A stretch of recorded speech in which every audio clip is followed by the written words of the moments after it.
And I don't wanna try no more now. It's too late.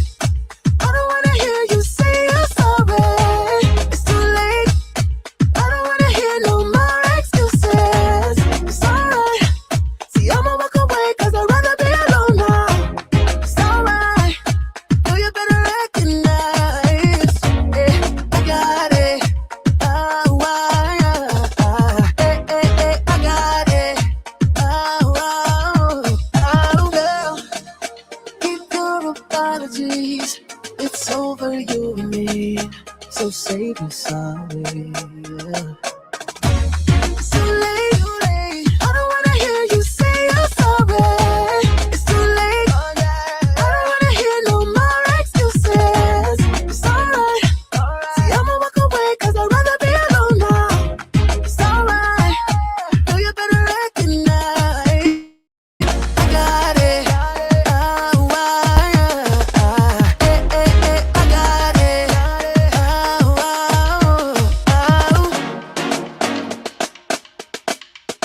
I'ma walk away now.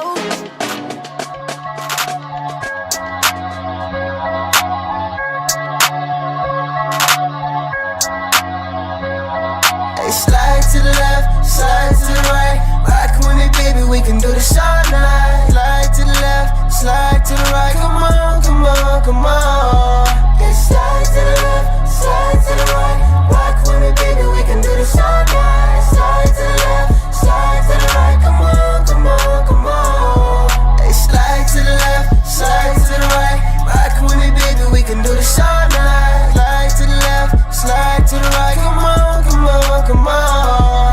Hey, slide to the left, slide to the right. Rock with me, baby, we can do this all night. Slide to the left, slide to the right. Come on, come on, come on.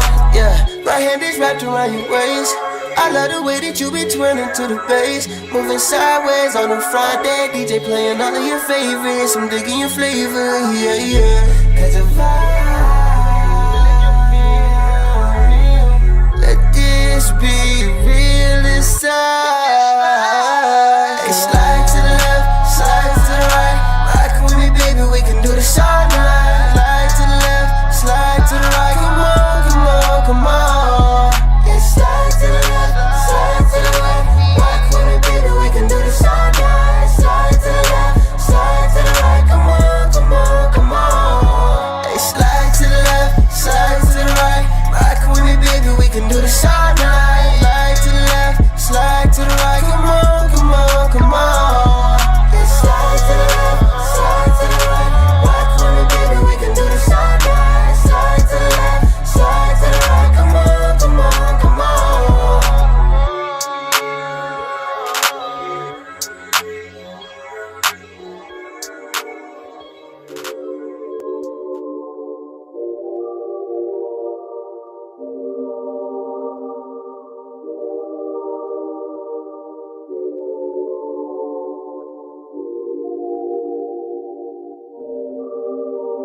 Why you tryna play me? Telling me I'm crazy. Tryna prove me wrong in every fight. Knowing that I'm right. Why you tryna wreck me? Always wanna check me. Wanna call me out in front of friends. Careful where you tread before this ends. You love me and I love you, but butting heads is what we do. Bullheaded, stubborn, wild, crazy lovers. You love me and I love you. Why can't we just match the two? Why we get so mean? Light the match, I'm kerosene. We're fire. Oh, baby, we're fire. Feed the flame. We're fire. Oh, we're fire. Say you love me and I love you, but butting heads is what we do. Bullheaded, stubborn, wild, crazy lovers. You love me and I love you. Why can't we just match the two? Why we get so mean? Light the match, I'm kerosene.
mind like filigree. Visions of a gritty street, living so my kid can eat. I'm chilling deep at the hideout, that's my vicinity. The phone rings, a voice says it's ready for delivery. The package, the message clear my head like antihistamines. Time to do my job, consider me the man of mystery, the secret agent. And yo, the boss is known to be impatient. She need the package, she says it's so close she can taste it. I saw the look in her eyes, I was unsurprised. Ain't nothing new, already been through this 100 times. She can't settle, hunger strong enough to smash metal. So I slide in the driver's seat and mash the gas pedal. Blast off across the asphalt like NASA shuttles. Cars in front of me, I pass a couple, then check the rear view to see who's creeping behind me. Eyes in all directions, I'm never stepping blindly. He's a man, and he's taking it to the streets, just doing what he's able. Anything to provide for his family and put food on the table. It's cold outside, but the package is hot. It's gotta make the pickup without no hiccups. They smooth and make it back to the spot. Hey, yo, I'm never rushing, on time every time, no discussion. Moon shines down like it knows something, I hope it doesn't. I'm at the pickup spot that got the best product. Package in the back of the restaurant, the chef's got it. I step inside, he approached me slowly. No words needed, only a nod because the homie knows me. My cash is counted perfect, ready for the handoff. It go down slick as a magic trick, call me Gandalf. Now I'm back on the street, bag full of heat in the passenger seat. And I'm gnashing my teeth, I feel the hunger too, but I stay loyal. Gotta get the package back to the boss before her blood boils. It's covered in foil, wrapped up tight. The only thing to satisfy her appetite, she gotta have it right. My love for her is crazy, I'll make it back safely and watch her face light up because it's that tasty.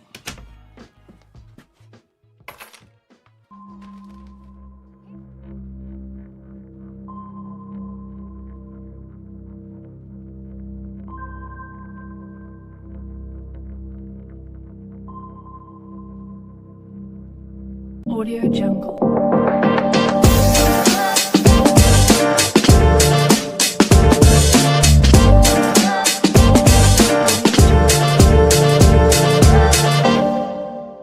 Good afternoon, good afternoon, good afternoon, good people. Y'all know who it is. Y'all know the voice. Y'all know the sound. James Webb Williams, DJ Exclusive, is in the building. Beep, beep, beep, beep, beep. Like I don't have sound effects that I can use myself. I am my own sound effects, so that's cool. But welcome everybody to another episode of Beard Bonner Chronicles. That's right, you are here with that good old BBC taking over your Thursdays, January 29th, man. Hope y'all are doing well. It's so good to see everybody. It's so good to be back in the chair.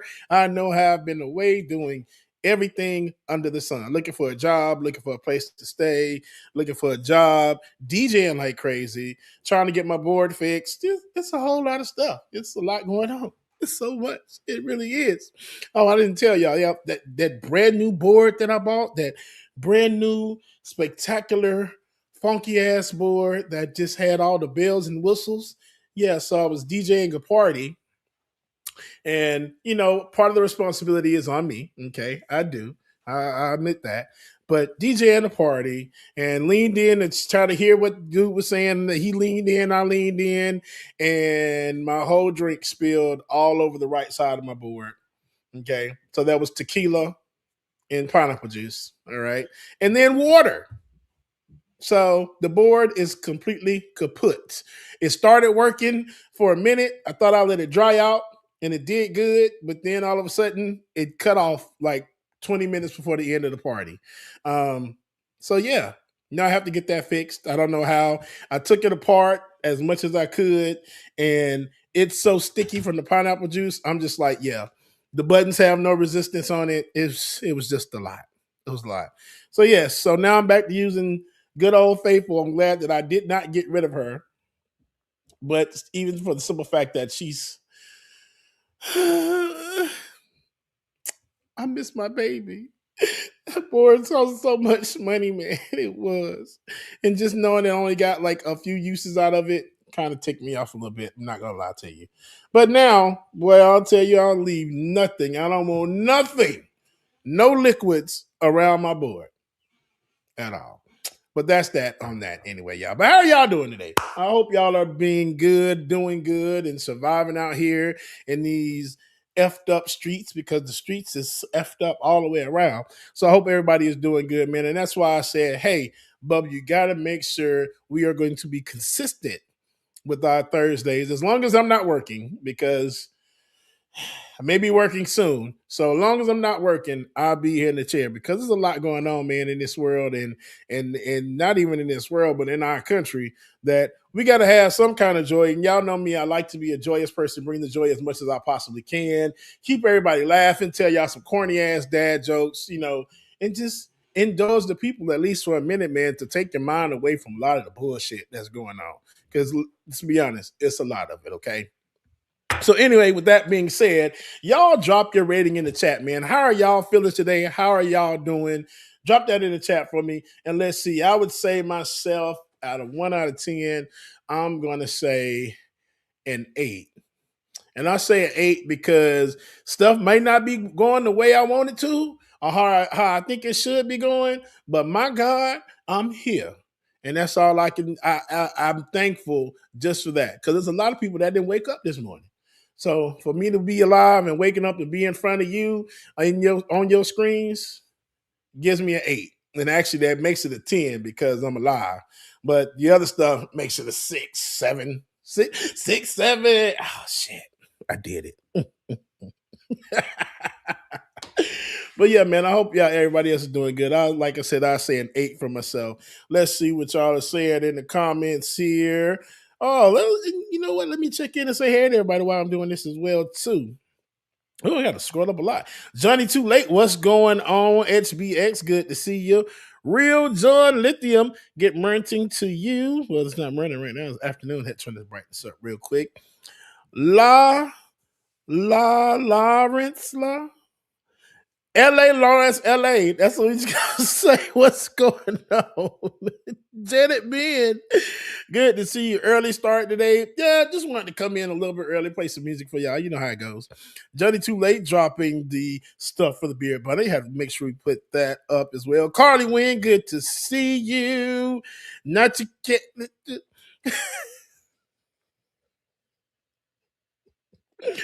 Not your cat, how you doing?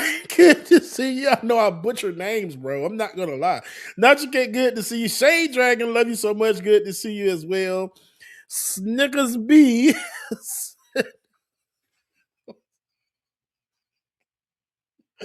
I'm cracking myself this up. So fucking boy, because I'm telling y'all, I'm butchering everything. Snickers B says, Bubba! What's going on? Good to see you. Let's see. Make sure I get everybody here. Look, Nutchkin says, let's go, DJ Exclusive. Thank you. Johnny Jefferson. Hey, Johnny. Johnny is my cuz. Hey, Johnny, Bo Bunny. Hey, RC, how you doing? If I'm not mistaken, that's Truth. Truth is good to see you. She said she was jet lagged from the USA. So you were over here in the States and you didn't call me? You didn't say anything to me? That's fine, Truth. I still love you, though. Mama's in the building. Hey, Mama, love you, mean. I hope you're doing okay. Hope you're sitting your ass down somewhere. Gwen says, hey, y'all, that's a cute picture, Mama. I like that one. Good job. Let me see. Make sure we got to everybody, because y'all be all in here. Nat, hey, what's going on, Nat? Change the name. Nat 208. Hey, okay, Nat. Good to see you. Snickers B says she's there about an 8. All right, I feel you. Shade Dragon is a 5. Shade, I hope it gets better. I really do.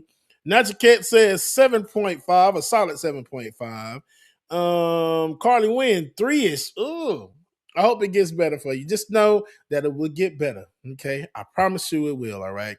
Mama says she's a blessed 8. Okay, got you, Mama. That's good to hear. I love you. Let's see who else. 8. Nat says 8. I'm here, and birthday is Super Bowl Sunday. Yeah, Super Bowl Sunday. That's gonna be a whole bunch of fun. Hee Bubby, hey, you help. Okay, thank you. Nebulous Void, I appreciate you says fine as frog feathers. Frogs don't have feathers, but okay, I feel you. I appreciate it though. Let's see. Johnny Jefferson says, I finally caught alive. I mean, I've only been doing this for like, what, y'all, 5, 6, 7 years. So, okay. But it's good that you chatted the show, cuz. I appreciate you. I love you. I mean it. Aussie says 9. I got a new job. Beep, beep, beep, beep, beep. Yay! That's awesome to hear, Truth. I hope everything works out well for you. Pinkerbell is in the building. What's up, Pinkerbell? Good to see you. Glad that you are here and keeping the haters at bay. Okay, if you will. Let's see. Stickers big. Okay, got that one. Johnny. It's true. You know I forget everything. I forget my own damn last name if it wasn't attached to me. It's really attached to me. John Lithium says a 7. And Johnny says, with this overtime check coming, I'm currently a 9. Well, hey, cousin. Hey, John. How you doing? I hope you're doing well. You better be glad the strip club is closed now, so I can't say let's go to the strip club on you. But, your cousin loves Legos.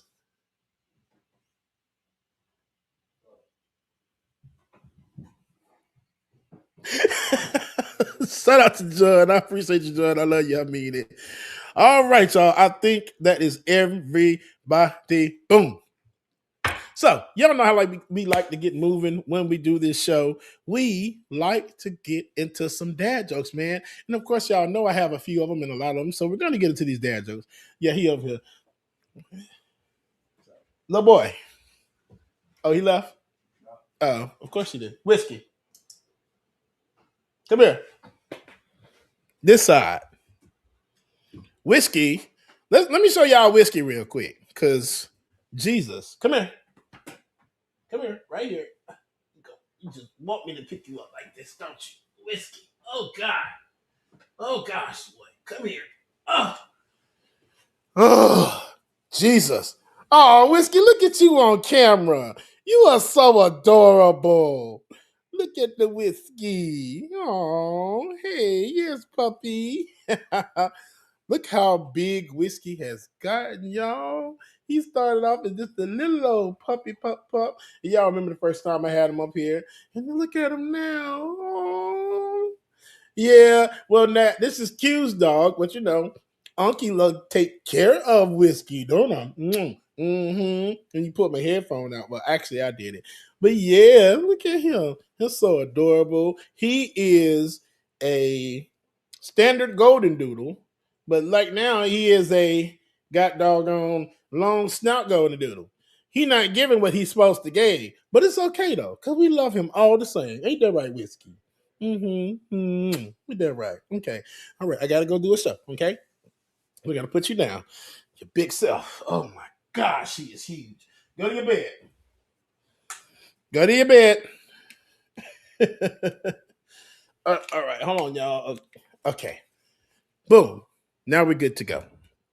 So, like I said, what we like to do once we do the show, we like to get into some dad jokes, y'all. So let's get into some dad jokes. Y'all know what I'm looking for. Dad jokes. You want to talk about mothers? Oh, Nat said, I'll keep my 7 pounds of pressure. Yes, Nat, because he's supposed to get up to about 50, 60 pounds, and he's going to look like a miniature horse once he's done growing. And that's going to annoy the crap out of me. It is. Because he like to jump on you and get on the furniture. Like, he gets on top of the sofa. So when y'all imagine a big-ass dog like that jumping on the sofa, he going to take over the damn house. All right. Where do you take someone who's been in a peekaboo accident? Where do you take someone who's been in a peekaboo accident? The ICU. The ICU. I see you. What was more useful than the first telephone? What was more useful than the first telephone? The second telephone. Duh. Y'all know this. Come on, man. Y'all give me a second. I have to share the stream real quickly. Copy. Boom. And paste. Okay, boom. Have you heard of the new sport called quiet tennis? It's like normal tennis, but without the racket.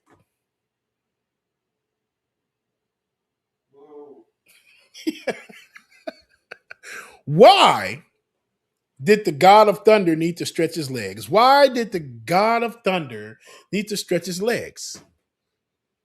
He was a little Thor. He was a little Thor. Just a little Thor. Hey, Q, What? what's the least spoken language? Sign language. I got it right? You're a jerk, man. He read my stuff, man. Sign language. What building in your town has the most stories? What building in your town has the most stories? The library. Think about it. It's a library. You got books, a lot of stories in there. Claustrophobia is the fear of closed spaces. For example, I'm going to the beer store and I'm scared it'll be closed. Claustrophobia. Ooh, what do you call a Frenchman who has been attacked by a cat? What do you call a Frenchman who has been attacked by a cat? Claude. So looking so disgusted. He's decided to stick around for this terribleness. Okay. In other news,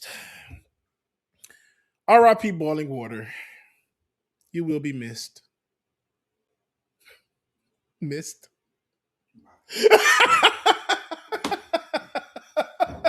Missed.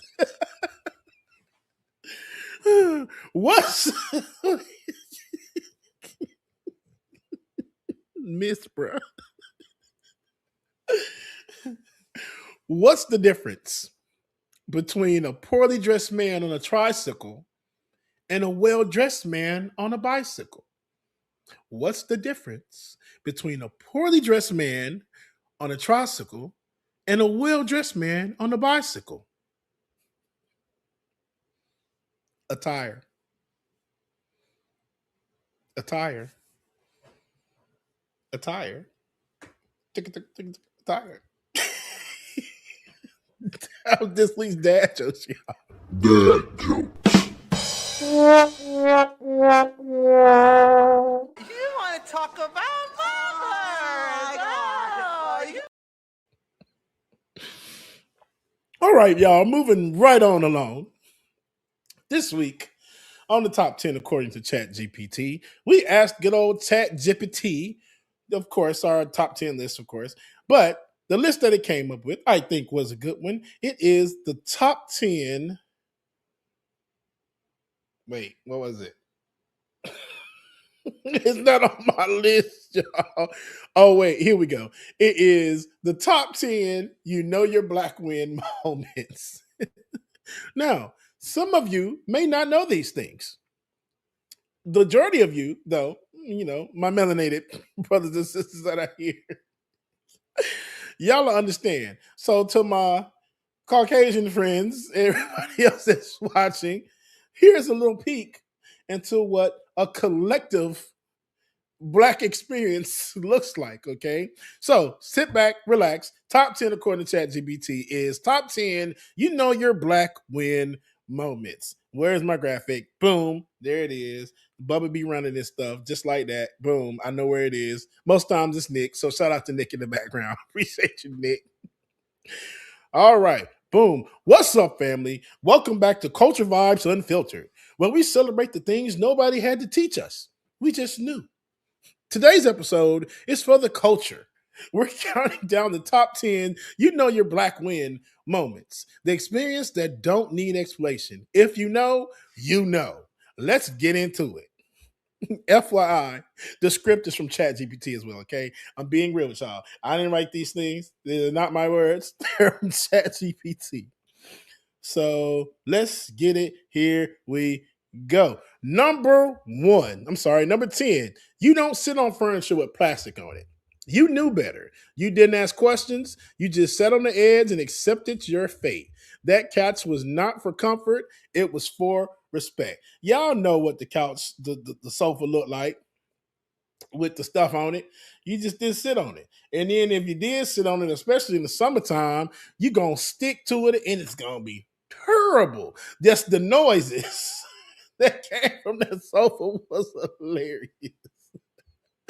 Number 9, music plays during cleaning. This is every Saturday morning. Silence during cleaning? Absolutely not. The moment the music came on, you knew something was about to get done. And if gospel came on first, yes, it was serious. So I remember Mama, and everybody knows this. It's like it's a collective thing that once you're cleaning up on Saturday mornings, when Luther Vandross came on, okay, she up there cleaning. And then the other part of that was if you didn't get up, if you heard the music and you didn't get up, the music was gonna get louder. Or somebody was gonna come knock on your door and say, "Hey, it's time to get up. We clean it up." Like, you clean it up. I'm not cleaning it up. That's you cleaning it up. I'm just playing, Mama. Anyway, number 8. You knew the look before the words. Your parent didn't need to say anything. One look across the room, and you already knew. We're going to talk about this later. And later always came. Everybody knows that look. And I couldn't find the best picture. So it was Grace Jones because the look, it gave Black Mama look right there. It's just like, touch it again, and I'm going to whoop your ass. Simple as that. Number 7, you learned to whisper talk through your teeth. Public discipline was loud. It was controlled. Don't make me tell you again. And suddenly your whole attitude changed. Survival skills. It's the truth. Because you know I'm going to tell you again. Was a real thing. I promise you it was. Okay. Number 6, everyone was a cousin. And this one, okay. Blood relation, maybe. Family friend, probably. But they were your cousin regardless. No follow-up questions allowed. Now, I will say, this was part of me too. Like, yeah, that's your cousin. Ain't no relation to me at all. But that's your cousin. Even to this day. Oh, yeah, that's your cousin. Oh, this is my cousin such and such. That's how it always was. Number 5, you took your shoes off the moment you walked inside. No shoes in the house wasn't a rule. It was a lifestyle. And if you forgot, you were reminded immediately. Okay. Now I will say this is something that probably has followed me, like everybody through the years. And it's funny because even like if you go to another friend's house, the first thing you always do is take your shoes off in their house. Even though you don't have to, it's just habit, force a habit that you have to do it. Because when I tell you, I just go to somebody, you want me to take my shoes? Oh, no, you got to do that. Oh, okay, you sure? You always got to double check to make sure because it's programmed in your head that you better take them damn shoes off when you go in anybody's house. Simple as that. All right, number 4, you knew not to touch the thermostat. Again, collective traumas. You didn't even look at it. That thermostat was sacred territory. Touching it meant consequences you weren't ready for. Child, I'd be damned if I touched that thermostat in the house. Who changed the temperature? And the thermostat used to look just like that too. That's that old school, like the house was built in the 50s, 40s, okay? Thermostat. With the little dial on, you used to turn it all the time. Number 3, food was made from scratch without measuring. No recipes, no measurements, just vibes, experience, and ancestral knowledge. And it still tasted better than anything else. My mama, love that woman to death. No, she can get in the kitchen and make up any doggone thing you want, boy. It's just like, damn, what's the recipe for that? I don't have no recipe. It's just, I just know how to do it. Like you said, Snickers Bay, measure with the heart. That's absolutely right. I'm getting to that point with my cakes now where, all right, I've made this cake so much that I shouldn't need to look at a recipe to see how I do it, but I could just eyeball this thing now. Just pour everything where it needs to go. Now, granted, I look at some recipes for like when I'm making like a dish or something like cooking, but it depends. Some stuff though, you don't need no recipe for. You just get to it. Simple as that. Number 2, you had a special outfit just for family functions. Cookout clothes were different. Holiday clothes were different. School clothes, don't even think about it. You were dressed with intention. This is very true. Always, first day of school, always have my clothes laid out before it was time to get ready to go to school. The day before. Always. Okay. Number one, you learn to read a room early. You know when to talk, when to be quiet, when to mind your business, and when to sit down somewhere and stop moving. That awareness, that's culture. And it's also very true. If you walked in a room with grown folks talking, you knew not to open your mouth. And if you did, you're going to get the devil slapped out of you. So you knew not to say nothing when you walked in the room. Just, okay, let me shut my ass up. Matter of fact, let me go to another room so I ain't got to worry about being in the way. Okay. These are the moments you don't learn from a book. You live them. They shape you, humble you, and connects you to something bigger than yourself. That's Black culture. That's home. If this episode made you laugh or say, yup, that's me, share it with your people. This is Culture Vibes Unfiltered. Stay proud, stay loud, and stay Black, people. I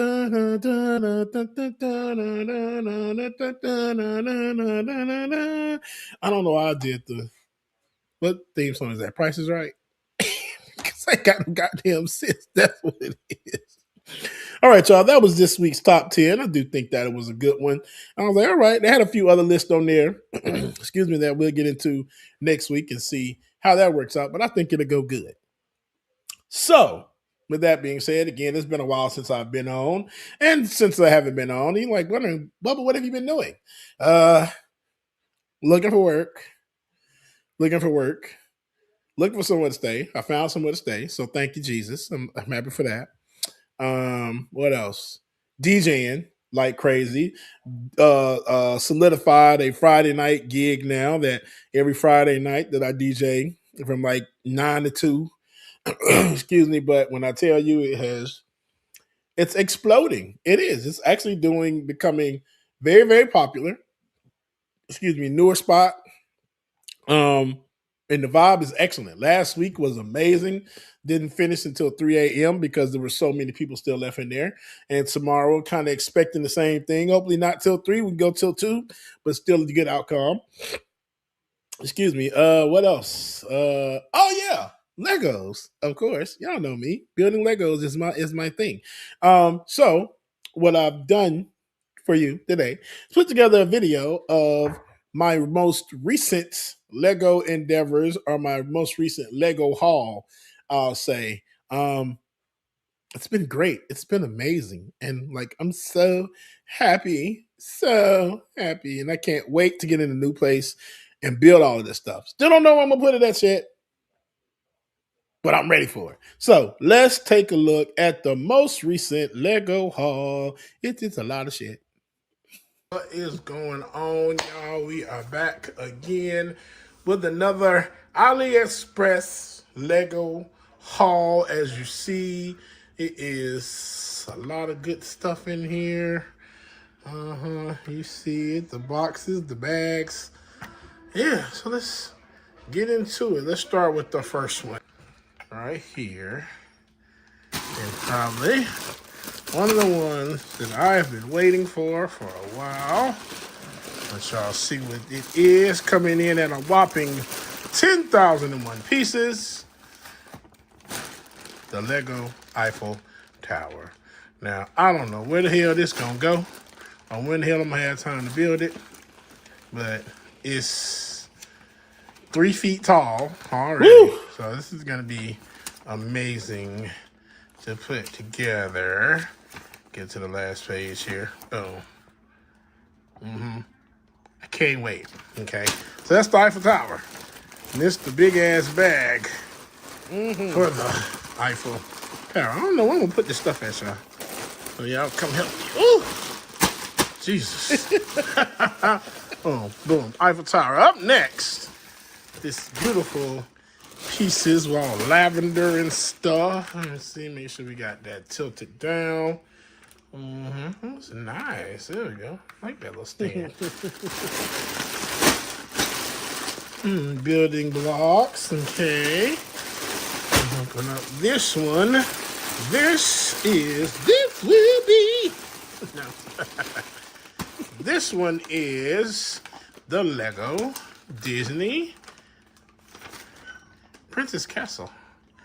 Yay! I'm talking about they getting real creative in these books, y'all. They putting people and they putting images and stuff in here now. Right. and that's getting creative now. And that's actually, I'm so stupid. That's actually the Beauty and the Beast castle. And this is Mom's Lego set. I have to say that because Mother wants it, but she already said that, Bubba, I don't want Legos because I'm be scared to build them. So I don't have the patience or whatever she said. So now when I posted that I got it, now she's like, where's mine? You're supposed to get it for me. And I said, well, what I do, we'll build it for you and we'll just give it to you.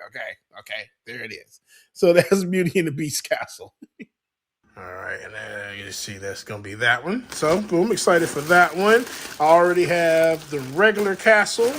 So that's going to be fun to build. I don't know where I'm going to put these at too. What I'm envisioning though is like a huge city with all the stuff and bells and whistles and everything else, but probably not. Oh, see, there's a piece. It fell out the bag. I would have been real mad because, my God, today. Whiskey. 3 is the set I've always been wanting. So we're going to pause it real quick so I can get something to open this up with. Be right back. Boom. Okay, now we're back. The next set is a set that I have been wanting for a while. You know, from the outside looking in, you can't really tell what this one is. But I will take the book out and show you here. It says 43451. This set is actually, man, I cannot remember the artist's name. Keith Haring. There we go. Yay. That is the dancing Lego set. I love this artwork. Artwork's been around for quite some time, but this is the dancing man statue is what I like to call it. And I've been wanting these for a while, and when I saw that they had them, I said, oh yeah, these are definitely mine. This probably will be my next build that I work on. Yeah, I want to build this so I did show y'all the Nike shoes. I did get the Nike basketball shoe. That's what I did get. Mm-hmm. And also Optimus Prime. But I think this one will definitely be my next one. Again, all of these are available, y'all, on AliExpress. And if you want some information on how you get it and what you need to look out for when you're purchasing stuff on there, let me know. I might be able to walk you through it, you know. But I can't give away all my trade secrets, okay? All right, so that's that one. So we have one more left, okay? And I don't know how I'm going to show you this one because it came in a long box. Let me see if I can adjust this up. Boom. All right. A lot of pieces in there, okay? Like 4,000 of them. So what we'll just grab the book out of here, and I'll show you what it is, okay? Nothing on the book. Oh, what could it be, you say? This will probably be one of my prizing glories here. It probably will stand about the length or height of that box once it's done. But this is the Hulkbuster. Hulkbuster. This thing is almost 2 or 3 feet tall itself. I said the Eiffel Tower is about 3 feet. Hell, Eiffel Tower is about 5 feet tall. Iron Man is going to, like I said, stand up about the size of that box. So, how many pages is this? 131 pages with over 2,000 steps, I think it is. Oh, yeah. Maybe about 1,400 steps, which is still a freaking lot, man. So, that's what it's going to look like after this, and I cannot wait to build this. I saw it. I've always wanted this one. So excited to build it. They do have another version of it called a rebrickable, but basically you rebuild the Lego version when somebody else came out with another version that it looks better, a little bit better. I like that. So we'll see how I like this version. But then the thing is with that is once you put this whole thing together, if you do the rebrickable version, you have to break down the whole thing and rebuild it all over again. So we probably gonna live with this one for a while, unless I do with the rebrickable version anyway. Comes with a set of stickers, which is not bad. It's actually not a lot of stickers at all. So yeah, I'm really excited. This is all my new stuff, all my new toys that I'm not gonna touch yet. Probably won't be building these for another month or so. Getting ready to move soon. So yeah, but when I tell you, y'all be ready, because I'm gonna do all kind of damn videos for these, all right? But thanks for tuning in. Love y'all. See y'all later. Bye. Yeah, so again, all of these are the mock bills, mock bills. So they're not real Lego, but they're Lego adjacent, if you will. So I'll say this. With these sets, let's say like this one. The biggest thing is, let's say the Lego Eiffel Tower. The Eiffel Tower is probably about $600 or $700 on Lego site, which is, that's a lot of money. The hell, in order to even build Legos, you got to have a separate income just in itself to build Legos. I mean, it is an expensive hobby. It really is, and it's a hobby that I love. But my God, today I had to come up with an alternative. And I told y'all this before. And the alternative at first was Temu, that they had these other builds, like other buildings. They weren't exactly Lego sets, but they had some like pretty good sets. So I don't know what I was doing one day, but one day I discovered that you can buy alternate brands, or it's the same bills, I guess you can say, same size pieces, but it's just not Lego. It doesn't have the Lego brand on it, but it operates just as well as the regular Lego set. So the first one that I actually ordered, what was the first one? I cannot remember. I've built so many, it's ridiculous. So the main one that I probably did, and I'll show y'all in a few, is the Batman Gotham City Skyline, which is like 3,000 or 4,000 pieces, retails for about $400 or $500. On AliExpress is where I go to. AliExpress only paid about $70 for it, and it looks just as good, if not better, than the original Lego set. Now, granted, I'll say this. I'll preface it by saying this. The original Lego bricks, they are going to stick together like glue. You won't need glue. You won't need any of that for the Lego set. They're perfect. Let's be honest. They're perfect. With these mock bills, I guess, I keep calling them mock, I guess you call them, with these mock bills or fake Legos, some of the pieces may not be as big as the regular Lego sets, or you may have some blocks that may be, that may be not mismatched, but like a brick might have a little divot in it or something. And honestly, I haven't ran into any of that. All the bricks or buildings that I've built so far have been perfect replicas. And if I do run across something that's like, okay, this is a little loose or it's not snug like it needed to be, baby, I got a thing of Gorilla Glue, the little Gorilla Super Glue in a little small tube, perfect for Legos, that I'm going to put that super glue on there and y'all going to stick together. So yeah, there it is. The other thing about that is ordering from AliExpress with ordering the fake Lego is they don't come with boxes and they don't come with the real book. So Eiffel Tower. Oh shit. This is the Eiffel Tower. Okay. Y'all see how heavy this is? Oh my gosh, this bag is ridiculously massive. Okay. So most times,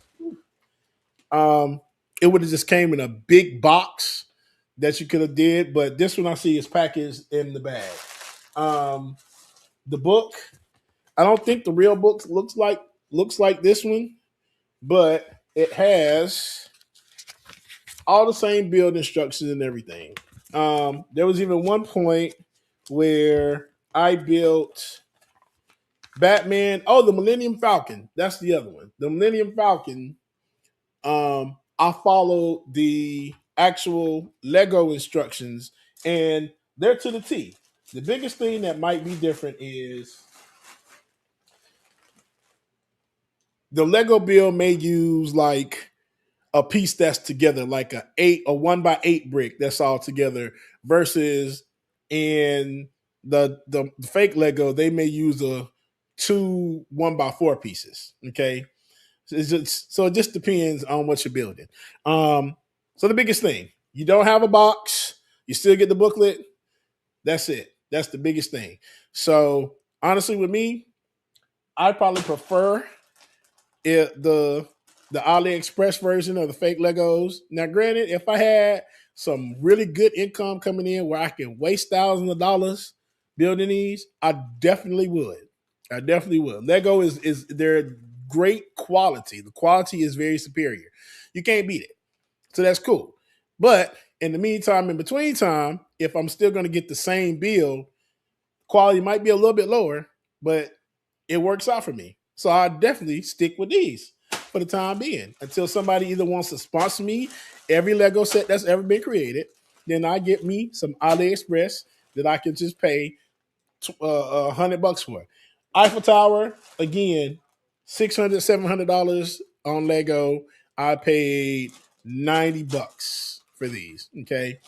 Hulkbuster, which is a retired set now, retail for about $600. I paid $89 for it. Which one else is in this? If I could take this camera off and show y'all what's in this box, I would. Okay, because I have a bin full of Legos, y'all. This is I have a problem. I do. I'll be the first to admit I have a problem. Okay. The bin full of Legos and the bin is so freaking heavy that I can't lift it. But yes, so I would rather just go ahead and do that. No, Struth, the instructions are actually they're in English. You may have like on the front pages, it may be some stuff in Chinese, but it just depends. This not get the Hulkbuster is like I said, I can't wait. That picture, let me see if I can pause this right here. This, if you go search it on YouTube, Carrie, good morning, afternoon. Good to see you. I love you, Carrie. But if you go over and search Lego Hulkbuster on YouTube or anywhere, man, it will come up and it will show you how massive this thing is. It's over 4,000 pieces. Um, the one on the right is the actual Lego build versus the one on the left is one that a brick builder came up with that uses the same pieces from the original build, but he built one that's actually better. And that was a lot of things that everyone was saying about the Hulkbuster set. They didn't like how it was built. The construction of it was kind of terrible. So somebody took it upon themselves, put together a whole PDF of building instructions to use the same pieces from the Hulkbuster to build this new one. And the new build, I really think looks awesome as hell. Like I said, y'all, the picture does not do this justice. If y'all would see how massive this thing is, okay? Again, I don't know where I'm going to put any of these. Again, the Eiffel Tower. The Eiffel Tower itself is, I don't know where the hell I'm going to put that at, let alone the Avengers Tower, the Daily Bugle, the Walt Disney World Castle, now the Princess Castle. Somebody help me, please. Okay. But yes, those are my Lego sets.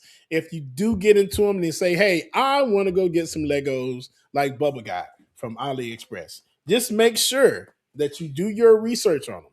And I say that because you have mini bricks and micro bricks. Stay away from those. Those are not at the same as the Legos. They're the smaller bricks that are like really, really small and they won't work. They're not compatible with the regular Legos. What you look for is anything that says compatible with Lego or compatible with building bricks. Those are the ones you want. The Eiffel Towers and everything else, you'll see them on there because they do have micro builds, but just make sure you look out for micro or mini. Okay. All right. So that's that. Now, let me show you this last one that I built.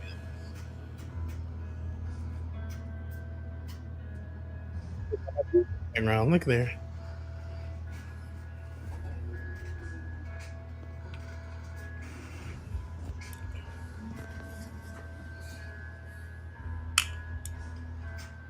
So this is the Lego Batman Gotham City set. This is a set that I've been looking at for a while as well too.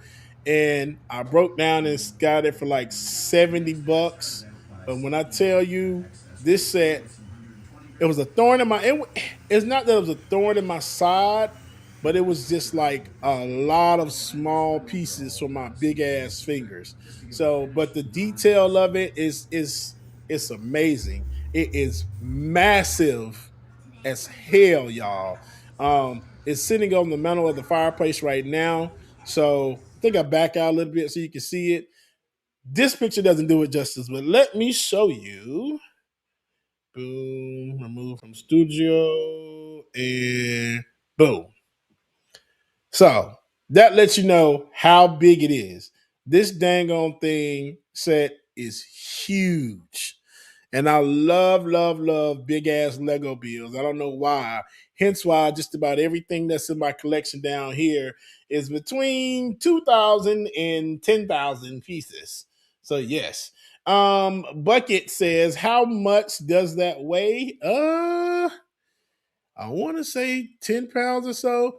Not your cat. I don't know how I can do this.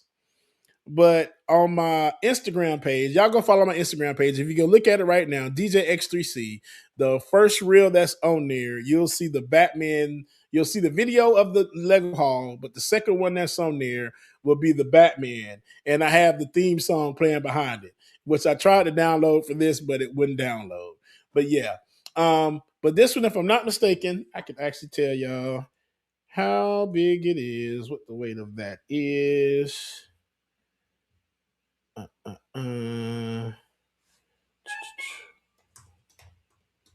City, Lego, set, wait. Oh wow! So let's say that set. First of all, this set was 4,210 pieces. Didn't realize that. But it is 10.6 pounds, so almost 11 pounds. That set comes in at. When I tell you, it displays so well, and it's a really a nice conversation piece. What I like to say. But yeah, man, definitely. If y'all into Legos like I am, y'all definitely go build. I can't wait to start building everything else and show y'all how it all looks, man. I'm just ready to put all this stuff together. Like I said, this Eiffel Tower is one, the building Lego, the dancing man is my other one, the Hulkbuster. I don't even know what I'm going to do first. So I'll probably start with the small ones because I got to do Optimus Prime, the Nike. I have the little love bricks as well, too. The dancing Lego. I think those are probably my next four because those won't take long. Versus the castles, towers, the big modular buildings, they're going to take a long time. So y'all stay tuned. We'll put some together on the show. I'm going to do this like to stop building stuff, the stop animation and everything and all that they do. So yeah, we'll do that. Okay. All right. Last clip I got for y'all today. I figured that this is something that all of us can do. That I really think it'll be fun. It really will. And make sure y'all stay tuned, man. Looks like it's a great show coming up after mine. So make sure y'all stay tuned and keep watching this space. Got some great stuff coming up, okay? So we're going to do one of those videos where you put your hands up if XYZ. So we're going to do one of those, okay? Y'all ready? Let's get into it. You ready? So start with Put a finger down if you remember when Walmart sold pet fish. Put a finger down if you've ever been inside of a vehicle with a ashtray and a lighter installed in the vehicle. That's funny. Put a finger down if you remember when you could win a free drink from a soda top. Yep. The Coca-Cola. Put a finger down if you've ever hit the side of a TV in order to correct the image. Jesus. Put a finger down if you've ever seen a Girls Gone Wild commercial or you know what a Girls Gone Wild commercial is. Oh, they playing now. Y'all too much. Okay. Put a finger down if you remember when Pizza Hut had a salad bar. Put a finger down if you remember pump and pay gas stations. I do, unfortunately. Put a finger down if you know what a waterbed is. Of course. Put a finger down if you remember when the game Snake came pre-installed on cell phones. Oh, Jesus. And put a finger down if you know this MASH sound means it's time to go to bed.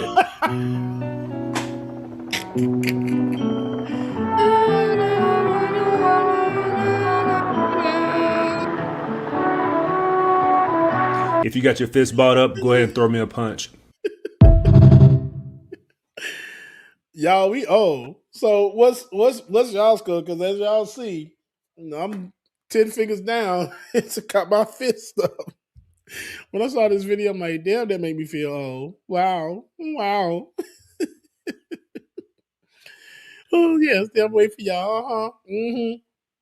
Really not. It says MASH was her show. Every time the theme song came on, you already knew, well, yep, it's time to go to bed. It is time to go to bed. All right, y'all. I think that is going to do it for me. Get 10 minutes of your time back today, like I'm giving y'all a meeting or something. But it was great to see everybody today. I really enjoyed the day, man. It was good catching up and seeing everybody's faces virtually, that is. Y'all make sure that y'all stay good and stay wealthy and stay safe and healthy at the same time, okay? Because there's a lot of stuff going on in this world, and it's crazy. It really is. So y'all make sure that y'all stay safe, man. Keep on fighting the good fight and all that other stuff, okay? I love y'all meeting, man. Hey, if you have not, Snow, what's good, Snow? Good to see you. Oh yes, and please stay warm. I know that it's the weather everywhere is on one, so please stay warm and stay safe out there because I know we're expecting snow or some kind of winter storm this weekend again. Last weekend it was the same thing. Granted, nothing happened. I mean, it may have happened, but we didn't see much of anything. It was just rain, and it may have been some ice around. I didn't see anything. So make sure that y'all are safe and stay safe at all times, okay? I might have a video for y'all to play. All right, just stay warm as well, too. Anything else? Oh, yeah, if you have not, please like, share, subscribe, and all the other good stuff, man. I think we will be back on Saturday for an episode of Like It or Not. Could be wrong, but we're getting some stuff together. So make sure that y'all stay tuned for that. If you want to support in any kind of way, please feel free. DJX3C on Venmo, DJXXCLUISIVE on PayPal, and Granny Drawers on Cash App. That's my mama Cash App, but she'll make sure that I get the money, okay? But I love y'all, mean it. And before we get out of here, I'm going to leave y'all with one of my favorite AI videos that we watched last year. Okay, here we go. It's Mike, and tonight we're giving you the smoothest vibe in the game. This is our brand new Smooth Berry Thrillers in. And I'm bringing the heat with Mamba Mint. Cool, clean, and clutch. Just like we like it. Only while we're live, so hit that. Look, I'm just saying, more people showed up to mine. There were helicopters, the streets were blocked off. It was a whole world event. That's not shade, that's facts. Yours was cool, very intimate, very purple. But you know that. So, now that we're back from the dead, who should we go spook? Diddy! Hi, this is Michael Jackson. I need to report a crime. Sir, what kind of crime are we talking about? A smooth criminal. Where is the suspect now? Right here. It was me. I'm sorry. I Stay turned on the myself line in. for a moment. Hey, it's me, out here in the woods, and look who I ran into. This is the most beautiful creature, right? Oh my gosh, okay, he's leaving, I'm all right. Whew. You ever notice how a banana's like a phone from nature? Hello? Yeah, it's for you. Potassium's calling, watch this. No, look, 3-point pill, hee, swish. I'm dangerous in the kitchen, baby. Like slow, but the slow speed right. I slide on the beat like a comet in flight. Hee, smooth step, keep the rhythm on tight. I'm a spark in the dark of the night. Microphone glove, let the diamond gleam. Heartbeat boom like a drum machine. Hee, I like some fries with that, oh yeah. Golden on the side, love 'em hot, love 'em fast. You got it, sir. Anything else for you today? That's all, thank you!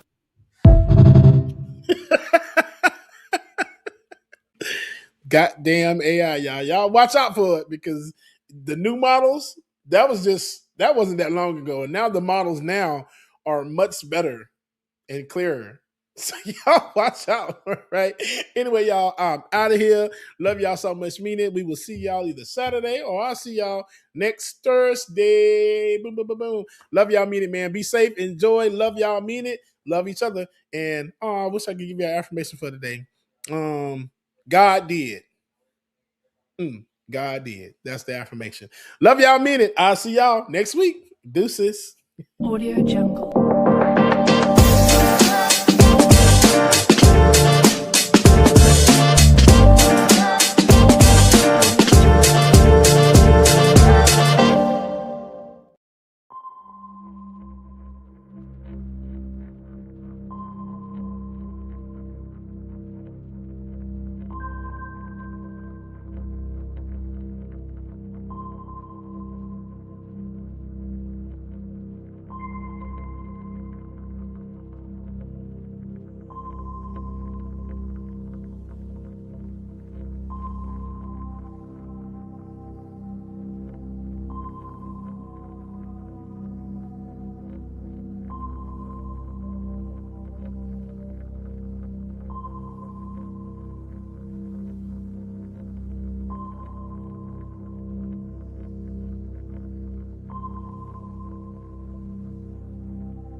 Welcome to the show. So, exactly what we said was going to happen, exactly what we feared and warned about, was just confirmed in court documents. So, what I'm referring to is Doge and their seemingly illegal activity.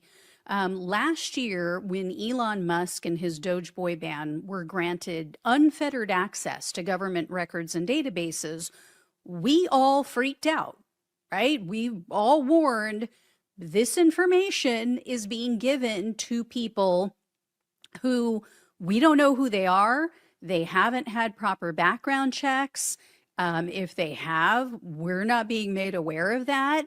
And these are a bunch of young ideological guys who are just MAGA men. And we were concerned that this was going to be used, the government databases and everything they contain would be used for nefarious purposes. We now know for certain that it absolutely was. So the Washington Post reported yesterday that a Doge employee had agreed in writing, in a contract, to give Social Security data to some of Donald Trump's allies to try to help them overturn election results. I mean, it doesn't get more corrupt than this. Imagine if the Democrats got busted doing this. So the Post wrote, quote, "The Trump administration has acknowledged for the first time in a court filing that members of the U.S. Doge service accessed and shared sensitive Social Security data without the awareness of agency officials. The admission comes months after a whistleblower raised concerns that members of Doge, the government cost-cutting operation founded by Elon Musk, had obtained one of the government's most protected databases, risking the security of hundreds of millions of Americans' private Social Security information. The agency had previously denied the whistleblower's allegations." So what they're referring to is there was a Social Security Administration whistleblower who came forward and said, I'm very concerned. These people are accessing information that they shouldn't be able to access. and they're sharing it on non-secure servers, on places that the government can't even see or gain access to. So we don't actually know what they're doing. So they denied all this.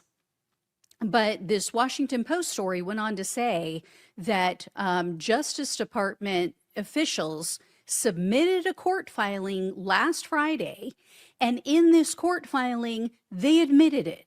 They admitted that the Social Security Administration discovered that there was this secret agreement between one of Elon Musk's Doge boy band members and an unidentified, quote unquote, political advocacy group. So they don't even appear to know who this group is. And the department referred to the Doge employee, or not referred to, but referred this Doge employee to the Office of Special Counsel and asked the Office of Special Counsel to investigate and determine if this was a violation of the Hatch Act, which this is frustrating because for those who don't know, the Hatch Act, in a nutshell, it basically prohibits government employees from using any government resources for political purposes. Like, you can't be a government employee if you're employed, in the White House, let's say. You can't make videos from your office in the White House to sell a product, or more importantly, actually you could sell a product, I guess. Donald Trump does it every day, but you can't push a political party, or you can't, push a political candidate. So it's kind of a toothless statute. I mean, it's rarely prosecuted. So I wish that they would get them on something else, because that is just like BS. And here's the thing. The only reason that we know about this is because of a lawsuit that was filed last February. So several unions and an advocacy group filed this lawsuit, and that is why these court filings now are coming back from the government, and they're having to admit this. If they hadn't filed a lawsuit, this would all be buried. We wouldn't know a damn thing. And we found out something else because of these court filings. So the Washington Post article says this. In early March, a Doge staffer at SSA, which is the Social Security Administration, had sent an email to others at Doge with an encrypted and password-protected file with what appears to be personal information for about 1,000 people, the court filing said. However, the SSA's chief information officer has not been able to access the file to figure out what it contained. So the head of the SSA, the chief information officer at the Social Security Administration, cannot even access this file. This is obscene. This is an obscene level of corruption that we have never witnessed before. There's always been corruption in government. Don't get me wrong, but this is taking it to another level. And then they said that, the reason that they can't figure this out, the reason they can't get, or this SSA chief can't get into this information, is because it's password protected. It's because it's on a server and on a system that isn't constructed, it wasn't set up for the government.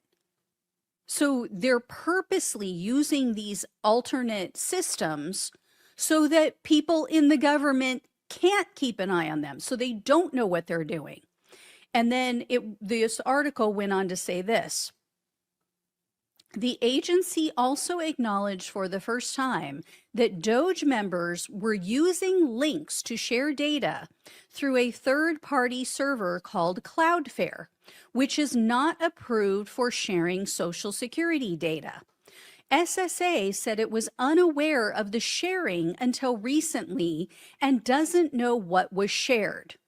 And then this is a quote. A Justice Department lawyer wrote in this filing, quote, because Cloudflare is a third-party entity, SSA has not been able to determine exactly what data were shared to Cloudflare or whether this data still exists on the server. So not only can they not get into these third-party systems, not only do they not have access to it, they don't know what was shared. They don't know if it's still there and where somebody, a hacker, could go in and get and retrieve this data and cause harm to whomever these, 1,000 people are. And they weren't even aware that this was being shared until recently. So we're now a year into Donald Trump's presidency, and some of this information, some of this corruption is just coming to light. But like I said, there was a whistleblower who tried to alert everyone, tried to bring this to everyone's attention, and the Trump administration completely shut him down, claimed he was lying. So this is just one more thing for which all of these freaks need to be held accountable and why they need to face prison time. Because this will happen again. This will happen in another administration. And, once again, we see allies of Donald Trump allegedly taking illegal actions like this, or at least, non-sanctioned actions to try and overturn elections. And yet, with all of this that they've done, they still haven't found a shred of evidence that there was widespread election fraud. For all of the snooping, all of the stealing, all of the, sneaking around and double dealing and illegal, nefarious activities, they've yet to produce a single legitimate case for their whole stop the steal BS. That's called a clue, MAGA. You might want to get one. Anyway, guys, if I hear any more on this, I'll let you know. Thank you all so much for watching and listening. Please like, please share, and subscribe. Please donate if you can. Love you all. Take care. Talk with you soon.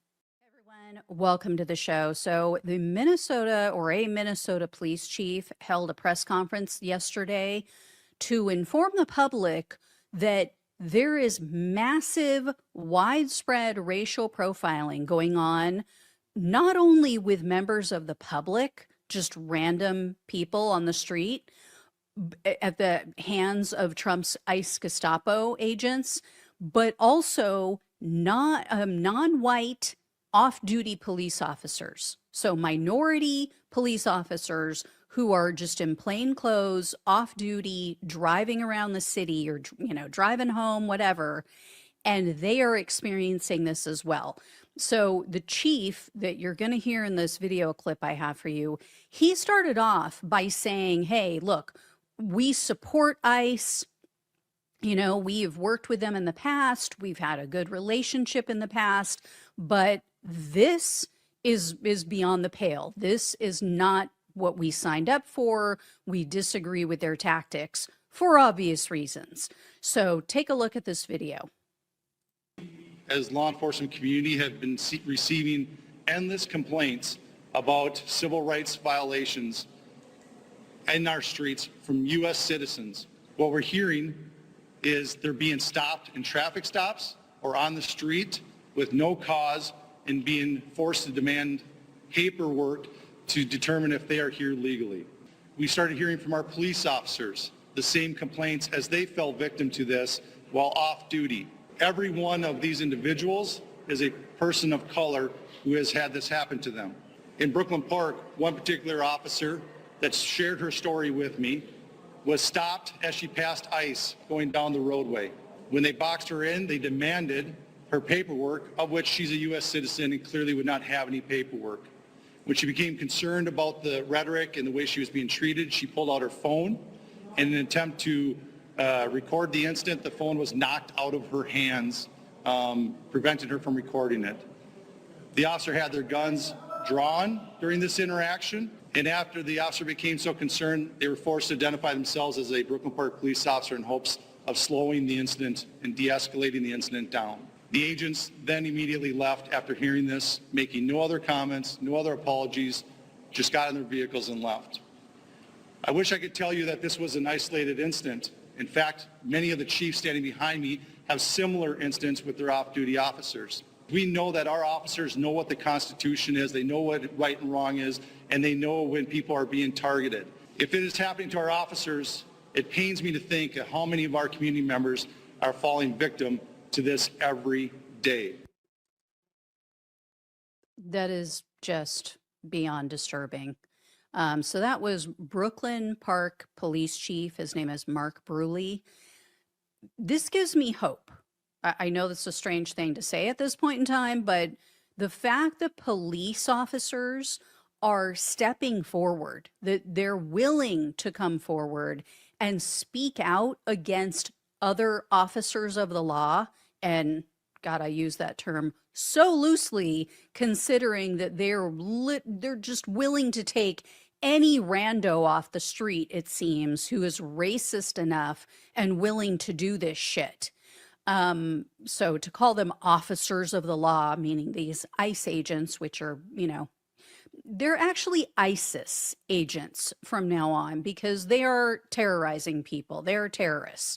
But yeah, this gives me hope because there's always that, thin blue line, and we don't want to talk against, our fellow officers and blah, blah, blah. The fact that they are coming out and saying this tells you how bad it is. And what's chilling is without these police officers coming forward like this and admitting it and, telling the public that, yes, this is legitimate, not only are citizens experiencing this, but our own officers are going through the same thing. I mean, without that, people would be less likely to believe it, right? I mean, especially on the right. Especially the people who are all, law and order, and, I'm all for back the blue, blah, blah, blah.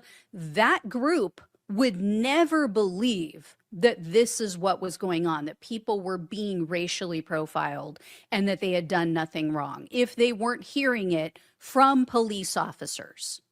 There's still, a subsection that still won't believe it, but whatever. They're the lost cause. They're the Kool-Aid drinkers. So here's what this tells me. J.D. Vance and Stephen Miller are setting these fools up for their find out phase. They do not have complete immunity, right? That's what J.D. Vance claimed the other day. Oh, they have full and complete immunity. Can't face charges. And Stephen Miller came out and basically said this, or not basically, he did say the same thing. He was even more forceful about it, that you can do whatever the hell you want.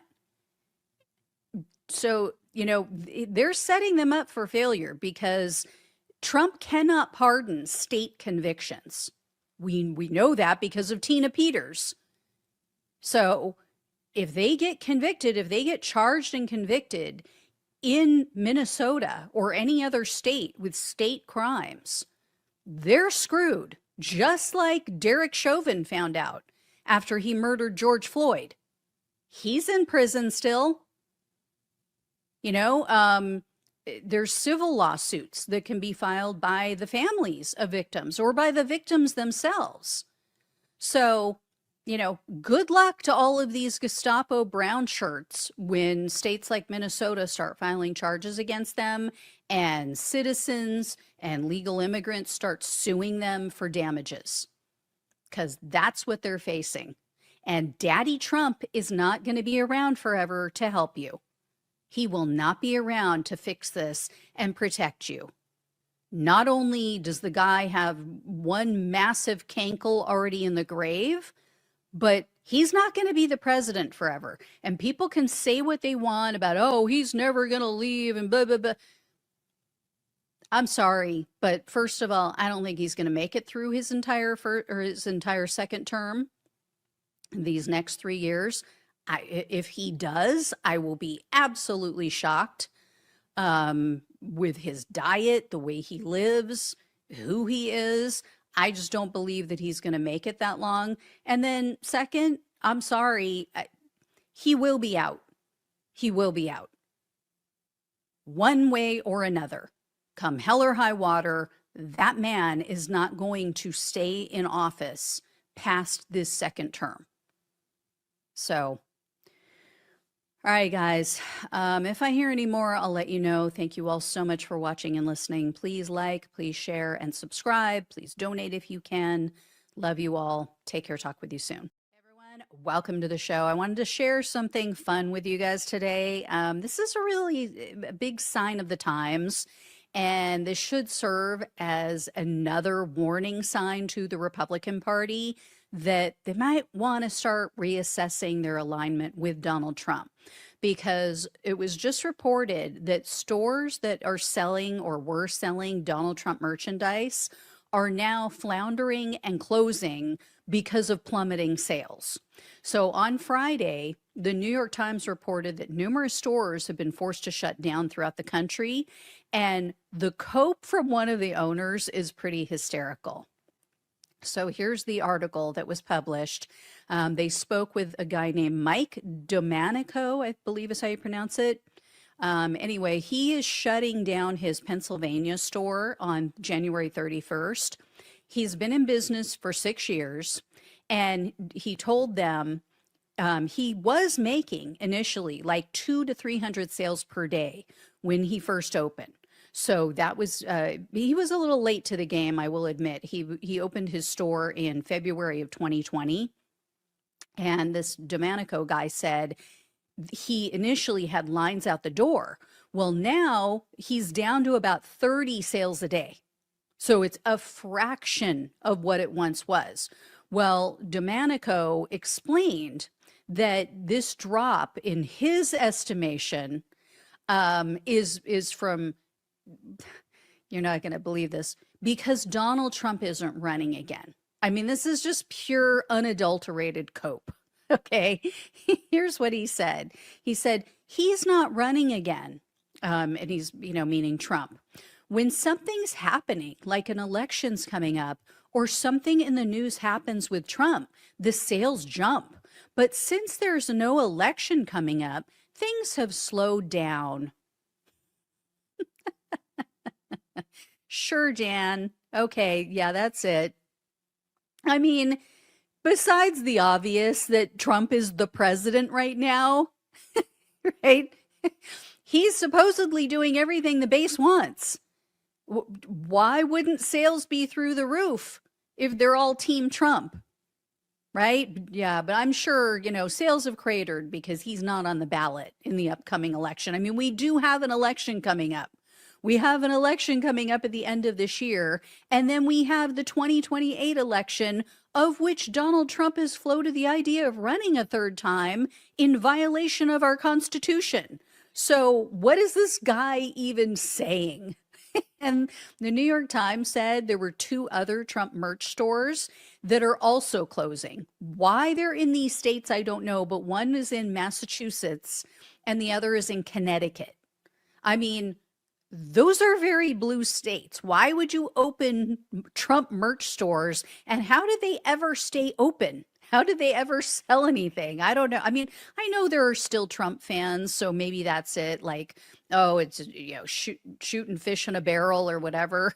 Like, oh, we're the only game in town. We're the only Trump merch store in the state, so everybody's going to come here. I don't know, but anyway, and I should mention those other stores are owned by other people, so it's not this Domanico guy.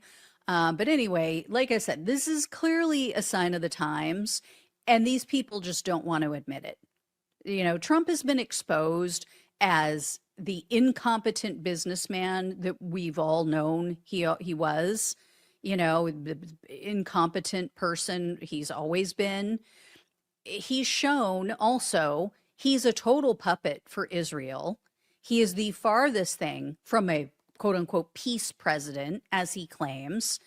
And, he's covering for elite pedophiles. And it's increasingly looking like he's actually involved in Epstein's crimes. So, yeah, I mean, his 2024 coalition is imploding. And these Trump merch stores, they're the casualties in the implosion. So, it was inevitable. It was only a matter of time. But yeah, keep coping there, guy. Yeah, it's because he's just not running again. There's no election. We're never having elections again. Anyway, if I hear any more, I'll let you guys know. Thank you so much for watching and listening. Please like this video, share it with others so they get a good laugh. Please subscribe if you have not. If you can donate, truly appreciate it. Love you all. Take care. Talk with you soon.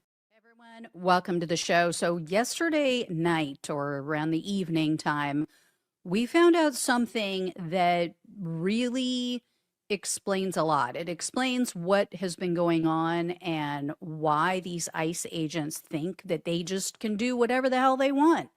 It's because the Trump administration is telling them that they can. So the Associated Press, they reported that there is a DHS memo that was going around which grants Donald Trump's ICE Gestapo agents the authority to violate our constitutional rights. I'm not joking. This is exactly what it says. A member of Congress turned this memo over to the Associated Press. They apparently received it as part of a whistleblower's complaint. And there are 2 people who've signed on to this whistleblower's complaint. So this memo, which grants them the authority to just violate the Constitution, this was signed into law, or not signed into law, it was signed, I should say, on May 12th of 2025 by the ICE acting director. And here's how the AP sums up what this memo says. And I'll bring up the article so you can see it here. It says, the memo authorizes ICE officers to use force to enter a residence based solely on a more narrow administrative warrant to arrest someone with a final order of removal, a move that advocates say collides with Fourth Amendment protections and upends years of advice given to immigrant communities. So here's the thing, an administrative warrant is just an internal warrant. It's somebody in DHS signs a warrant and says, here you go, you can go do this now. This is not legal. Like, they are used under very narrow circumstances. All other warrants are judicial warrants, which must be reviewed and signed by a judge. And MAGA is like, oh, well, what about what you guys did to the January 6 people? All of those January 6 people were arrested with judicial warrants. And I would challenge anyone to try to show me a case, a January 6 case, in which that did not happen, in which a judge did not already review it, look at the evidence and say, yes, there is probable cause to go and arrest this person and search their property. I covered, as longtime viewers of the show know, I covered almost every single case, with rare exception. You know, the few at the end when things were winding down, I never got to cover what actually happened with them and their sentencing.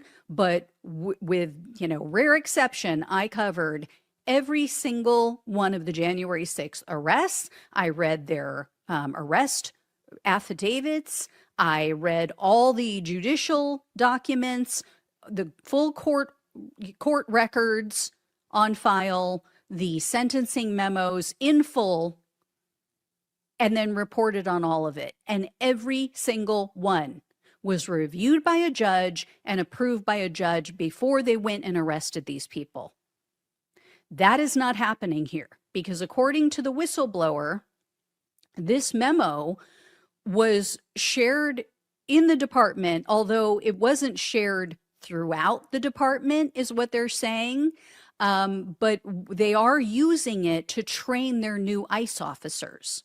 And the whistleblower says that these new hires are being instructed to follow these instructions, this memo, instead of previous training material, which cites the Constitution. And we've seen this in action. I mean, this literally just happened. I don't know when this was recorded, but this incident that I'm going to show you just came out in the press. This was caught on surveillance cameras in the home of this family. So check out this news report of what they did to this family, including their 12-year-old child. In St. Paul are concerned after they say federal agents raided a home on their street without a warrant and took away 6 people. They say agents even hauled off a 12-year-old boy who is now at an immigration center in Texas. Agents stormed in and then searched the house room by room. The neighbors say that the agents told them it had something to do with a narcotics investigation, but the neighbors are suspicious because of something caught on camera just moments before that raid. They started banging the door, kicked the door in. This video shows the moment federal agents stormed into a house in St. Paul on Thursday. In the video, you see a woman holding an infant. Neighbors say agents let her and the baby stay, but they took everyone else, including a 12-year-old boy. She asked for the warrant. They said they had one, but they never showed it to her. Family friend Francis Clatworthy tried to pick up the boy from a Twin Cities federal building on Friday, but had no luck. They say that they sent him to San Antonio. Neighbors say agents told them it was all part of a narcotics investigation and had nothing to do with immigration. But Sean Piet is suspicious because this video from his outdoor camera shows someone dropping off a package just minutes before the raid. Federal agents inside were telling him there's drugs in it, and if no one inside at the time claimed that package, that they were going to take everybody in the house. And one other thing struck them as odd. This warrant from a state, not a federal court, showed up on the doorstep the day after the raid. But it does not look exactly like this sample warrant that a state court spokesman sent us. It doesn't have a case number or a file stamp, and there's no record that agents ever filed it, though they do have 10 days to do that. So no warrant, and it appears that they set them up. It appears that someone went and put a package on their doorstep and claimed that there were drugs in that package as an excuse to arrest this entire family, including their 12-year-old child. And then they sent him, separated him from his family, and sent him to Texas by himself. And this is the shit that J.D. Vance and all of these other motherfuckers are out there defending today. J.D. Vance was in Minnesota today blaming the victims. You know, the way that abusive partners do. Oh, if you hadn't have done that, I wouldn't hit you. I wouldn't need to hit you if you hadn't have talked back. Yeah, that's what he's out there doing. When they're doing this, when they're violating the Constitution. And this whole family, I don't know if you caught it, they all have work permits. They're not here trying to scam the system, live off the system. They're all working. And why are you taking a 12-year-old child? They left the woman and the baby. You couldn't have left the 12-year-old child with her? Like, this is obscene what is going on in this country, and it is literally illegal. So a judge just ordered DHS to release this entire family. Now, unfortunately, we've seen how this goes, right? Over the past year, we've seen the Trump administration has a habit of just ignoring court orders and doing what the hell they want. So will these people be released? We don't know. We don't know. And then speaking of them doing whatever the hell they want, this memo that was signed by this Lyons guy, he tells the agents in this memo, and I'll bring it up for you guys so you can see it, quote, although the U.S. Department of Homeland Security has not historically relied on administrative warrants alone to arrest aliens subject to final orders of removal in their place of residence, the DHS Office of the General Counsel has recently determined that the U.S. Constitution, the Immigration and Nationality Act, and the immigration regulations do not prohibit relying on administrative warrants for this purpose. So, one goon, one Trump minion, one Trump jackass is saying that another Trump goon jackass is saying, "Oh, yeah, you can do it.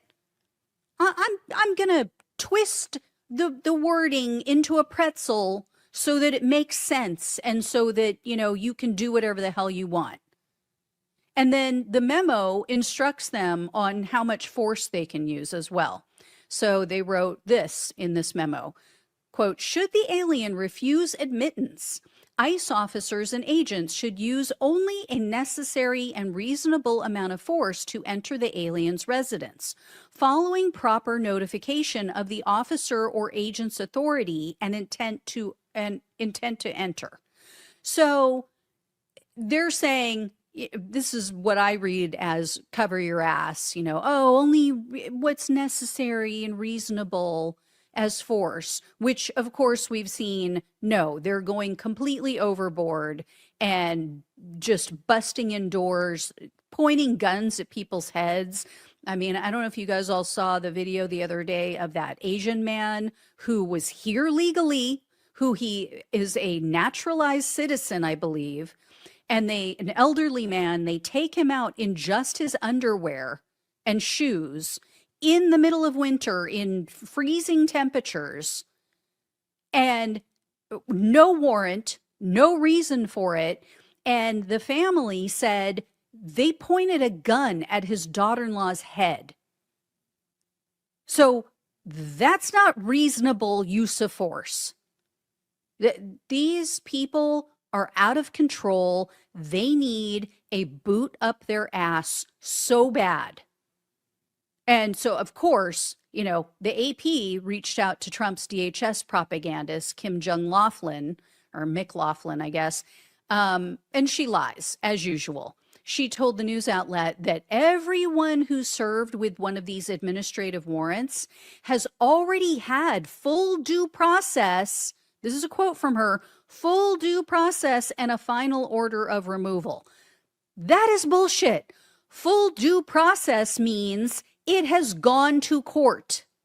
Full due process under the law in the United States means a judge has reviewed it and approved it.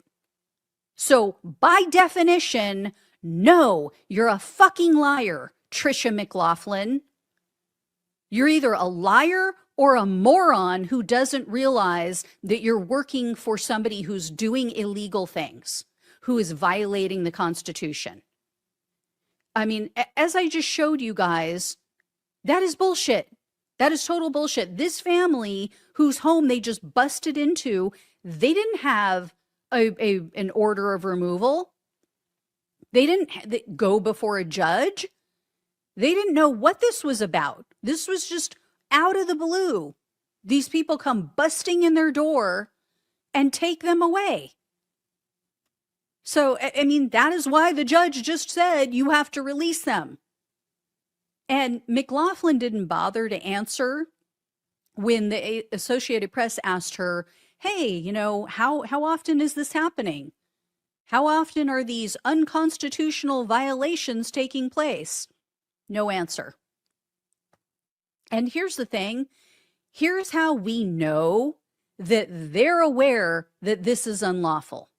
Because the two whistleblowers said they were shown the letter, they were shown this memo, and they were, allowed to read through it, but they weren't allowed to keep a copy of it. In fact, one of the whistleblowers said that they were only allowed to view it in the presence of a supervisor, and then they had to give it back. So they know that if this got out, it would be damning, and that they are not allowed to do this. Now, fortunately, one of these two whistleblowers was able to get into the computer system, and they were able to access this document eventually. So this is why it's taking so long, even though the memo was signed in May. It took them a while to be able to get into the computer system where it was located and download a copy so they could get it to the member of Congress. So this is very clearly a violation of the Fourth Amendment of the Constitution, which explicitly prohibits search and seizure without a warrant. And they damn well know it, right? I mean, if they had nothing to hide, why aren't they just handing it out to everyone? Why don't they just give everyone a copy? If you know what you're doing is correct and legal, what are you doing? Why are you not just giving it out? Why have to hide it? And the AP called them out for lying about this and doing this very thing. And they said, quote, ICE has been rapidly hiring thousands of new deportation officers to carry out the president's mass deportation agenda. They're trained at the Federal Law Enforcement Training Center in Brunswick, Georgia. During a visit there by the Associated Press in August, ICE officials said repeatedly that new officers were being trained to follow the Fourth Amendment. Really? So you're training them to follow the Fourth Amendment, you say, but then you're showing them a memo and training them behind the scenes to violate the Fourth Amendment. So they're aware that these officers are supposed to follow the Fourth Amendment. So square that circle for me. We know we're supposed to follow the Fourth Amendment of the Constitution, but yet our legal counsel in this department looked at everything and said, yeah, no, there's a workaround. It's iffy. We don't have to do that. Which is it? Which is it? I mean, they're just such fools. They're not even good liars. And that's the thing. Like, they don't even care to lie anymore because they know it doesn't matter. They know they're going to get away with everything. So they don't give a damn if they're caught in lies anymore. That's the point that we're at. This is why it's a fascist regime, because in fascism and fascist countries, they know they are the authority. They're the head of everything. They pull the puppet strings. They control all levers of power. They control the military. They control the police force. They control everyone and everything that could put a stop to what they're doing. So there is no one to put a stop to what they're doing without a violent uprising. And they know that. So here we are, guys. All right. If I hear any more, I'll let you know. Thank you all so much for watching and listening. Please like, please share and subscribe. Please donate if you can. And please, like I said, be sure to share this so that people understand what is going on, how they're violating everyone's rights. Because if you think this is going to stay with immigrants, you are sadly mistaken. And we've seen this already, of how they're grabbing U.S. citizens off the street and just throwing them in unmarked vehicles, not showing a warrant, not showing any, ID, no justification, and holding people for absolutely no reason. So definitely share it, spread the news. Love you all. Take care. Talk with you soon. Hey everyone, welcome to the show. I have more Trump regrets to share with you, more Trump voters entering the find out phase. So first up, I have a video from the Focus Group podcast conducted by Sarah Longwell over at the Bulwark. So check this out. There's been a whole lot of changes in not a lot of time. And, inflation is kind of moving faster than cost of living for most people's jobs, which is kind of getting rid of the middle class. In America, it's the haves and the have-nots, basically, is where it's going. And it's just creating an environment where, people are on edge. Like, I'm paying a lot more attention to what's going on, politically. I guess maybe that's something that happens as you get older, too. But it just, you just got to try to maintain, I guess, and get through and hope that the next election cycle that we can get some new blood in. So that man was explaining why he's disappointed in Donald Trump's presidency, even though, as you saw on the screen, he voted for him. He flipped in 2024 and he voted for Trump after he voted for Biden in 2020. Next up is a voter who now realizes they've made a grave mistake. They're like Job in Arrested Development. I've made a terrible mistake. So this is a woman named Donna, and she shared a video of Candace Owens on Piers Morgan's show. Candace Owens was saying in the video that Trump has been a quote unquote chronic disappointment. And Donna agreed with that. She said, "This isn't what I voted for either. I'm embarrassed I rode that wicked Trump train. Real patriots are done. He's an utter disappointment and a disgrace." So thank you, Donna. Another Twitter user, a woman named Shirley, replied to someone who said that it was hard to believe 77 million people voted for Trump. And Shirley told them, "It's hard to believe I fell for it, but don't blame me for voting. I was lied to. No other way to put it. In fact, I voted RFK, but he merged his vote with Trump, and I have probably seen him 10 times make a speech. I do not support Trump anymore. I am sorry I voted for this." People, punctuation is your friend. I thank you, Shirley, but please, for the love of God, use some punctuation. A period now and then, a comma here and there. That's all I ask. Anyway, I ask that of you, and that, you vote accordingly in the midterms. That's all I ask, Shirley. Anyway, next up is another video from an Engage's focus group. So take a listen to what this person had to say, who also just voted for Trump. Thing is still going up. There's not even like a standstill. Sometimes prices are kind of like leveling out. As far as I can see, they're just climbing and climbing and climbing. So that, as you saw there, was a Pennsylvania voter, again, a swing voter who went for Biden and then flipped to Trump. And she was explaining why she feels more anxious about the economy under Trump, and why she's not happy. And she was one of the many in that group who said that they disapprove of his presidency so far.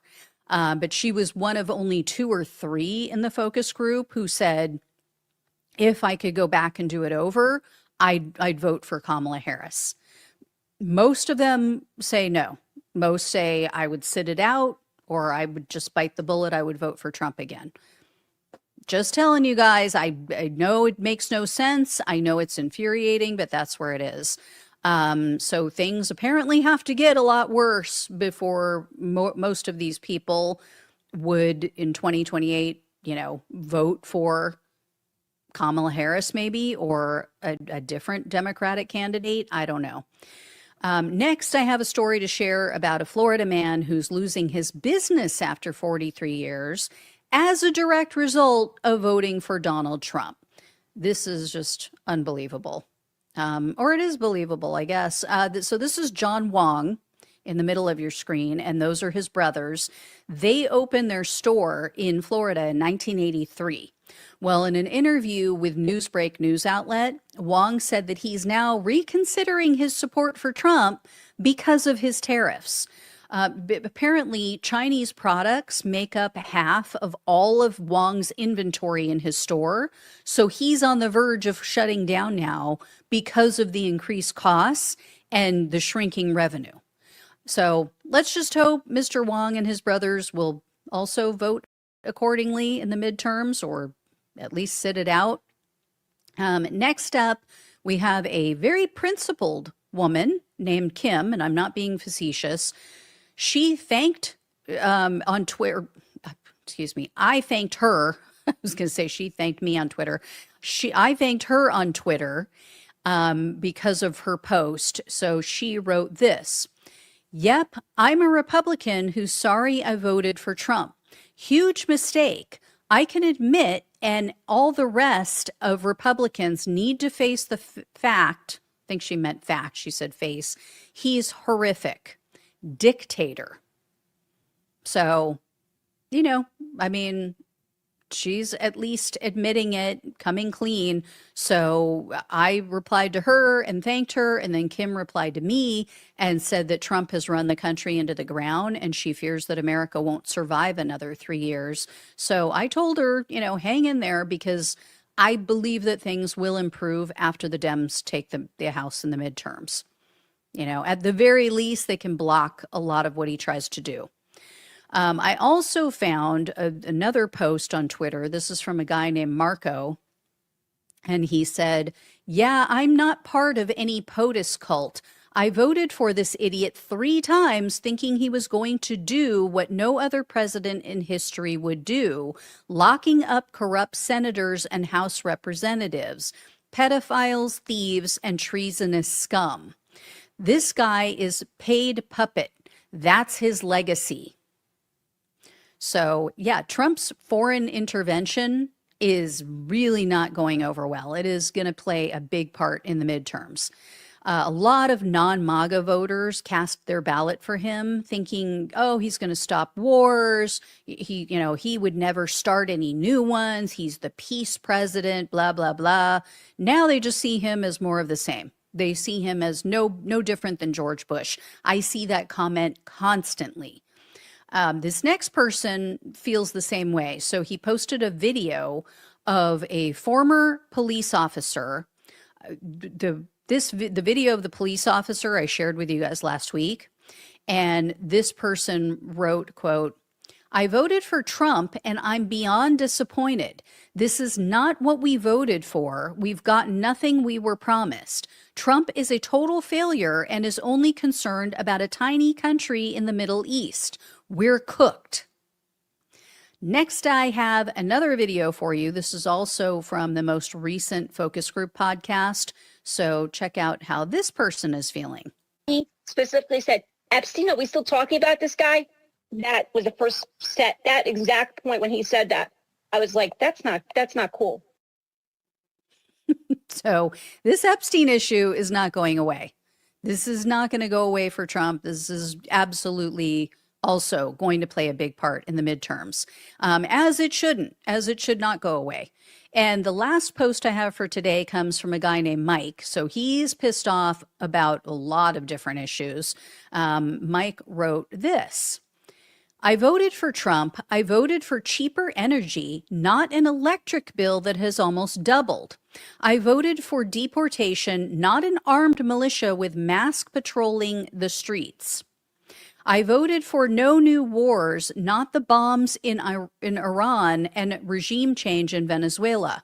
I voted for America first, not Israel. I'm so tired of the word domestic terrorist being used to describe Americans. I voted for the release of the Epstein documents, not more cover-up. Would I still pick Trump over Biden? Probably, but it's okay to admit we got played. Can we please get a Thomas Massey type person for president? Yes, I know eggs and gas are cheaper. I wish I was tired of winning. So, yeah, some of them are tiring of all the winning. I mean, I guess Trump is winning. His bank account is exploding from what we've just learned. Since taking office 1 year ago, he has gained over $1.4 billion in assets, or in his bank account, in his overall net worth. So he's winning. Country, not so much. All right, guys, thank you all so much for watching and listening. Please like, please share, and subscribe. Please donate if you can. Love you all. Take care. Talk with you soon. Hey everyone, welcome to the show. I have updates to share with you guys about this heinous murder of the Minnesota protester that took place over the weekend, Alex Preddy. You may have seen I shared videos over the weekend that I was finding online so you guys could see what all went down. It was very, very clear, no question, like not even a close call in this case, that they murdered him in cold blood. He was shot in the back, 10 times, I believe it is at this point, and did not have a weapon in his hand, was only carrying his phone. They had already retrieved his gun, which I'm going to share with you details about that. But again, this is not a close call. So Donald Trump's regime immediately started trying to cover up the truth, and the Justice Department did something that can really only be described as terrorist threats. So I'm going to get into that as well. I also have some witness statements to share with you that have been released, which are very damning for their case. So first, the Department of Homeland Security has now confirmed that several of these agents who were beating and who helped to murder or did murder Alex Preddy, they were wearing body cameras during this encounter. So we all want to see that, right? We all want to hear what they were saying to each other before and after, and especially during this altercation. And they claim investigators are reviewing this footage, but of course, right after that, this whole thing went down, right after Preddy was dead, they announced that they were going to take the investigation away from the Justice Department. They said that the Department of Homeland Security would be investigating this. That is highly, highly unusual. It is not done that way. So, I have no doubt that we're never going to see that footage. We will never see the body cam footage. So this is highly unusual, the fact that they're taking this over. This is just not the way you do things. And because of this, I have no doubt that footage will never see the light of day. I guess it doesn't really matter really whether it's, DHS or the FBI pretending to investigate this, because as we all know, the government agencies have all been turned into Donald Trump's own protection bureaus, and they're all run by his sycophants. So it's not going to be a legitimate investigation anyway. But we also received confirmation that ICE Gestapo agents took Preddy's gun before they shot him in the back. So this has been confirmed. The Washington Post somehow, I don't know if they got a hold of the original video, but they had a very high quality version of the video and they slowed it down. So you can clearly see one of these ICE agents removes the gun from Preddy's waistband, which was in the small of his back, by the way. So for anybody saying, oh, he was trying to reach for his gun, really? He was down on all fours. How exactly do you reach for your gun when you're trying to hold yourself up on all fours? And so you see in this slowed down version of this video that is very sharp and crystal clear, you can see the officer pulling the gun out of the back of his pants first. And one of the officers, I believe, who shot him, saw the officer take the gun and walk away with it. So not only was Preddy not armed at the time that he was murdered, but he never tried to reach for his gun. And by the way, he had a concealed carry permit. So, it's just so funny to watch the right completely flip on everything that they cared, that they claimed, or that they claimed to care about, and everything that they've been just whining about for decades. Oh, we should be able to carry guns. I mean, how many freaking people had weapons on January 6th? If we went by what they're saying now, all of those people should have been murdered. All of them should have been slaughtered by the police. And I want to touch on something else that's being used as a justification for his murder. Some MAGA supporters are saying, oh, well, he was resisting arrest. First of all, Preddy wasn't under arrest. Okay? He was trying to protect a woman who had been shoved by one of these freaking maniacs. He had his back turned to the Gestapo agent who shoved that woman, and he shoved her so hard that she flew halfway across the street and fell. Because that's who they're hiring. That's who ICE is hiring. Insecure, wannabe men who beat women, apparently.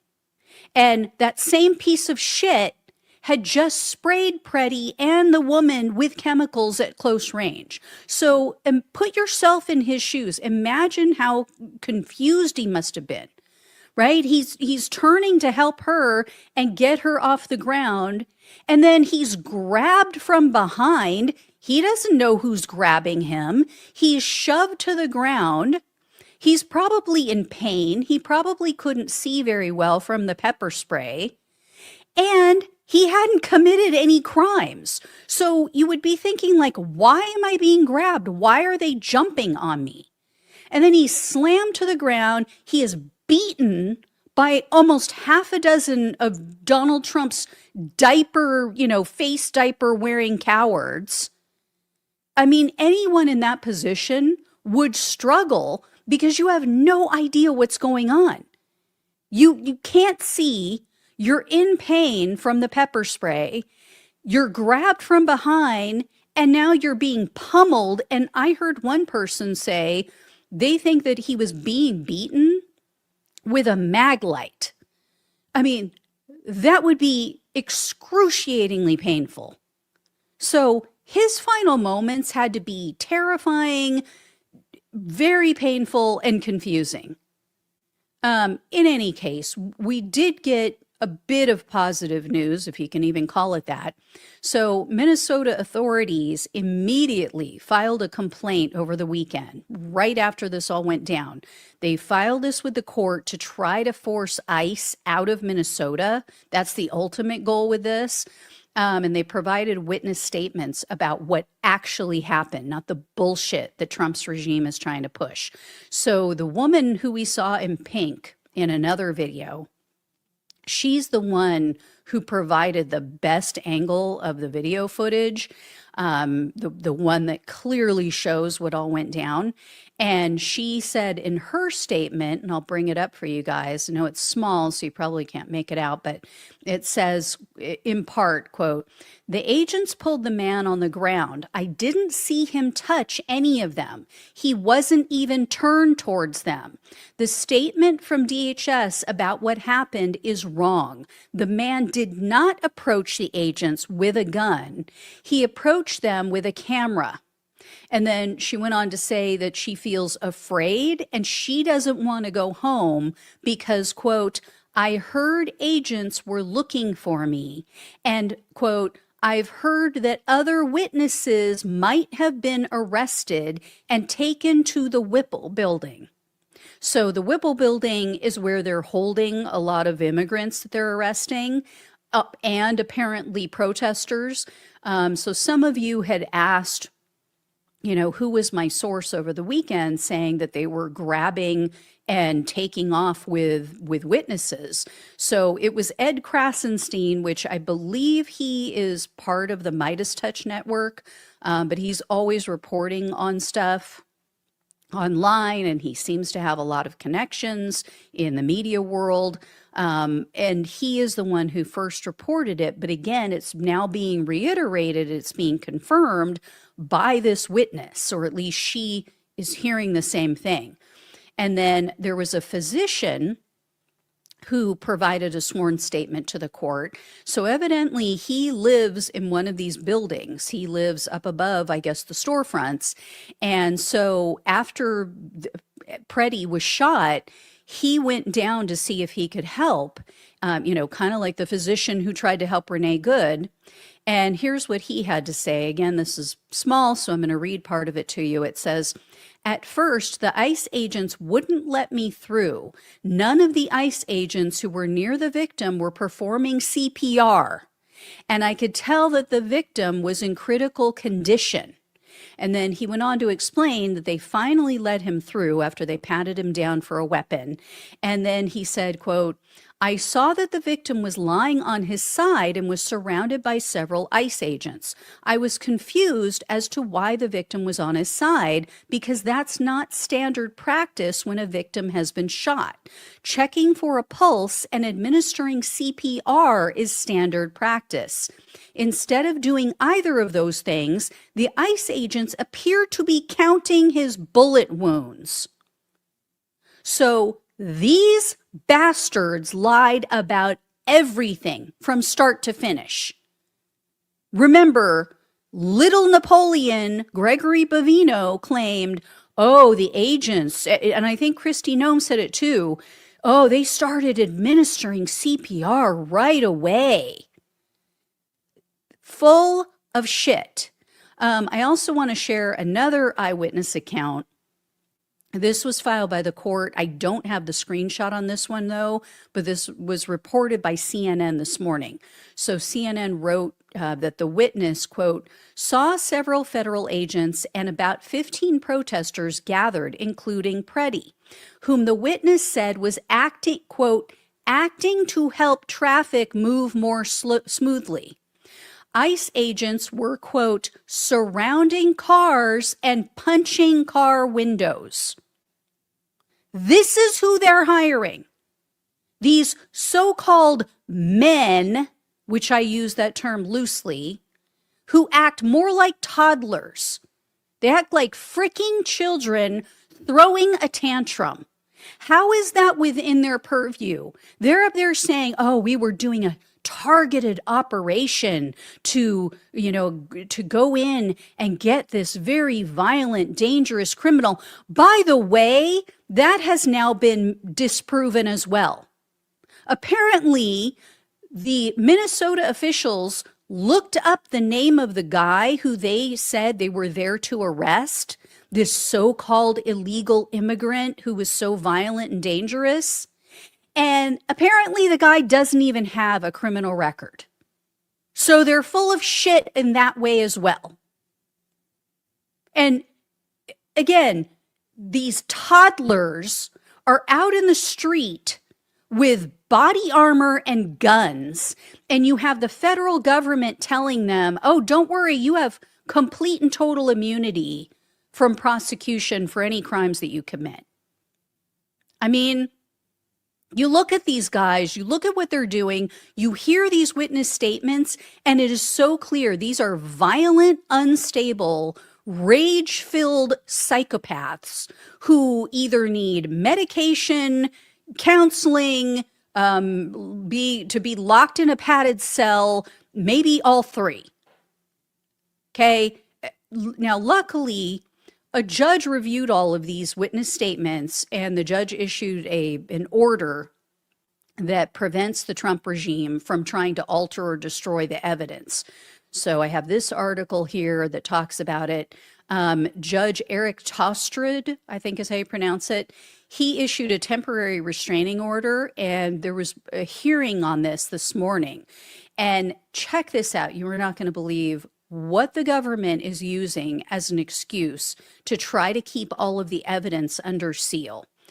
So, yeah, the DOJ claims that if the evidence is made public, it would put the agent who signed a declaration at risk, as well as his family. Like, they're worried about people doxing this agent, going after this agent. And here's what they cited. They cited the case of one of Donald Trump's January 6 lunatics. This is the justification they're using. I'm not joking. They cited the case against the man you see here on your screen. This is Edward Kelly. So he had been convicted of, whatever I forget, but I think he was violent on January 6th. So he was convicted of that. Trump pardons him. And then more recently, you might recall, I did a report on this, he was sentenced to life in prison because he plotted to murder the FBI agents who investigated him. They don't even get the irony here. This is someone who Trump pardoned, who's back in prison for threatening federal agents. And they're like, oh, see, this is what happens. People who who are in trouble with the federal government, you know, they might go after federal agents, even though we pardoned this guy. Oh my God. Oh my God. Anyway, I should point out this Judge Tostred, he was appointed by Donald Trump back in like 2018. So they can't make that same old tired claim, oh, Democratic activist judge, you know, just ruling against us. So anyway, we also got some positive news from the Democrats for once. So Senate Minority Leader Chuck Schumer announced Democrats will not vote on the government funding bill unless the Republicans pull out all of the money that they had earmarked for ICE. So, as I shared with all of you on Saturday, there were 7 Democrats who crossed party lines and they helped to push the funding bill through the House. Well, it now is in the hands of the Senate and it has to pass the Senate, but the Republicans can't pass it on their own because it needs 60 votes. So they need at least 7 Democrats in the Senate to vote along with the Republicans to pass the funding bill. So after Preddy's murder, the senators were like, no, we're not doing this. So they said, we're not advancing this bill because it currently includes $10 billion for ICE on top of money they've already received. So this could actually lead to another government shutdown, at least a partial shutdown, because the existing funding runs out this Friday. And here's the thing.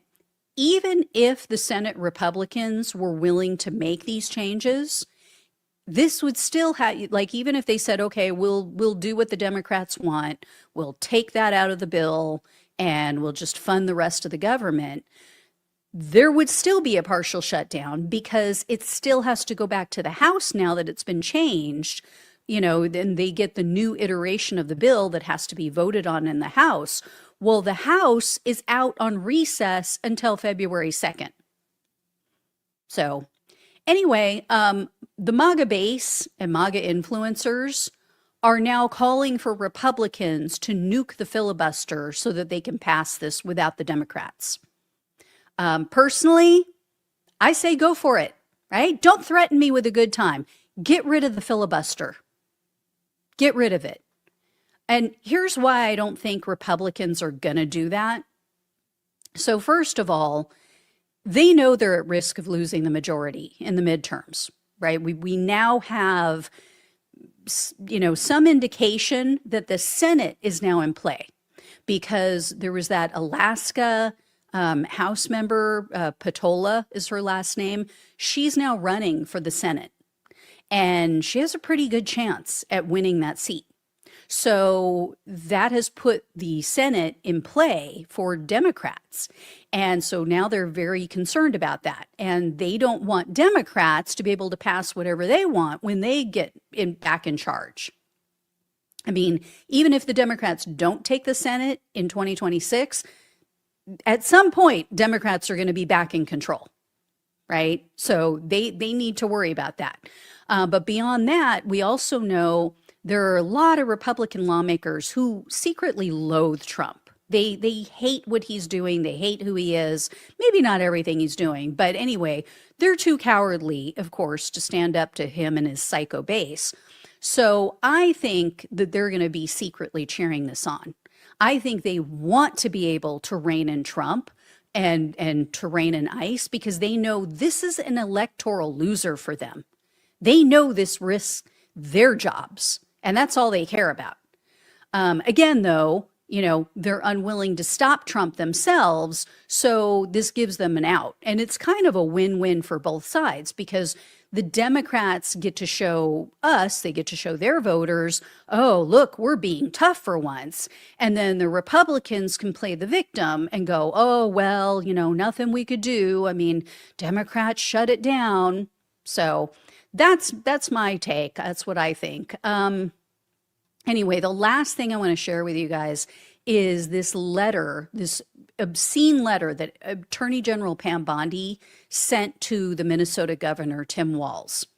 This is just unbelievable. And from what I understand, This was given to the judge this morning in the hearing, and the judge was not too happy about it. So this is the first of 3 pages that you're seeing here on your screen. And in this letter, Bondi lays out 3 demands for removing ICE from Minnesota. She essentially is making terroristic demands. This is like a ransom note. I mean, among other things, she says that ICE will leave Minnesota if the state hands over voter rolls to the federal government. So this is a total mask-off moment. They claim, oh, we're only trying to arrest dangerous undocumented immigrants. We're just trying to get rid of the fraud in the state. What they're doing has nothing whatsoever to do with immigration. These are terroristic tactics meant to harass blue states into compliance with their demands. That's what it's about. This is about rigging the midterms. This isn't a government of public servants. This is a criminal enterprise masquerading as a federal government. These are mafia-like tactics, right? I mean, they're essentially saying, give us what we want and we'll stop hurting and killing all the people you care about. So anyway, we'll see what happens, but yeah, I would imagine that that's going to be a non-starter. I would imagine that Tim Walz is not going to go for that. No, I can't go for that. No can do. Anyway, all right, guys, I don't mean to make jokes. This is a serious situation, but you know how my brain works. All right, thank you so much for watching and listening. I will have more for you. I actually have a really good video for you today about all the people who are turning on Trump and ICE over this whole thing. And it's not who you would think. It is not liberals. It is not progressives. It's not the left in any way, shape, or form. It is his own people. So be sure to check that out. I will have more for you tomorrow as well. Thank you all so much for watching and listening. Please like this video, share it with others so they see what's going down and they can see and hear those victim statements, especially, and how full of shit ICE is, and DHS and Trump and Nome and all the rest. And subscribe if you have not, so you get more content like this. If you can donate, truly appreciate it. Love you all. Take care. Talk with you soon.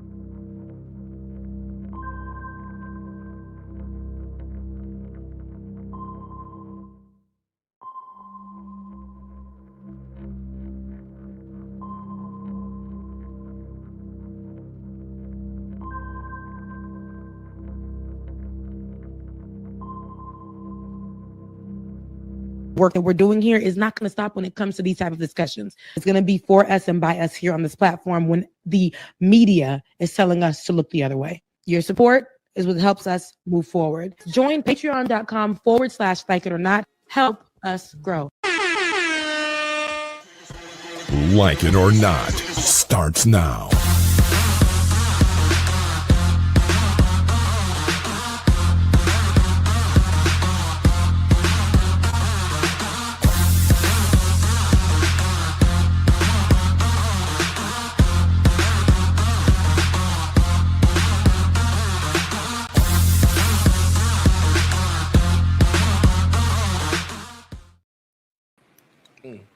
Good morning, good morning, good morning. Good morning. Good morning, DJ. Good morning, everybody. Welcome to Like It or Not, where we're free to tell the truth. And not care who doesn't like it. Just want to make sure I got my mic correct before we even. Yeah, I was just about to say, it sounds like you on the house phone. It did, and I was on the house phone, but now I am on the microphone. Okay, the mega phone. Okay, so yes. Good morning. Good morning. Good morning. How are you guys doing this morning? I know it's been a very long time since we have gotten together, but the band is back together because There's so much to talk about. First of all, Happy New Year to a lot of our supporters who are just tuning in and haven't seen us in a long time. We know, but we're here now. Again, Happy New Year. There is so much to discuss. First and foremost, I definitely want to say hello to you guys. Hey, Ben. Hey, Bubba. Hey, Dr. Mac. How are you guys doing? I know there's a lot been going on and we'll get to it, but how are you guys doing first and foremost? You know, Queen, all things given, of course, my spirits are dampened, but when I see my beautiful queen, there is my ray of sunshine. Right, Dr. Mac.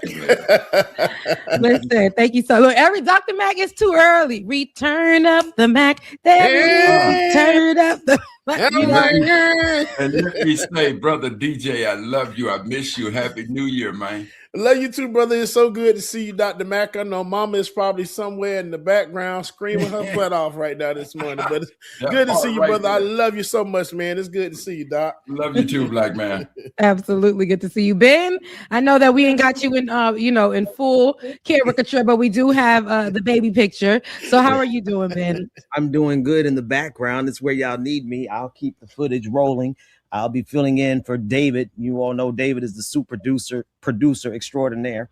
So you might not see or hear a lot of me today, but to be in the room with Rebecca Azor, DJ Exclusive, and Dr. Carl Mack. And we should be joined momentarily by Georgia Fort, who is in Minneapolis and on the ground. Well, she was on the ground until the militarization got so high that she believed that it was safer for her to leave, because she said, and we'll let her speak for herself what she saw and what she experienced. But there's a lot going on, Rebecca. It's good to be here. How are you doing? Oh, glad you asked. I'm hanging in there. I am good. I'm happy to be here. I am excited for this new year. Again, all things considered.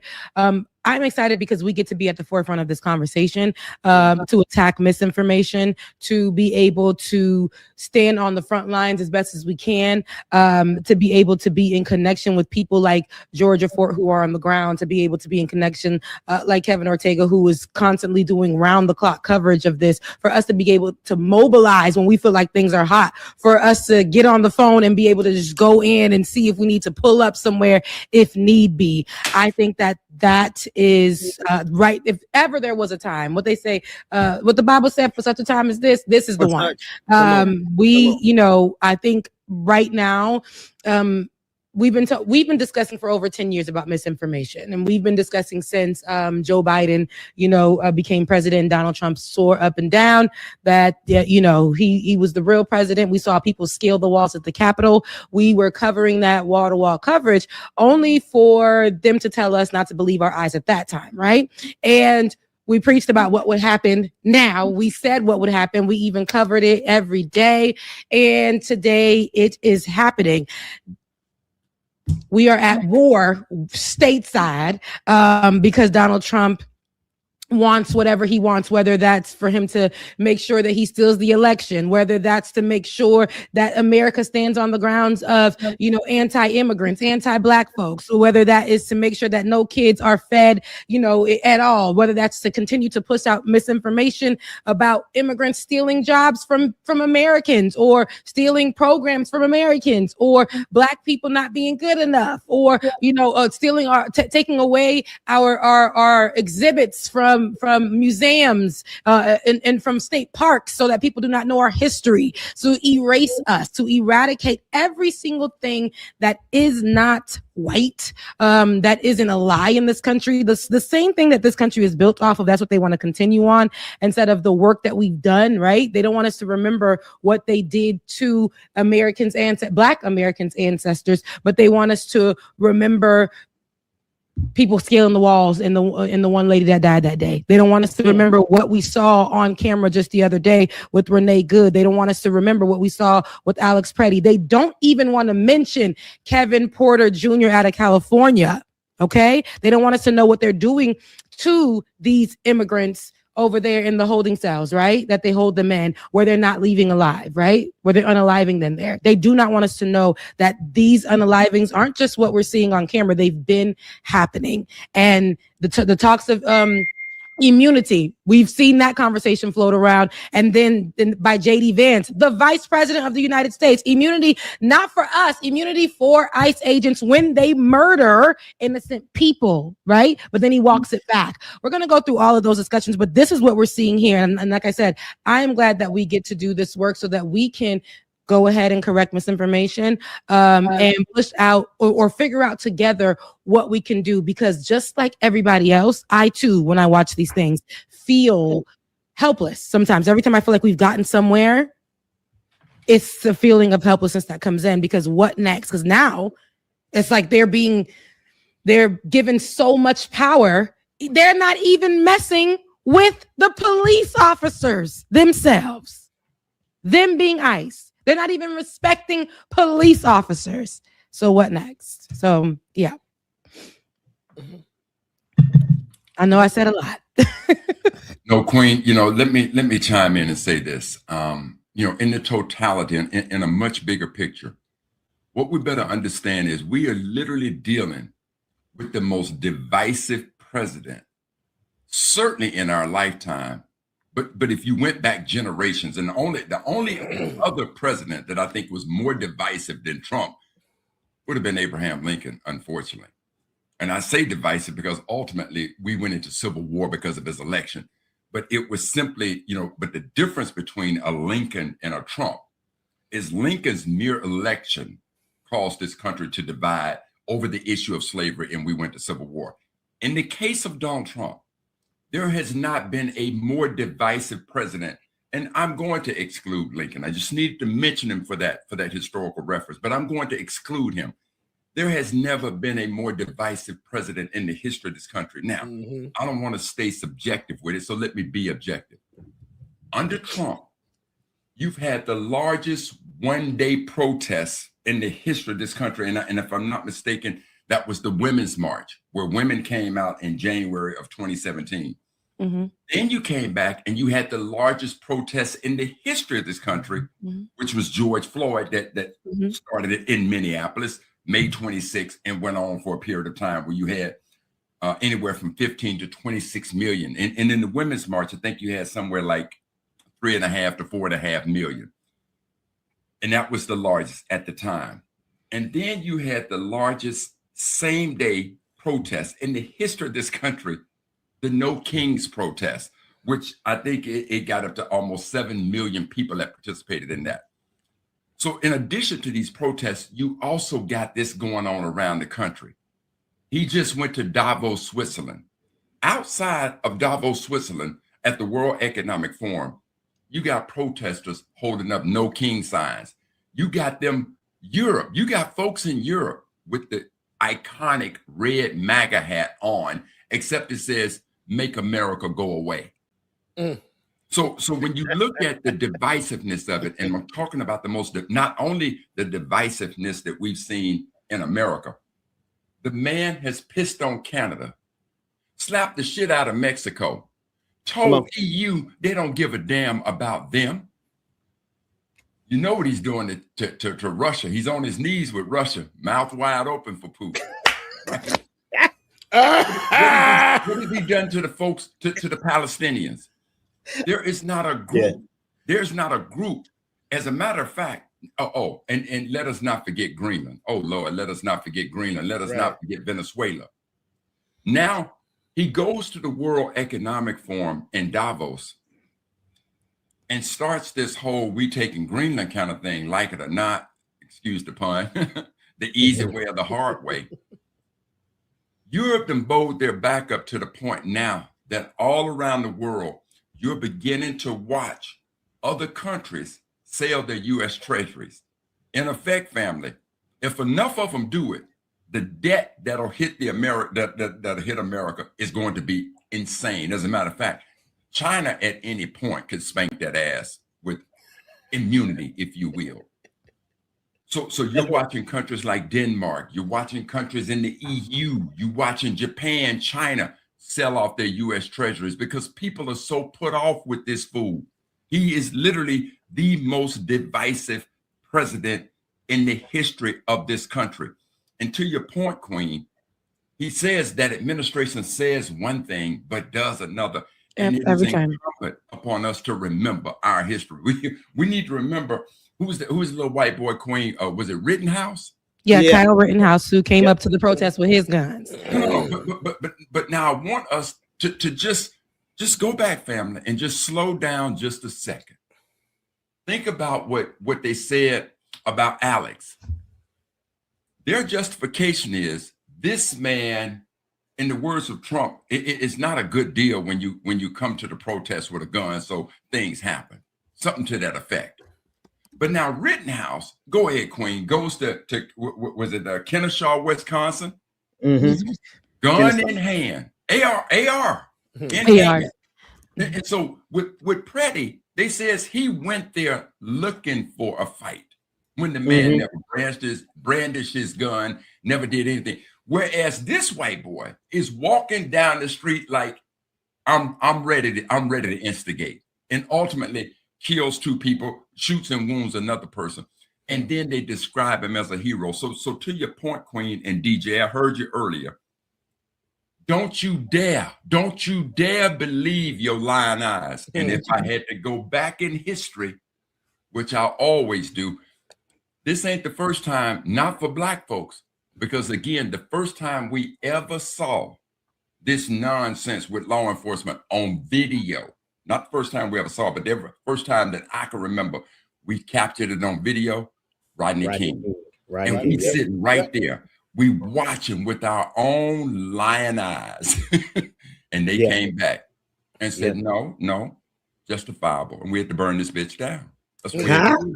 We had to burn this bitch down. So I'm gonna leave it right Absolutely there. right.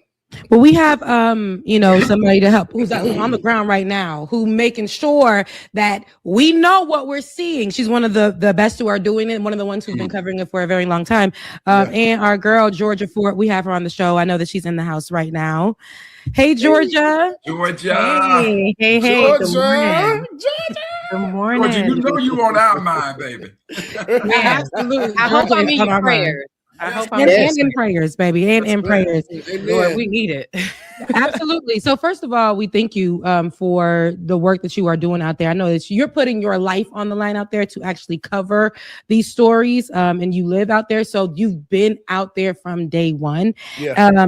A lot of the coverage has been wall to wall with you. I'm like, dang, she's out there. It's in the middle of the night. What's going on? We hear these, shots they ringing out. I hear yelling, and you are literally out there making sure that we get the truth because they don't want us to believe our eyes, as Dr. Max said. But so what have you been seeing on the ground right now so far? How is this going for you? We have so many questions, but how are you, girl? What's going on?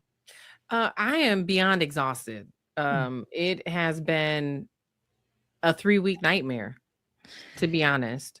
When you think about the fatal shooting of Renee Good happening on January 7th, I was actually supposed to be leaning into my fellowship that I'm currently doing. I was walking out the door to start some of those activities and got a call that there had been a fatal shooting of a woman by an ICE agent. And so I immediately went there. And quite frankly, ever since that moment, I've been running nonstop. My team has been running nonstop. 1 week after Renee Good was fatally shot by an ICE agent, there was a Venezuelan man who was shot during a raid in North Minneapolis. He did survive. But then to fast forward and have a third shooting and the second fatal shooting within just 3 weeks in Minnesota, it is extremely intense. People are either paralyzed by their fear or they're being propelled by their fear.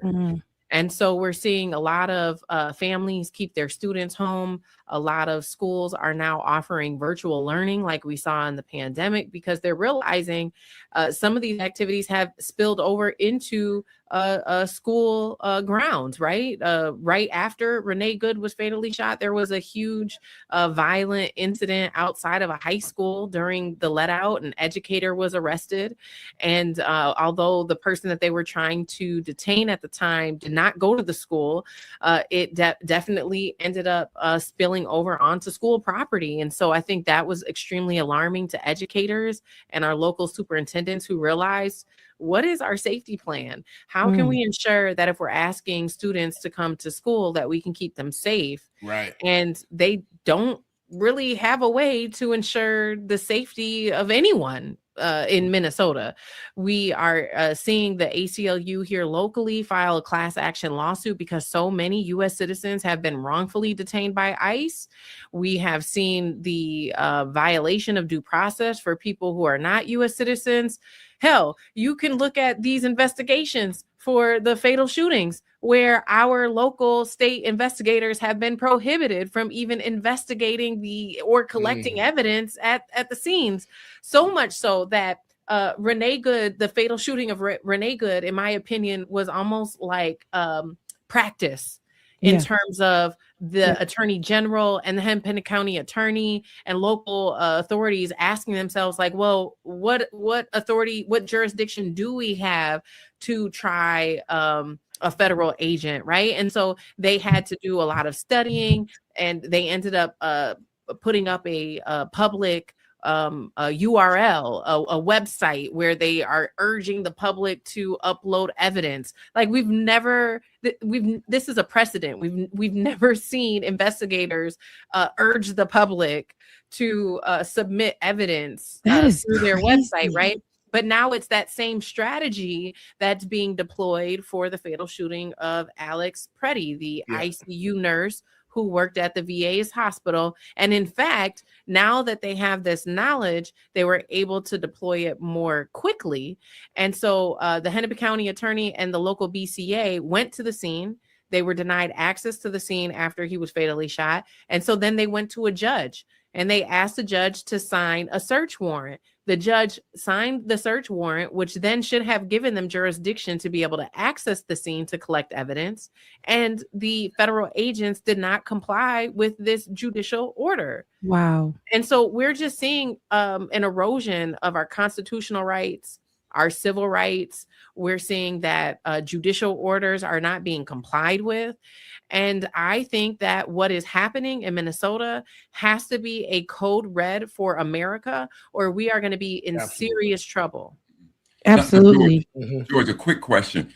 When you say that they're asking everybody to upload all of this video footage, quote, in their investigation, why do you think they're doing that? Well, I think that the Hennepin County Attorney's Office and Minnesota Attorney General Keith Ellison, who a lot of people know, who prosecuted he was the prosecutor for the Derek Chauvin trial, right? So these two individuals here, elected officials, they do have jurisdiction to investigate and arrest even a federal agent, right? But they can only do that if they're able to collect enough evidence to prove that there was a crime, that there was some type of violation of a statute of law in the state of Minnesota. And so if they don't have the cooperation of the FBI, right? If the FBI is the agency that's supposed to be leading this, and then normally they would work in tandem with our state investigators, the BCA, but they're prohibiting the BCA from having any access to the scene, then what is the next action of recourse? It's hire a private investigator, do the investigation yourself.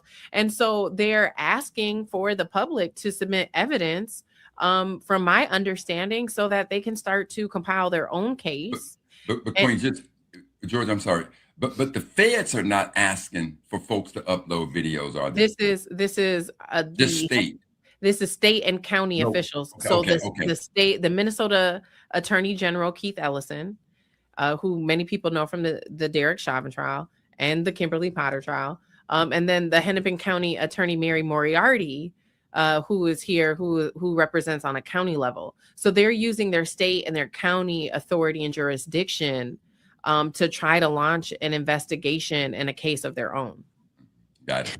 So basically, it's like ICE and their authority still supersedes, while they're in Minneapolis, it's superseding the state officials, the law over there. And like you said, this should be literally a huge red flag. People should be saying, if that can happen here in Minneapolis, it can happen anywhere. Yeah. But Georgia, I have a question for you. Why Minneapolis?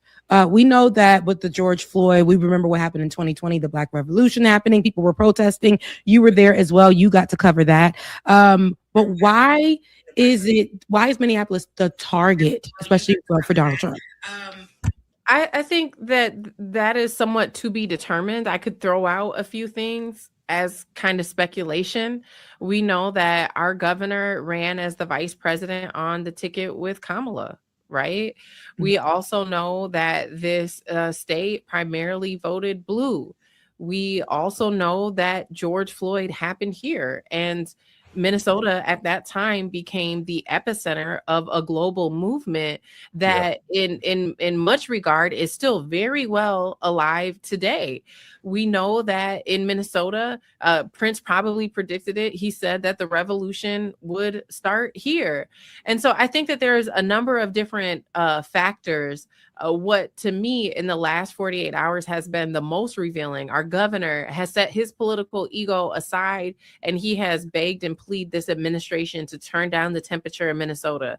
What I've heard from people who either agree with what's happening with ICE or who are just not in tune with what's happening, people are kind of saying, well, maybe the folks in Minnesota are overreacting. People in Minnesota are saying the people in this nation are underreacting. And here's why. I want to give you some context. Yeah. When you juxtaposition what's happening in Chicago, it's not just that people in Minnesota are responding different. That's not why this looks so different. Let me tell you why it looks different. Minnesota is a fraction of the population of Illinois. Illinois has more than 2 times the amount of population that we have, yet and still they had half the amount of agents. So we're half the size of Illinois, but we have double the amount of agents. Wow. Not just that, we have a fraction of the size of the population, or of the population of immigrants. So if we have less immigrants here, if this was truly about immigration, why would we need more agents than what Illinois had? And the last point that I'll make in terms of contrasting, having something to compare this to just let people know how tremendous Operation Metro Surge in Minnesota is. The operation in Chicago and Illinois has been ongoing for maybe 4 months, right? They've arrested 1,500 people. The operation in Minnesota has only been going on for about a month, and they've already arrested 12,000 people. Wow. But now, Georgia, it could two, and I want to put 2 other items on the board, and I certainly love the way that you stated it, speculation. But could it also be that Minnesota is somewhat of a sanctuary state? And could it be because of, publicly stating this from the Somali Americans, how many of them voted for Trump? I want to say somewhere around 30,000. So could those also be factors that is why Minnesota? Let me lay this out for you more in the form of a question. The thing I think people should be asking themselves: if this was about immigration, if it was about fraud, if it was about the Somali community, then why, when our governor asked for them to turn the temperature down, why did Pam Bondi write a letter asking for our voter rolls? Yes. That part. So I'm not going to speculate, but as a journalist, my job is to ask the questions. I'm having a hard time connecting the dots here. What does our voter rolls have to do with immigration? Number one. Number two, this is not the first time that they asked for our voter rolls. They asked for our voter rolls before they came in, probably almost as, hey, if you guys want to avoid being the next LA, if you want to avoid being the next Chicago, give us your voter rolls. And our Secretary of State and our Attorney General said no. And so here we are. So is this what happens? So this is why I'm saying what's happening in Minnesota should be a code red for this country, because if they come and they ask for your state's voter rolls and your governor, your elected official says no, this is where I feel it's safe to speculate. I think it's safe to speculate that they will be launching an operation in your state next if you don't hand over your voter rolls. The other piece about the Somali fraud, right, is that when you think about the judicial process to address fraud, it's already been addressed. The people who are accused of fraud, the people who are found guilty of fraud have been sentenced and they're doing jail time. But why every single time that the folks who are trying to weaponize the fraud activity that's happened in the Somali community, why are they weaponizing that to defend U.S. citizens being brutally shot in the face? And why are they forgetting to add the context that the biggest fraudulent operation in the state of Minnesota was launched by a white woman named Amy Bach? Right.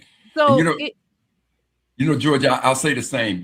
When you pose the question like that, I think the other thing is, if America is so concerned with immigrants and drug problems, all one has to do is look at the White House and ask, why is it that Trump now pardons this guy Hernandez, who was convicted of bringing 400 tons of cocaine, drugs into this country? So if you're so concerned about these things, why would you do that? And I think those are the same questions that you're talking about in regards to Minnesota. And for me, it's the same thing that one could say about a whole lot of things when you look at what has happened to us as a people, Black folks. I'm listening to some news reporting station where they had this sister on there, and she was a minority sister, representative from the state of Washington. And she made this statement: never in a million years could you have thought that these things ICE would be on American streets. And everything in me just went cold. Like, have you lost your mind? Don't you remember what happened in the 60s when the streets looked exactly like that? That's but right. They did not pay attention to what was happening to Black folks. And now here it comes circling around again. So Georgia, I just want to thank you so much. And I think on behalf of all of us for your extraordinary work, your extraordinary courage. And I know what courage is. Courage to me is when you're afraid, but you still go. That's and, right. In addition to all these other things, I think you've been tear gassed and all this other stuff. So thank you for just doing such an amazing and producing such an amazing body of work and bringing clarity to us. Thank you. Amen. Ben, you're on right now. Were you going to ask her a question? I was going to go somewhere else with the conversation. But well, before you take off with the other direction, and we might be on the same page, I don't know. But Georgia, tell us about your experience as a journalist. Yeah. Because as you look and you've covered everything, you have been from Derek Chauvin to Black Lives Matter protests, to Floyd, obviously, and then with Renee Good, but then even before that, Philando Castile. Like, you've been a Minnesota stalwart, regional Emmy award-winning reporter there on the ground who is doing phenomenal work. And in spite of seeing and experiencing all of that, what has this been like from a First Amendment journalist perspective? It's been a nightmare. We are seeing the journalists here being brutally attacked, but it's not new. Like Dr. Mack said, there's a long-standing history of a lot of the violations of our civil and our constitutional rights that have happened, that have set the stage for this moment. I think back to 2020, in the aftermath of George Floyd, there was a journalist, a reporter who lost an eye. There's permanent injuries sustained from going out, being on the front lines and covering this work. So yes, it is terrifying as a mother to go out and not just think about being brutalized, because I've also been shot with a rubber bullet when I was covering the protest after Daunte Wright was killed, right? Wow. But then to think now about your losing your freedom, being detained for documenting what is happening as political retribution. It's hard to go out there and feel safe in no matter how big you have press written across your chest, no matter how big your camera is, no matter if you are an international recognizable anchor. We saw even in 2020, right? They arrested a reporter who was broadcasting live on CNN, and they arrested him, not his camera crew, but him as a brown man, right? That is the same thing that we're experiencing now, except for it's escalated. And in addition to that, we're not talking about going to state jail. We're not talking about going to a county jail. We're talking about federal charges. We're talking about going to federal detentions where they're saying that you're going to the same institution where they're saying they're keeping the worst of the worst. The people they're arresting are the worst of the worst. Well, if they arrest you, they're bringing you there too. You know, and so as a journalist right now, I think that we are living in a society, right? Like in the context of what's happening globally. Right. What we saw happen in Palestine was that's right. There you go. Killing of 300 journalists. There you go. 300 journalists there you were go. killed covering There what you was go. happening in Palestine. So if on a global stage, that's right, no one would intervene, that's no right. one would say that this is this cannot happen. No That's one right. will enforce any type of international law to say that there will be a consequence for killing people who are trying to document what's happening. The tolerance that we have allowed globally has set the stage now for American journalists, whether they're independent or whether they work for commercial stations now, to be targeted.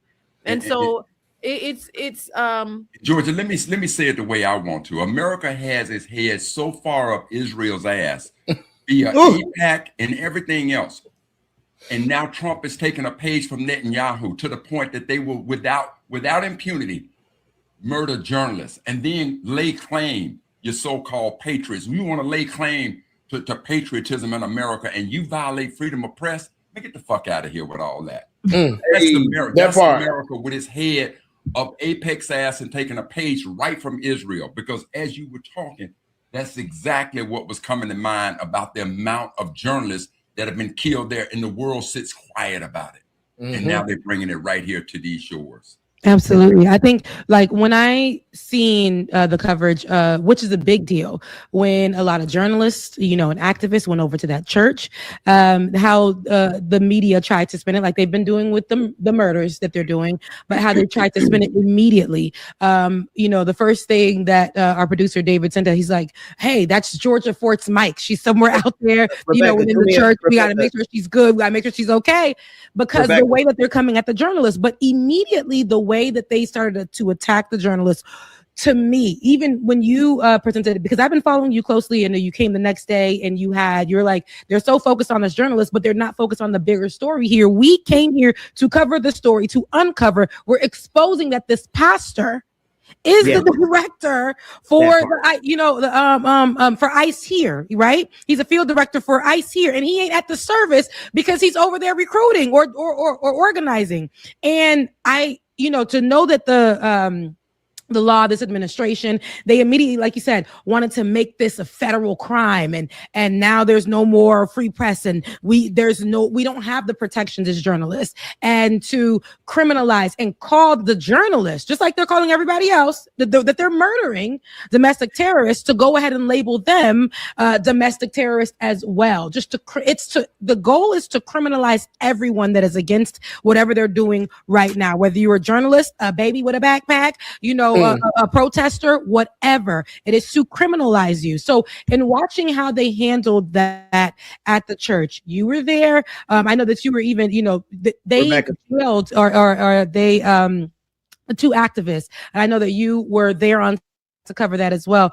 What was that like from the time of covering to the time of them letting the activists go? Because they were the two that they held.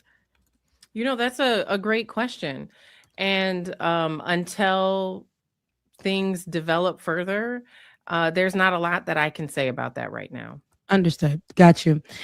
Seeing that though, in seeing how they dealt with Don Lemon, what they want to do is divert the attention. And we've been seeing that. Like, let's make it about the journalists, not about what's happening at the church, not about what's happening with these people, not about, like, in the church, a pastor is leading, ain't there on Sunday, but the church thing to be saying that, hey, we're supposed to be Christians. We're supposed to say that, these are God's people. We're supposed to be making sure that everybody is protected. But knowing that even your church, your doctor, your mailman, your whoever could all be associated with this, with what's going on, could be on the other side of it. It just sucks that this is what it's become. The kids can't go to school. And the Go thing ahead. that I've encouraged people to remember when they think about that specific situation that has happened here in Minnesota, and as we come off of the celebration of Martin Luther King's birthday, Dr. King, Reverend King, that's right, was arrested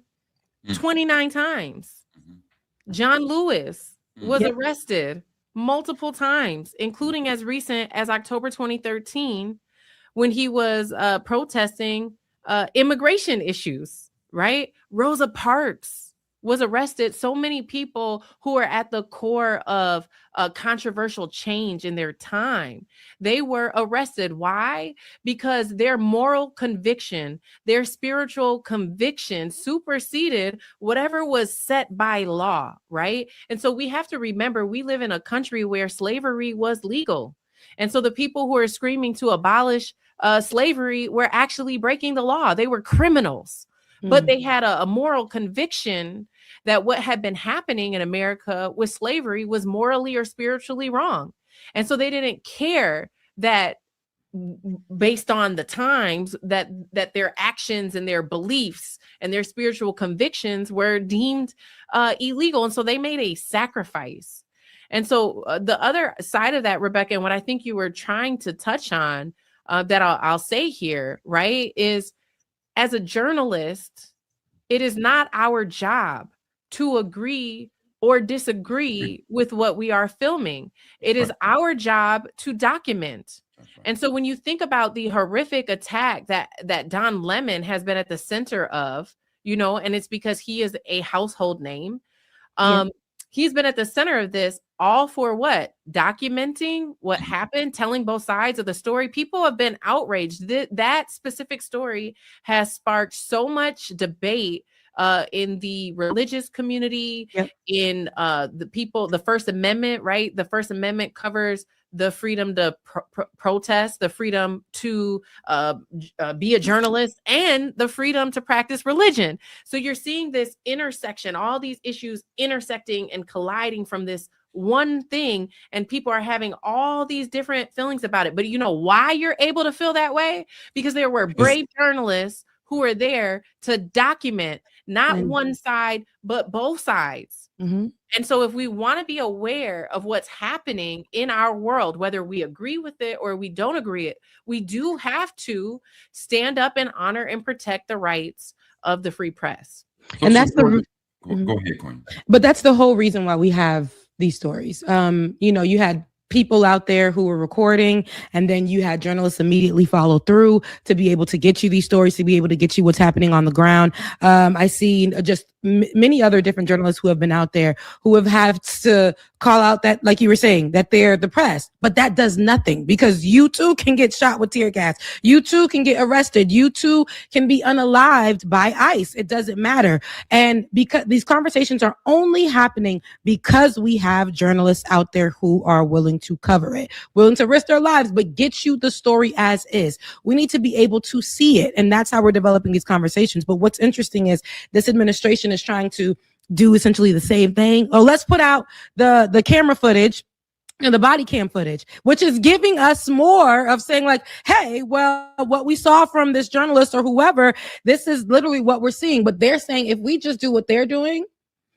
it shows that our hands aren't dirty anymore. And I think that's the problem. It's this pattern that they're creating. You've seen it, we'll drop it, but who do you really want to believe? And it's to push out, it's to constantly make it look like journalists are lying. Journalists are there to flip the story. And it really, really sucks, because I've seen under even your post, people have commented under my comments under your post to say, oh, it's actually, you think it's good that somebody came with a gun to the protest, or I think it's great that my president killed this. They're saying these things underneath these videos that are showing you clearly what happened. And so how do journalists protect themselves in this time? If that could even be a question that's answered. I think America has to protect journalists at this time. I've had so many conversations with people, and you know, at a time like this, I never want to center myself, but I did feel the need to make a post showing people I have been in media for 17 years. Yeah. This isn't, you know, and there's a lot of people who are stepping up and they're becoming citizen journalists in this moment. They're inspired, Yeah. they're documenting, and there's a place for that. And also, when you see this strong attack on our free press, America's going to have to protect its journalists. Otherwise, I agree. if they could kill 300 journalists in Palestine, why won't they do it here? That And, part. and the attack on the journalists hasn't been that severe yet, but we've seen a progression. It's growing. Thinking, okay, when Jimmy Kimmel got pulled off air, there was this huge, tremendous outrage. At that time, I did the story about Mario Gravera, who was an independent journalist like myself, who was in Atlanta, documenting the arrests that were happening there. They ended up arresting him. His attorney said he had a work visa to be here. He ended up being deported to El Salvador. So that didn't get any national attention until I, as another independent journalist, started doing stories about it, started reporting about it, right? And so we have to understand that media is a tool that is extremely powerful that we can all use, but we also have to start respecting professional journalists who are out here, who have been doing the work. And when we see whether it's federal agents, whether it's local municipalities that are infringing on the rights of journalists, we have to take it extremely seriously. This is part of the reason why I started being so outspoken back in November. On November 25th, there was an ICE raid on the east side of St. Paul where 3 journalists who were clearly identified as press were injured. One had to be taken by ambulance. And so for the first time ever, I stood at a podium during a press conference and I denounced this type of attack on the media, right? And you guys know I've criticized mainstream media every way to Sunday, okay? Yeah. But I'm not going to stand and be silent when they're attacked, because if they I can be agree. attacked and no one can do anything, I definitely will be attacked and no one will do anything. And so I started speaking out about that, because that wasn't even federal agencies that attacked those 3 journalists. That was our local law enforcement that attacked those 3 journalists during an ICE raid. And so who is here to protect us? Can we count on our local law enforcement? Can we count on our local officials? Well, we know where the federal government stands. But have we been totally abandoned? And that was one of, I think, the most profound speeches that I've heard in all of the coverage that I've done over the last 3 weeks was co-executive director Eli Darris of the Minnesota Freedom Fund. He said, just tell us if you're abandoning us. Tell us. Because the way that we're not seeing people who are elected, who have power and authority to do something, it's concerning. And it is, you can make the statements, you can go to the press conferences, you can use profanity, but if it's not being followed up with action, then what does it really mean? And so that is one of the reasons why I do keep pointing to what the Attorney General is doing. I keep pointing to what the Hennepin County Attorney, what they're doing, because it does appear as though they understand the limited power and authority that they do have. And it does appear as though they are trying to investigate and have said that they're willing to prosecute any injustices that they're able to prove. And so, Georgia, let me ask this, because you're talking about the brazen behavior of ICE, and clearly that's what we're seeing. And then on top of that, you got these large protests. I mean, incredible protests. And I want you to comment on 2 things. One is, I think I saw this weekend what appeared to be a protest that stretched like blocks and blocks and blocks around the corner in this some huge area inside of Minneapolis. And so when you think about the statements, the comments that are, because we're so angry with ICE and we're shouting these things out to them, and this brazen behavior, given, and I want you to try to look, if you would try to explain, why do you think that in light of so many cameras on them, so many people upset with them, large protests everywhere, that they still just feel like it don't matter. We're going to do what we want to do. We'll continue this brazen behavior. Why do you think it is? Do you think it's a lack of training, or is it something else? Who's going to stop them? So is it safe to say that it's because the president, when you say who's going to stop them, what I hear is going back to Project 2025 and his own words, where this administration, including the vice president, has stated they get complete immunity. So, because for me, when I hear people say it's due to a lack of training, I don't think it's a lack of training. I think it's the seduction of power.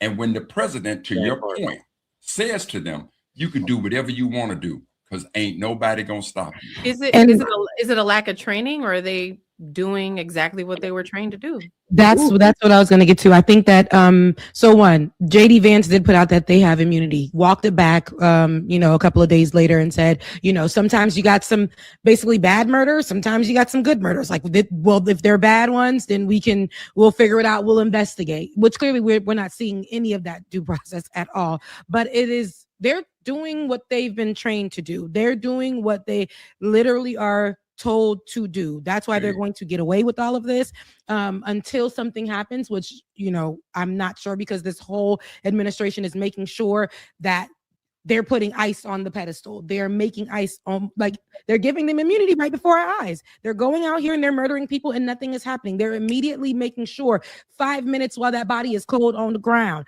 they are getting out there, putting out statements to criminalize the person that was murdered, criminalize anybody who's putting out video about it, all of those things. They are doing this from official sites. They are taking time to make statements, to do press release. They're doing all of that as that body is laying out there just for a few minutes. They're putting more work into that to protect DHS. They're to protect the ICE officers. And even we're seeing there's a disconnect, which is interesting, because we know that there is with police officers, with local law enforcement already, right? That we know there's issues with Black folks and brown folks with law enforcement historically. That's already a thing. But to see that even ICE is disconnecting from allowing law enforcement to be on the scene, DHS is taking full control with this administration when things like this happen. It's interesting to see, because Black folks still got issues over on this side being murdered by police officers, and now we're seeing that with ICE on another level, and with them killing anybody and everybody who was against them or on the other side, under the guise of it being protections from bad immigrants. So they are doing exactly what they have been told to do. We see them boasting on various videos, saying about their salary, about their pay, right? About them all going to be able to get away with this. The first thing that they do is touch their guns. Some of them have tooted that they were at the Capitol, right? And now they're here. Now they're ICE officers. And on one of the shows that I did with the Leftist Mafia, there is a Reddit, the thread of a lot of people who are friends and family members of people who just became ICE agents or been ICE agents for the last year. And many of them talk about the lack of training that their family or friend had to do. It's literally a walk on. Literally, you just come on in, you know how to, shoot a gun. You don't have much training. We're telling you to just round up any immigrants or people who are against us, people who aren't allies, people who are anti-Trump. That's the rules. That's what it is. I do know someone personally who is not white, who had to go through a little bit more training. Their training included, since you are a product of immigrants, what would you do if we were to round up your family? Those were the questions that were being asked to that person. Wait. again, Rebecca, you know somebody in ICE? What'd you say, Ben? You know somebody in ICE? I knew somebody who wanted to go for ICE, and ICE denied them because they couldn't answer that question about their family being rounded up. That's great. Georgia, let me ask this question. It came out, of course, we heard the demonstrative description that was laid by the administration against Renee Good. And then, speaking of reporters bringing information, Trump's on this interview with CBS, and the reporter informs him that Renee Good's daddy was a big-time Trump supporter.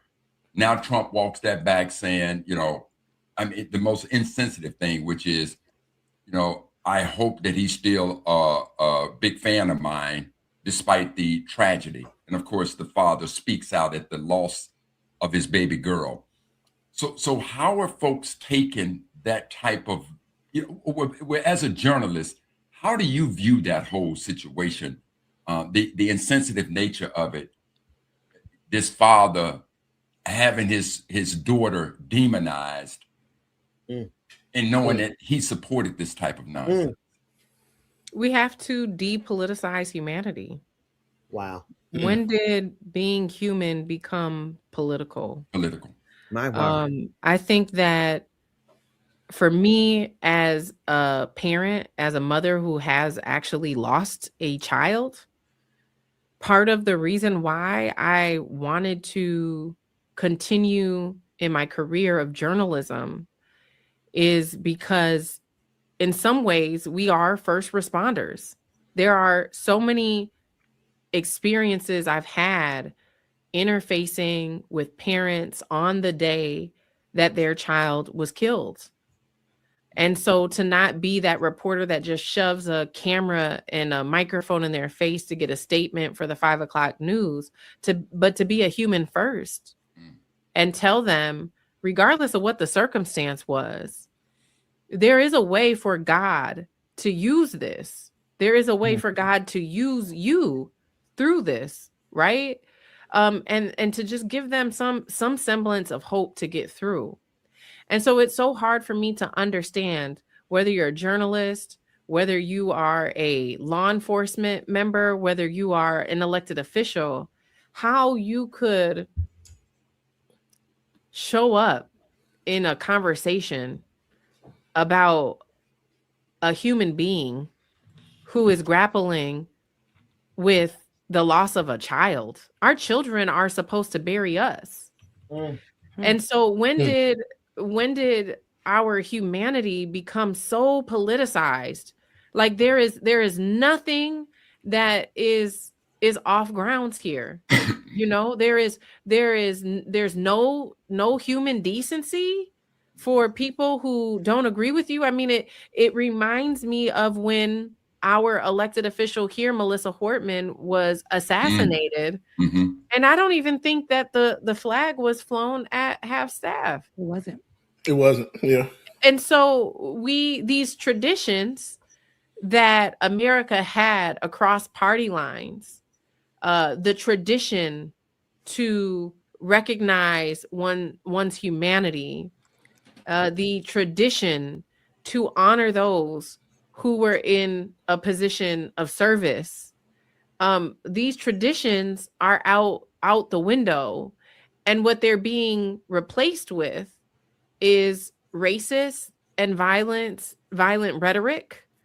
And you know, that paired with the ongoing constitutional and civil violations that we are enduring, I think that is why we're seeing the response that we're seeing. We're seeing tens of thousands of people, if not hundreds of thousands of people, are taking to the streets, taking a stand. We saw more than 100 members of clergy get arrested at the Minneapolis-St. Paul International Airport. We saw the church protest. We've seen so many different demonstrations, protests at hotels where these ICE members are saying, I think the people of Minnesota, I think the people of this nation are growing desperate because our elected officials, our local law enforcement don't understand if they have any authority or any power to intervene and protect the people. And so the people are standing up. The statewide shutdown that we had here on Friday was the biggest strike that we've seen with the unions in more than several decades. George, you know, George, I think the other point that comes to mind is when you talk about these rules and these traditions that have always been in place. And if I was just take a parallel to that about DEI, the one criticism that they tried to use for diversity, equity, and inclusion is that it wasn't based on meritocracy. And see, what you're talking about is that there have been rules of law, the Constitution, that have established that things should happen on their merit. And what this administration is doing is saying, no, we want to change the rules again. This is why I will clearly say, when they speak against diversity, equity, and inclusion, when they constantly change the rules, when the First Amendment and the freedom of press no longer applies, this is America once again saying to us, to the whole world, we ain't never been about meritocracy. It ain't never been about your ability. It's only been about us as white men win. Yeah. Georgia, if I could jump in here real quick, I want to two things I want to do, Rebecca, if you could spare me a moment. I want to read the statement from the Peretti family, if I can get it on this, the Peretti family, rather, if I can get it on the screen. There it is. And then I want to ask you a question, Georgia. We are heartbroken, but also very angry. Alex was a kind-hearted soul who cared deeply for his family and friends, and also the American veterans whom he cared for as an ICU nurse at the Minneapolis VA hospital. Alex wanted to make a difference in this world. Unfortunately, he will not be with us to see this impact. I do not throw around the hero term lightly. However, his last thoughts and act was to protect a woman. Come on. The sickening lies told about our son by the administration are reprehensible and disgusting. Alex is clearly not holding a gun when attacked by Trump's murdering and cowardly ICE thugs. He has his phone in his right hand, and his empty left hand is raised above his head while trying to protect the woman ICE just pushed down, all while being pepper sprayed. Please get the truth out about our son. He was a good man. Thank you. Georgia, I want to ask you because I've known you for many years, and we've seen transitions from the world before 2016, entirely different world than when you and I and Rebecca and all of us met back in 2020, and the world is entirely different than when we met in 2020. That said, I hear something in your voice that is a new level of clarity and precision and accuracy. When we ask you these questions, you're not just answering them to the fullest extent that they could be answered. You are, as a professional journalist. But Georgia, I hear you understand the times. I hear that you understand the score. You understand the situation. You understand that this is a fight for our republic. You understand that this is a fight for decency. And I'd like to hear you speak on that from the perspective of other people waking up to what times we are in. You are a very measured journalist. You are a professional. And I'll say it again, you're my homegirl. And I'm not just bragging on you because you're my homegirl, but because you do the work. You're an Emmy Award, a regional Emmy Award winning journalist. But you're sounding the alarm here. You're not just saying, you are saying, look at the facts. Yes, precisely, look at the facts. But after you look at the facts tell us this. And that this that I hear you alarming us about, it's a pretty big deal when you're talking about democracy, ain't we? Like we're talking about the whole ball game here. And I hear you have clarity there.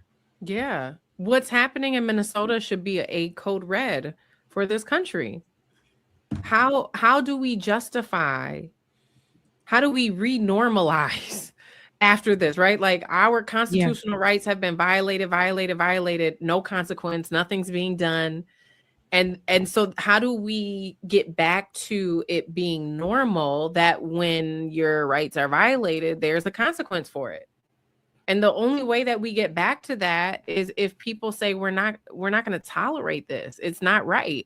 If an agent shoots a woman in the face in broad daylight, while they're supposed to be focused on immigration and she's a U.S. citizen, she's a white woman, that we're going to investigate and then make a determination, right? How do we get back to a point where if someone says that a person is armed, but they're not armed, and then they're shot multiple times in the back while they're on the ground with their face on the concrete, how do we get back to a point where that would actually be investigated before it's just declared that it's justified. Like, how do we get back to what our social contracts were, the things that we agreed were law and order?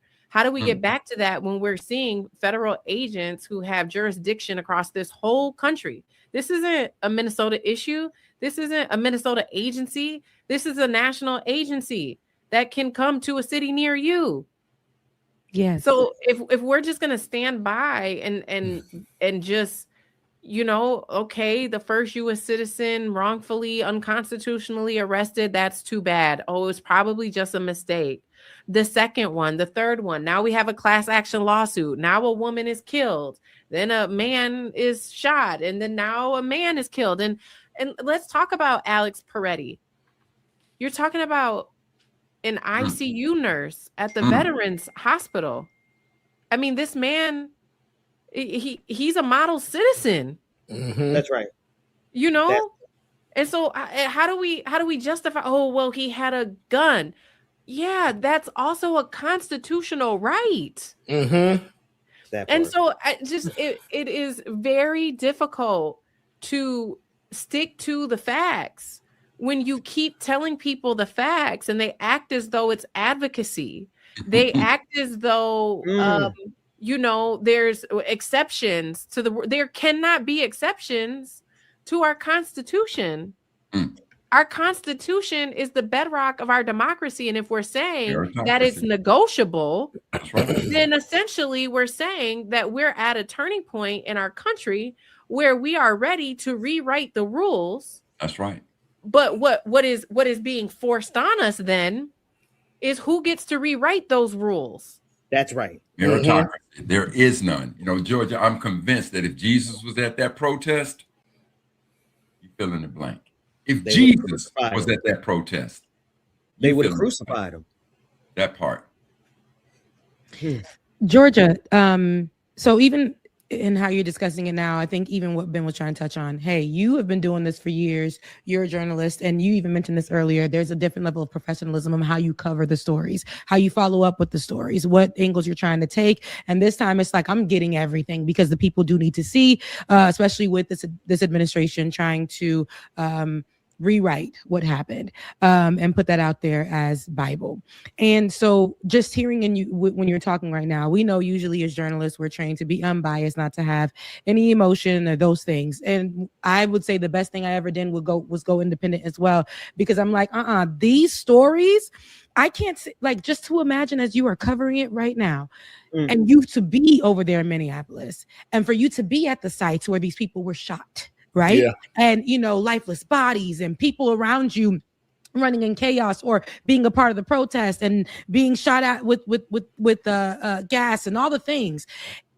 It's hard to be a journalist and not and be out there and not have a feeling. So right now, even when you're speaking, I feel like you're seeing this as somebody who lives there, as you said, as a mother, not just a journalist, but in seeing this, right? We know we've watched these videos with police brutality, having to wake up and watch Philando Castile, all these, watch these in the middle of the night because it's somebody videotaped it, and now we're watching this out on a live or something of that sort.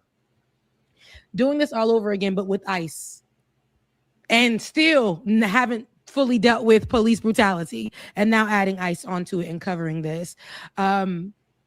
Is there a balance for you right now, or is it all like you're like, listen, they're getting everything, they're gonna get the coverage as a journalist, and whatever raw emotion goes out there, or is there some kind of balance for you?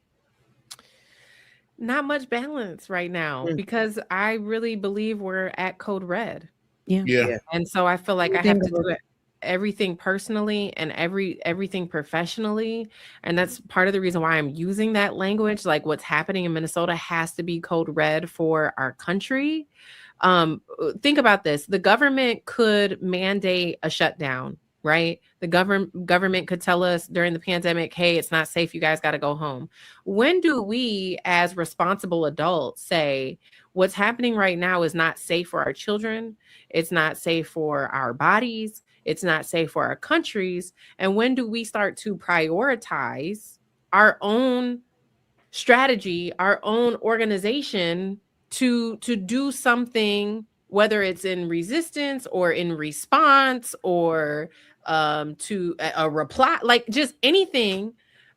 Otherwise, it's just people, they're going doing their 9 to 5s, people still going on vacations. You know, if this, let's just say, like, just use your imagination. If this starts happening at every city across the country, they're asking for voter rolls. We don't know why they want our voter rolls. They don't just want them just to like hang on their wall. They're going to do something with them. And so there is a clear strategy here that is moving us further and further and further away from our constitutional rights. It's because it's so normalized to have our constitutional rights violated. It's essentially, basically, our Constitution means nothing. Yep. There's no way to uphold or enforce our Constitution. And so it's like, yes, and even in that, in amplifying those facts, I think conservatives would say that that is advocacy, but it's not. It's just the truth. Mm-hmm. And so if we're at a state where the truth is political, the truth is up for debate. I mean, people are trying to say maybe we're on the verge of a civil war. As a journalist, I don't necessarily think I can make that declaration. That would be up for experts to make that declaration. Mm-hmm. But a declaration I am confident to make is that we're certainly at in the middle of an information war. The way in which we consistently see video evidence, eyewitness testimony that contradicts statements that are made by officials, that is an information war. The way in which we're being told that our Constitution still means something, but every single day we're getting new cases of people's constitutional rights being violated, and then nothing happens. I mean, we're certainly in the middle of an information war, if nothing else. And so, Rebecca, I remember when we first connected and we talked about making that transition to being independent. And one of the things that I appreciate most about being an independent journalist is the freedom to examine the media as an industry. Back in the day, newspapers, it was common for newspapers to have media critics where they would criticize themselves. I mean, they've done away with that. And so I think it is the role of independent journalists to antagonize and pick apart, analyze the way in which mainstream media is showing up in this moment. And what I can't seem to wrap my head around is the fact that these mainstream media outlets are acting as though they have the experience and the authority to report on an authoritarian regime. And so going back to that press conference where I talked about the 3 journalists who were attacked by the St. Paul police, in that same press conference, I said, and to the media, I want to ask you, for those of you who went to J school, journalism school, what did they teach you about covering an authoritarian regime? And no one had an answer because it's not a part of journalism curriculum. There is no rule book on how to cover an authoritarian regime. So all of this, let's be objective and tell both sides.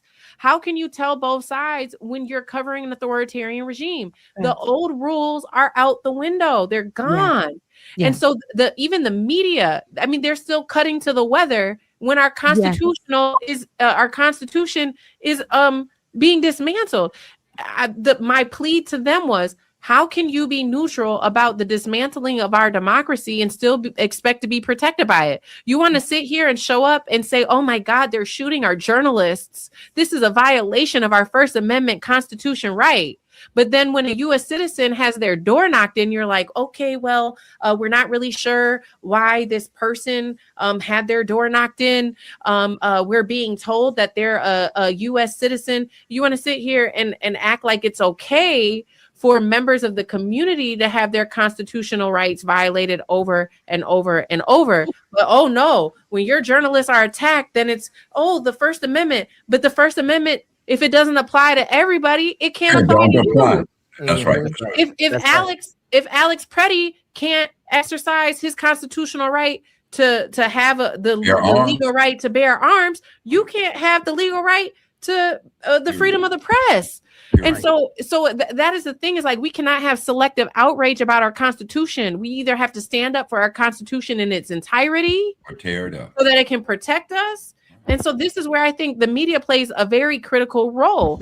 I think that we are beyond a point of neutrality being a reasonable thing. I think neutrality in this moment is complicity.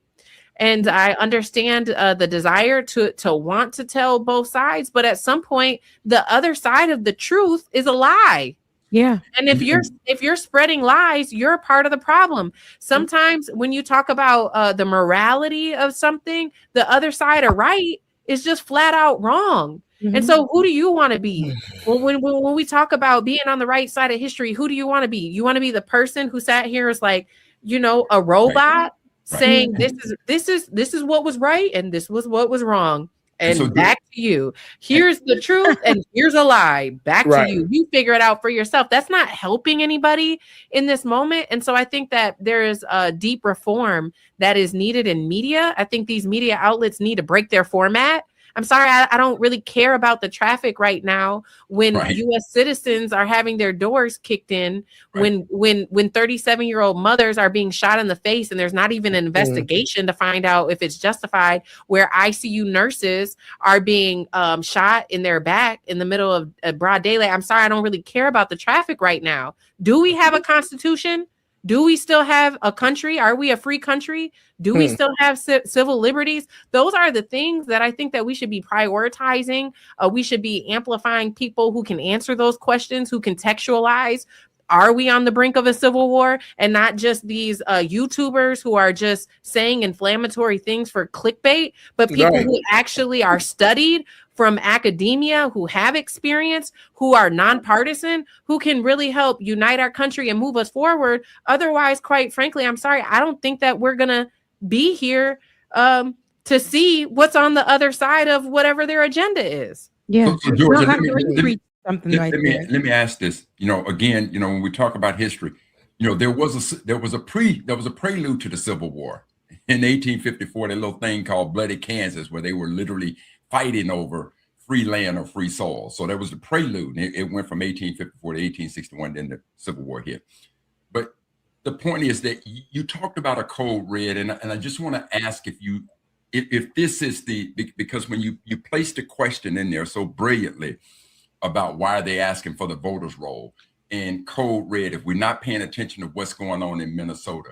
Well, if we go back to California, we saw the beginning of this thing.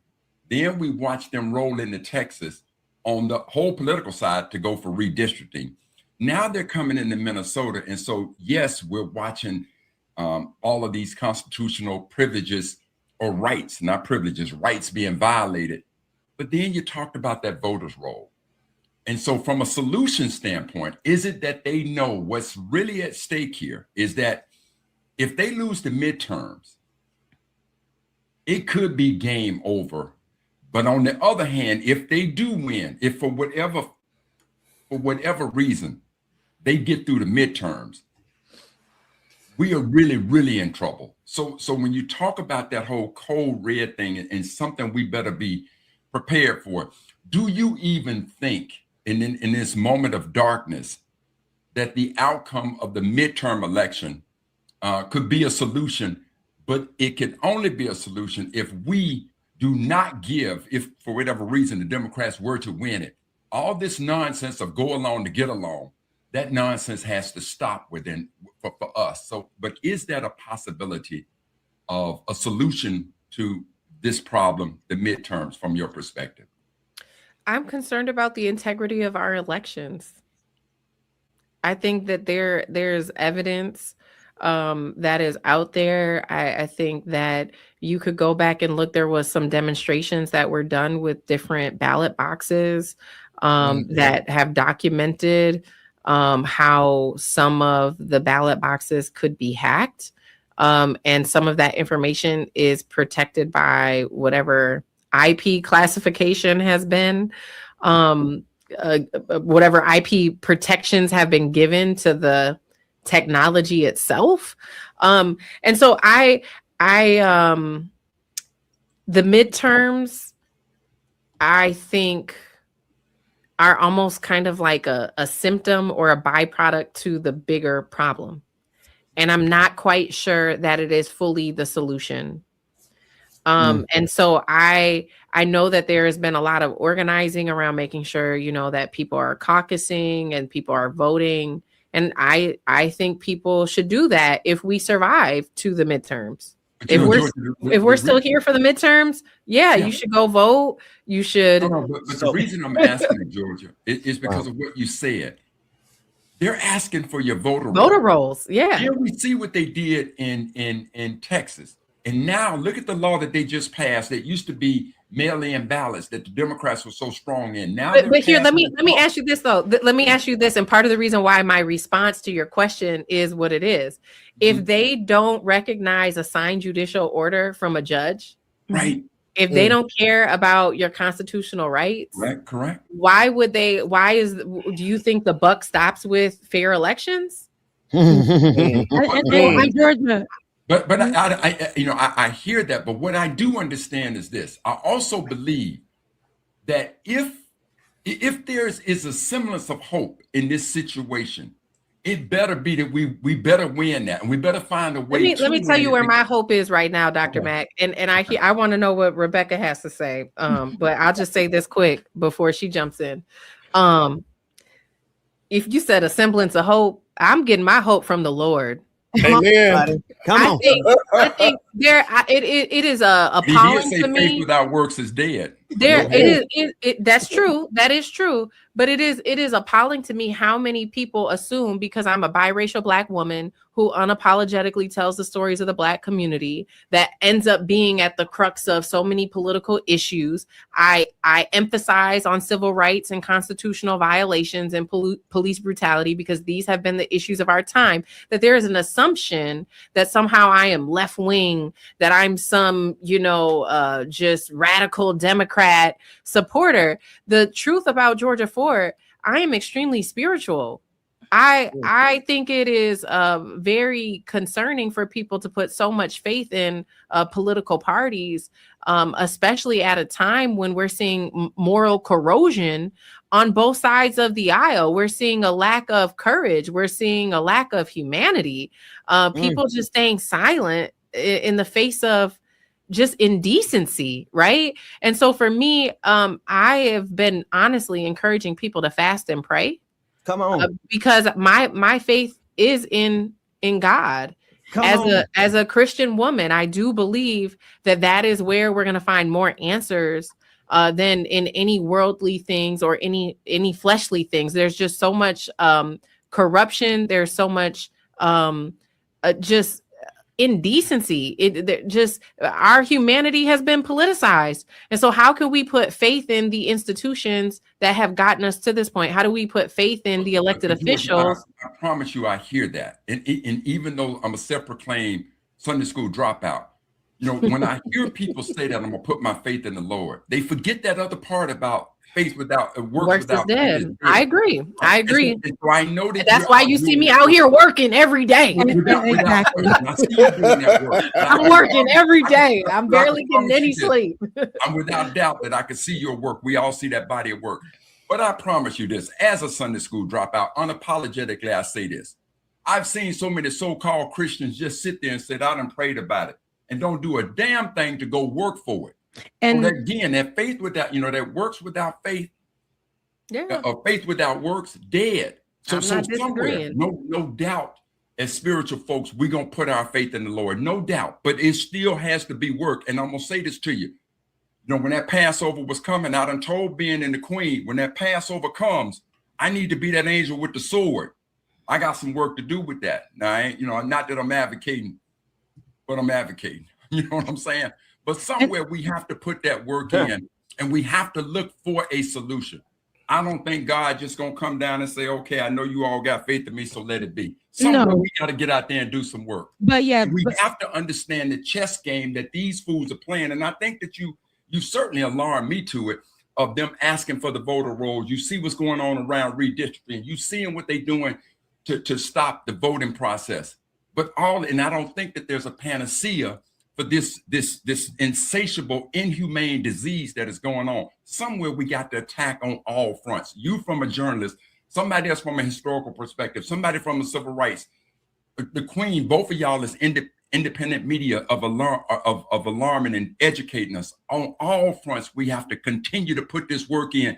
Then I believe that faith that we have for God is going to come to manifest itself. And so the reason why I think even like Georgia's doing the work, right? You know, we're out here doing the work, but also people, it's a people thing. We have to be, and we can't be in charge of what they're doing and how they're doing it. A lot of people are afraid that their votes don't matter because of what's been going on historically. A lot of people are afraid to go outside and protest. A lot of people are afraid that, you know, with a lot of things that people have done already, they're saying that we've protested. We've done some of the biggest protests in this nation. We've done all these things, and this administration is still giving a big F you. So right now, what we can do, we can only do what we can do. I know earlier, Georgia, you were saying, like, even with the mayor, it has to be more than getting on the mic, cursing out folks. So what more, like, on that level? See, I know that you had your criticisms for the mayor, and I am too. We want somebody who's like, okay, that's real cute, right? That's real nice. You can get on the mic, have a little, but what the people need this, the people need that, the people need more of this and protections, and for you to say it plainly with not these viral moments. So for you over there, even so with your leadership over there, what can they do better? You're down there on the ground. How can the people over there be protected more by leadership in Minneapolis? Well, I think holding them accountable. You know, you elected these people to represent you. And so whether you're calling or you're emailing, but we have to move beyond a place of just having conversations and seeing that these elected officials follow through with what they say that they're going to do. And I think this is where my tension is around the question that Dr. Mack has about the midterm elections. Is like, I mean, it's a power struggle, you guys. So if we're seeing this play out in real time, and city, county, and state officials, what have they demonstrated on a local or on a national level that has allowed them to use their power or authority to intervene in anything that the federal government is doing? I haven't really seen anything that's been extremely effective. I know that there's dozens of lawsuits that have been filed by the Attorney General. We've seen restraining orders be requested, harassment orders be requested against the federal government. We've seen judicial orders be placed that basically just reinforce the law. Like a judge signed an order saying that you can't, that federal agents can't brutalize protesters and journalists. Well, isn't that the law? Why do we need a judicial order to reinforce what is already also the law? The law we need a judicial order. Like, so we're seeing elected officials do everything. So for the everyday person, I mean, I think people have to start to make their own decision. Yes, faith, like Dr. Mack, you said, faith without works is dead. So what is your work? What action are you willing to take to ensure that your constitutional rights are going to be here during the midterm election and after the midterm election? But I will just say, you know, I think that for so long, we allowed elected officials to go in these press conferences when these tragedies happen, and they would say, oh, we're giving you our prayers. And so I think that it sounds cliche now, and that has become politicized and almost watered down. And so by no means am I over here trying to give, you know, some rhetoric of like, okay, well, you guys, like, let's just go home and pray. But let me just say, no, from the pit of my soul, from the bottom of my soul, I believe in the power of prayer. Things. Y'all ain't never seen me go on no platform talking about fast and pray. You know, is that journalistically correct for me to say fast and pray? You know, no, probably not. But that's why I'm an independent journalist. That's why I'm saying mainstream media needs to break the format. We're not in regular times. This isn't normal. It should be a code red for the country. And so if you are a believer, yes, prayer is one of the most powerful tools that you have. And it still works. And so I think that this nation needs divine intervention. And by no means am I saying fast and pray only, just go fast and pray and don't do anything. But I do think that it should be a fundamental aspect of what the Christian community is doing at this time. And Dr. Mack, I It's so crazy because you asked this question and probably 10 years ago when I first got into politics as a journalist, and I probably would have told you, this is what we need to do. We need to rally around. We need to check this. We need to do that. We need to talk to everybody in the community. I've done rallies for the immigrants. I've done all the things, right? So the thing is, when that question is asked, is like, how do we, journalists are doing their part, these people are doing their part, these people are doing their part. Then we have people who are on the opposite side combating that as well, on the opposite side combating that as well. This administration is very, very powerful in how they want to attack all these aspects to be that is supposed to show what's going on and get the people going and do these big rallies and protests and days where no one is purchasing anything or going to school and stuff. But the fear mongering seems to be working right now more than anything, and which is causing people not know what to do next, to feel like there isn't any hope, and to feel like they don't know what to do next. When, like from back home where my mother is, in South Florida, all them Haitians ain't going nowhere. They got here, they were going places, they were going to church, they were going to these schools, they were trying to, move forward. They were keeping their head down. They were working in the vacant lot that had all these businesses that ain't had nobody working. They brought that lot back to life. All those businesses came back to life because of those immigrants. Now they aren't going to work. They aren't doing anything. The fear mongering is working. They're even moving away from the city because they're afraid. You have people who want to go and protest, but are afraid that they're not going to make it back home. So that they're, it's so much that people want to do, I'm pretty sure. But there's also all this fear mongering. People don't know what to do next. A friend of mine said that he went out and got his neighborhood whistles just to for them to be able to, identify or let the neighbor know when ICE is approaching. And that's a small task, but it's something that they're able to do. I would love for us to have some kind of answer, but right now it's one of those things where it's like, we don't have a clear answer. I would love for everybody to be able to get together, run up on ICE, or do the things, like do those things. I would love for our law to really work where ICE can't be breaking the law and getting away with it. I would love for us to get in that time, but it's like people do feel hopeless right now. So in these type of moments, it's kind of like, Lord, like for me, and I don't like watching the videos. I get online and they're there. They're there. I'm watching them sometimes in real time. I didn't like watching it for Charlie Kirk, whom we do not like none of that man's politics. Didn't like none of that man's politics. What he preached, those folks that are ICE agents probably believe a lot in what Charlie Kirk went off of.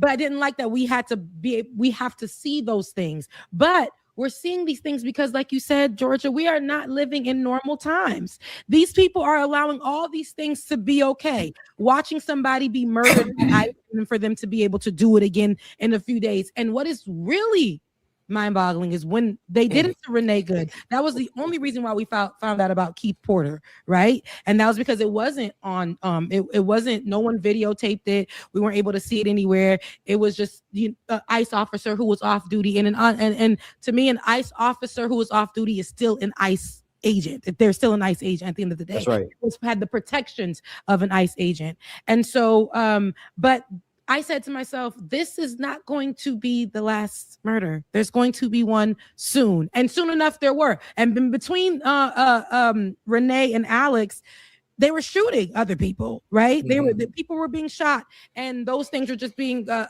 covered as, oh, this person used their car as a weapon on ICE, or all of this other stuff. They're telling us not to believe what we're seeing. But again, all of this being said, we are not in normal times. So the way that we're covering this stuff, it has to be extreme, or the way that we're going about it. The last thing for the hopeless is to put your hope in something. If you don't believe in God, put it in something. Like we have to, I think that having faith that something can change, right? I think that will help us get to the next side of it. Because for me, like I said, I wanted to give up on this long ago. I'm like, I can't take it. I can't take it. I'm covering understanding. People are in the comments telling me I'm putting out information to make people afraid of this administration or whatever. And now look where we are. And I'm like, nah, I got to keep on doing this work. But the only thing that's having me do this work, like Georgia said, is my faith. Is my faith which is making me get up to go the next day. But also in doing it, every day I'm getting something new. Like, all right, Rebecca, this is how you're going to do it. You can't just do it the same way. You can't just cover it on an unbiased basis. You got to cover these in-betweens that they're not touching on purpose. You got to go in the crevices and let people know that this is the plan. Like, this is what's going on. This is what it looks like. And I think that's what we're just going to have to do. Keep our hope alive so that God can give us the strategy as we move forward. Well, Queens, let me say this to both of you all. I would clearly give both of you the Mary Ann Shadd Carey Award and the Ida B. Wells Award as legacy members of Sisters in Journalism, without question. But I gotta bring, there's nothing inside of me that won't allow me to bring this historical perspective. You know, Queen, you said we ain't in normal times. Well, I'll push back a little bit and say no, but we're in common times. What do you think Frederick Douglass was thinking when them Confederates fired for something? And it looked like America was about to tear itself apart. Frederick had to sit there and smile because he knew that this was the war that was going to end the bondage of our folks. So when I see these fools in ICE doing what they're doing, there's nothing new to us as Black folks about what they've been doing. We've been seeing this now. White America is getting a whole dose of this thing. But again, what Malcolm said to us, and where I am in hope on this, because Malcolm said of all of our studies, history is best qualified to reward all research. When you find that you have a problem, study the historical methods of people with problems like yours. When you know how they solve theirs, you know how to solve yours. Now, I'm just going to go inside my own little history. Life member of the Seattle NAACP, been away from Seattle for a while, had this young sister to come to me and say, you know, Dr. Mack, can you give me your endorsement to run for president? I ain't really want to do it. However, there was an administration that was in place that was foul and eating off the backs of our people. So I endorsed this young sister. And I remember helping her to win the presidency. But I said this to her in a very stern way. I said, if you take your monkey butt up in there and you start screwing over our people on the backs of the NAACP, as God is my witness, I will come after you. She did it. I came after her. So what is my lesson here? Is that, yes, I'm going to keep that faith. We all keep that faith. I don't disagree with any of you on that. But there needs to be a new way of doing things when it comes to politics. So when we elect these officials, Hakeem Jeffries, for example, Schumer, for example, when you got your head up Israel's ass, go get them. Give them one term and go get them. If we educate our folks more with what you all are doing, there's just a new way that we got to do things. But we also got to build on those old things, because trust me, times have been a lot harder for Black folks than even they are now in these darker times. Right. We found a better way. We were the ones that said when they wrote in that Declaration of Independence to form a more perfect union, we're the ones that's been helping America to form a more perfect union. And we don't give up now. Not that either of you are saying that. So I'm clearly embracing the faith of it. But trust and believe, sisters, there is so much inside of our history that lays out a very beautiful blueprint. Even since we brought up Dr. King, go back to Dr. King's Testament of Hope in that speech when he said, there is going to come a day. He said, and I'm not even going to be upset, because these Negroes are going to bring a desirable, intimate, fervent protest against police brutality. And that is what we're seeing. This blueprint lies in our history. So going forward in this thing, there, you know, do I think that we have to put these officials in place? But what we can't do is what we've always done. We go out there, we do our part to elect them, and then somehow they forget about shit.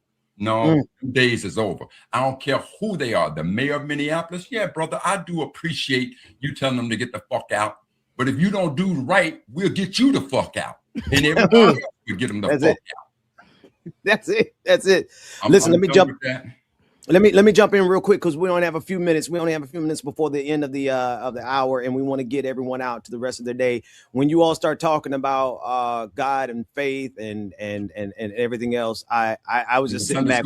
I was sitting back with my popcorn like this. I'm just munching on it, because every day, I realize how big the literal fight is. Democracy is on the line. We got to do something, and we got to be willing to go all the way, because they've demonstrated that they've gone all the way. But Georgia, Georgia, I can't approach these times outside of my faith. I can't. This thing is so crazy that I have to lean on the Lord. The Lord is my light and my salvation. Whom shall I fear? Certainly not MAGA. Certainly not some Nazis. Certainly not ICE. Okay, that. And then I wanted to make sure I want to clear up something that we haven't addressed, but people need to be aware of this. ICE has no policing authority over citizens. The legislation, the statutes that create ICE make it clear what we can and cannot do. ICE cannot enforce immigration law against citizens. They don't have that power over us. They cannot demand proof of citizenship from us. We are citizens. Arrest for silence or refusal. They can't arrest you for being silent. They cannot arrest you for disrespect. They cannot treat non-compliance as resisting. We have the right to resist.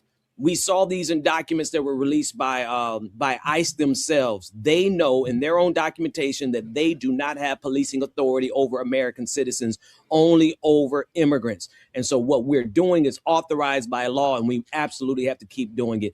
That's it. I just want to make sure we made that reminder. Rebecca, we're at the top of the hour, but I know you want to wrap it up. And Georgia, I want to say thank you for coming on, and God bless you. Yes, Georgia. Everything that you're doing. Thank you for having me back on. It felt like a family reunion. I mean, Okay. yes. Look, And only Georgia, one you that's got missing is Dwayne. That's Dwayne? Oh, David. And David. David and Dwayne. Yep. What a time. What a time. You about to say Georgia? Listen, we're at unprecedented times right now. But like you said, you did make really great points. Both Georgia, Dr. Mac, Ben, everybody. I hope that everybody who's watching was able to be updated, get updated. Georgia Fort is on the ground right now doing the work. And she's been there from day one. Follow her. Where can they follow you? How can they follow up with you to see what's going on in Minneapolis and everything that you're doing as well, Georgia? I am on all social platforms as Georgia Fort, or you can head over to my website, georgiafort.com. Love that. And what about you, Dr. Mac? They ain't seen you in a minute. How they can find you? All the way you see me, I don't like it or not. When the Queen and Ben called me and DJ called me and Georgia calls me. If the call don't come from one of y'all, damn it, you can't see me. How about that? Absolutely. Listen, I loved it today. Thank you so much, Georgia. There were so many questions that I not only had. If I had them, I know a lot of other people had them because so much misinformation is going around. But your coverage has been wall to wall, and so we're praying for you, girl. You know, and we'll be following you on your coverage as well. Queen, let me say this one thing, Georgia. You know I did the all women's calendar. I promise you, and Queen, if for whatever reason I do a revision, I promise you, y'all gonna be in this thing. Let's go. Y'all gonna be in here. I'm so proud of the two of you. God bless you. I'm so proud of you. Thank you, Dr. Mac. Thank you, Dr. Mac. All right, you guys. All hearts and minds are clear, Ben. Before y'all get out of here real quick, let me tell everybody, shout out to all the MAGA and the ICE supporters in the chat that have helped boost our numbers. Yes. And go to y'all algorithm. So we appreciate y'all. And trust me, if y'all wanted to deport blacks next, we'll go back because y'all country will be so effed up. We'll gladly go back. Damn, you better try to go back. We ain't even asked to be here. Pack a lunch when you come over here trying to talk. Okay, come on now, please. We have built Get out of here. We ain't going nowhere. We get your white ass up out of here, MAGA. Bring that on, fam. You back to your colony in Europe, where you came from.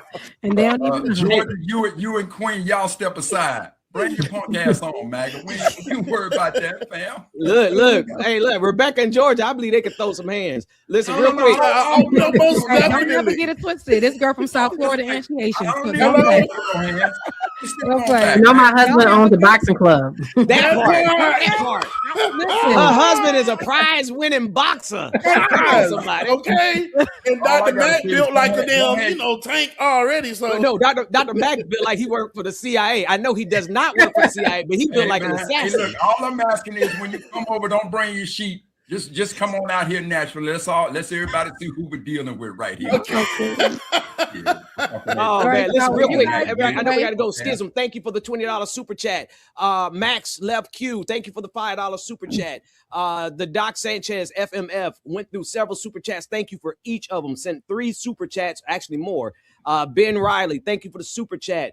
Doc Sanchez sent 2 more. Doc Sanchez is out here in the game. Shout out to Ben Riley, sent another one. Schism became a new member of your channel, Rebecca. Shout out to Schism.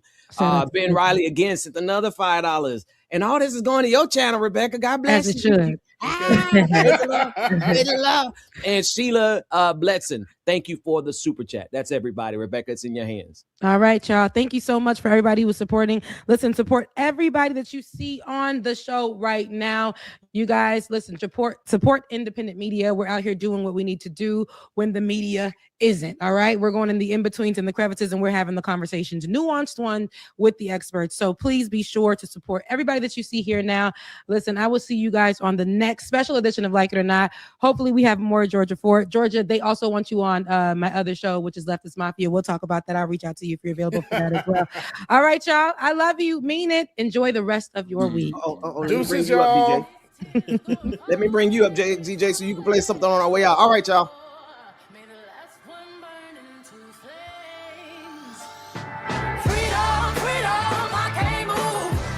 We thank y'all so much again, y'all, for joining in and tuning in today on this special edition of Like It or Not, man. Hey, please, if you have not already, please share, like, subscribe, and all that other good stuff, man, to each and every one of our channels, man. We love you, mean it. I'll see y'all Thursday. Beard Burner Chronicles. It should be going down, man. Love y'all, mean it. We'll see y'all soon.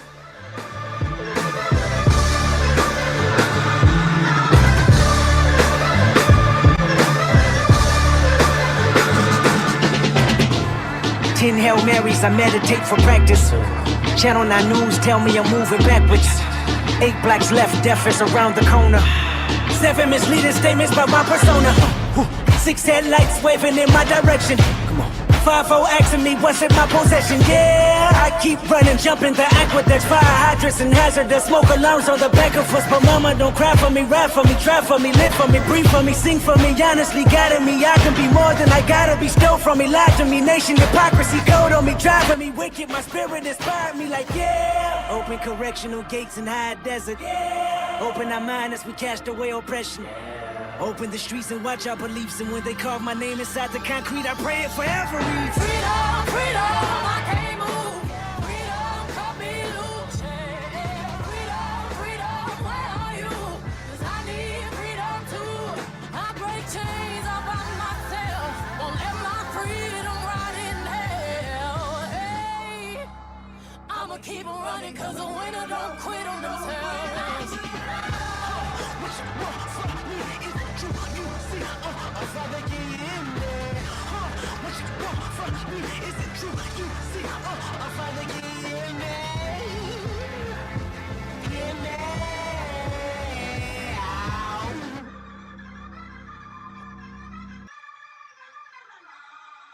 Love y'all, mean it, man. I'll see y'all on Thursday. Y'all make sure y'all stay tuned.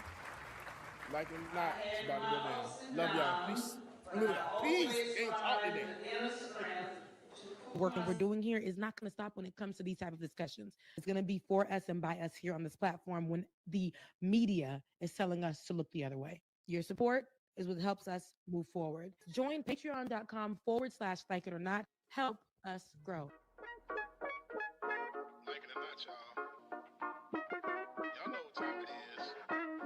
It's time for Like It or Not. With Rebecca Azor. Let's start this damn show. Yes, it's time for Like It or Not. With Rebecca Azor. Let's start this damn show. Like It or Not. Rebecca Azor is in the house. You know she got a funny story to tell. Talking politics, culture, a real life ish. I live in life in the ATL.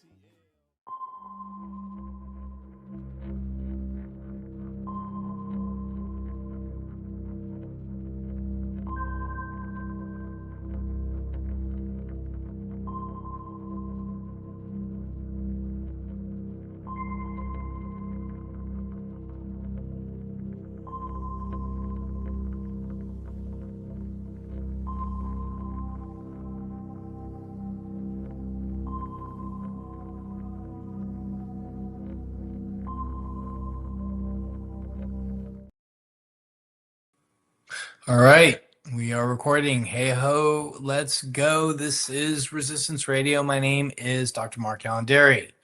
All right, buckle up. because the CDC just served us a plot twist so wild it could be the pilot episode of a new medical drama. For decades, the agency's message was crystal clear. Vaccines do not cause autism. That was backed by more research than there are episodes in a Netflix marathon, with studies spanning millions of children from every corner of the globe. But now, in a move that would make even the most dramatic soap opera writers jealous, the CDC has changed its tune. The new language on the CDC's website says the claim that vaccines do not cause autism is not evidence-based, as if decades of rigorous science suddenly vanished into thin air. Instead, the page now suggests that studies haven't entirely ruled out a link between vaccines and autism. Let's unpack that for a second. If I said, we haven't entirely ruled out the possibility that the moon is made up of green cheese, would you start packing for a lunar picnic? No, of course not. That's not science. That's a game of what if, played with the lives of millions of children. Now, here's the kicker. This change didn't come from new evidence. It came from a new political administration. CDC workers, people at the CDC, I see you. I know it's not you. It came from a new political administration led by a health secretary who's been pushing this debunked and garbage idea for years. Scientists, pediatricians, me, my colleagues, Infectious Disease America, the IDSA, Infectious Disease Society of America, doctors, even the Autism Science Foundation are now appalled. They're not just confused, we're furious. Because when agencies start rewriting facts to fit a political narrative, it's not just science that loses, it's trust in medicine, public health, and even government that takes a hit. And the fallout is real. Vaccine misinformation is already fueling outbreaks. Watch, all of my videos are all about this for the most part. And measles is knocking on our door again. We're on the verge of losing our hard-won measles elimination status, a badge that took decades to earn. Every percentage point drop in vaccine coverage is like opening a door for diseases that should be relics of the past. And when agencies muddy the waters, parents get confused, doctors get frustrated, and kids end up in hospitals with diseases that we could have prevented, vaccine preventable illnesses. So to the CDC, and I see you, CDC, I do. I see you. I know who you are. For the physicians, the workers, the lab techs, everybody at the CDC, I want you to know that we see you. We know this is not you. Okay? So to the CDC, and again, I say this knowing that this is not you, but it's really to the administration. If you want to keep public trust, say what the science says, clearly, confidently, and without asterisks. Because when facts get rewritten for politics, it's not just science that loses, it's all of us. My name is Dr. Mark Allanderi, and this is Resistance Radio, where science speaks for itself and spin gets left at the door.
Well, I am thrilled to have with us Roger Hallam from the UK, who is an amazing activist. And as a lot of you may know, Roger is the original founder, with others, of Extinction Rebellion.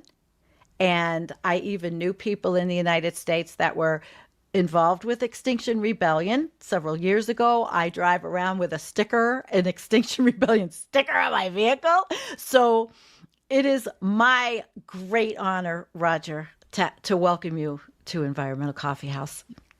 Yeah, great. Can't wait. Can't wait. Oh boy.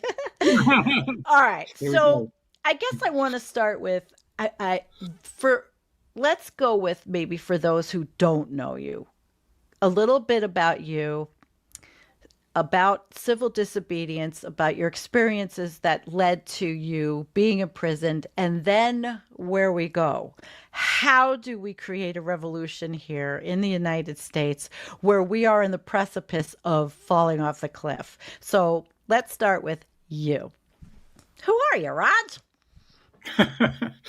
Well, first of all, thanks very much, Sandy, and sorry for keeping not quite getting there in terms of having a chat with you, but I'm here now. And hello, everyone that's listening to you, and yeah, all good. So, yeah, a little bit about myself. Well, obviously, I'm from the UK. I was involved in activism quite a lot in the 1980s. I'm 58 now. So I was a teenager. I sat down in a road when I was 15, I think. I left university after a year, went to prison several times for the peace movement before I was 21. And then I've done various forms of social activism. I was an organic farmer for 20 years. Obviously, the climate sort of put pay to that to a certain extent in Wales. And then I did research on how to cause trouble, as I like to put it, at a big posh institution, university in London. And I helped do the foundational work for Extinction Rebellion and Just Stop Oil in Select Britain. And I've helped to build, quite a lot of the largest climate campaigns in the Western world. And I natter away on Twitter and various other things every now and again, as you know. Oh, so I follow you. I follow everything you do. And I have been telling everybody that I was going to get to interview you. So, I'm pretty excited. So, given your background, it's a lot of civil disobedience. Can you tell us how you learned and what you learned from civil disobedience? Well, as I said, I was sort of imbued with the whole civil disobedience idea as a teenager. I was brought up in the Christian church and what have you, so obviously I had that sort of influence. And so I had quite a lot of practical experience of it. And then I spent a year studying Gandhi. I sort of dropped out of university and read quite a lot about it. And then I sort of revisited it, I suppose, after I finished being a farmer. And I suppose what happened between the 1980s and the present time is there's a lot more social scientific investigation in the psychology of it and how to systematize it, I suppose. So what I've been involved with is very practical work, really. I don't, sit around. Well, I do sit around waffling on, but I do quite a lot of frontline designing, Yeah. So people will come to me and they say, oh, I want to, organize a campaign in Italy, and then I'll do a design and help them along, mentor them, and then obviously pass them on to other people. I don't have, a big organization I'm in charge of or anything like that. I'm very much a person that works in a formally powerless position, as it were, because that's what I like to do. Because if you're formally in charge of people, then obviously problems happen. Well, if you don't have any official position, it's a lot nicer. You can say what you like. Sure, you're like the advisor. Yeah, something like that. And I've had quite a lot of success, but that's mainly because I work with a larger network of people who are very interested in how to create revolutionary change. And dare I say, a lot of has been learnt from the American tradition. And of course, the American traditions learnt from other traditions, indigenous traditions, Gandhi and what have you. So it's all a big mishmash, as we know. And, I can tell you a few tricks if you like, but that's, Why not? Why not? Well, give us one little anecdote trick. Okay, well, the first kind of thing that comes into my mind, and maybe we're going to talk about this a bit, is culture and organization. So a lot of people like focus on the frontline stuff, which is all well and good. There's a lot to be said about how you relate to the police and how you relate to the public and the press and all that sort of stuff.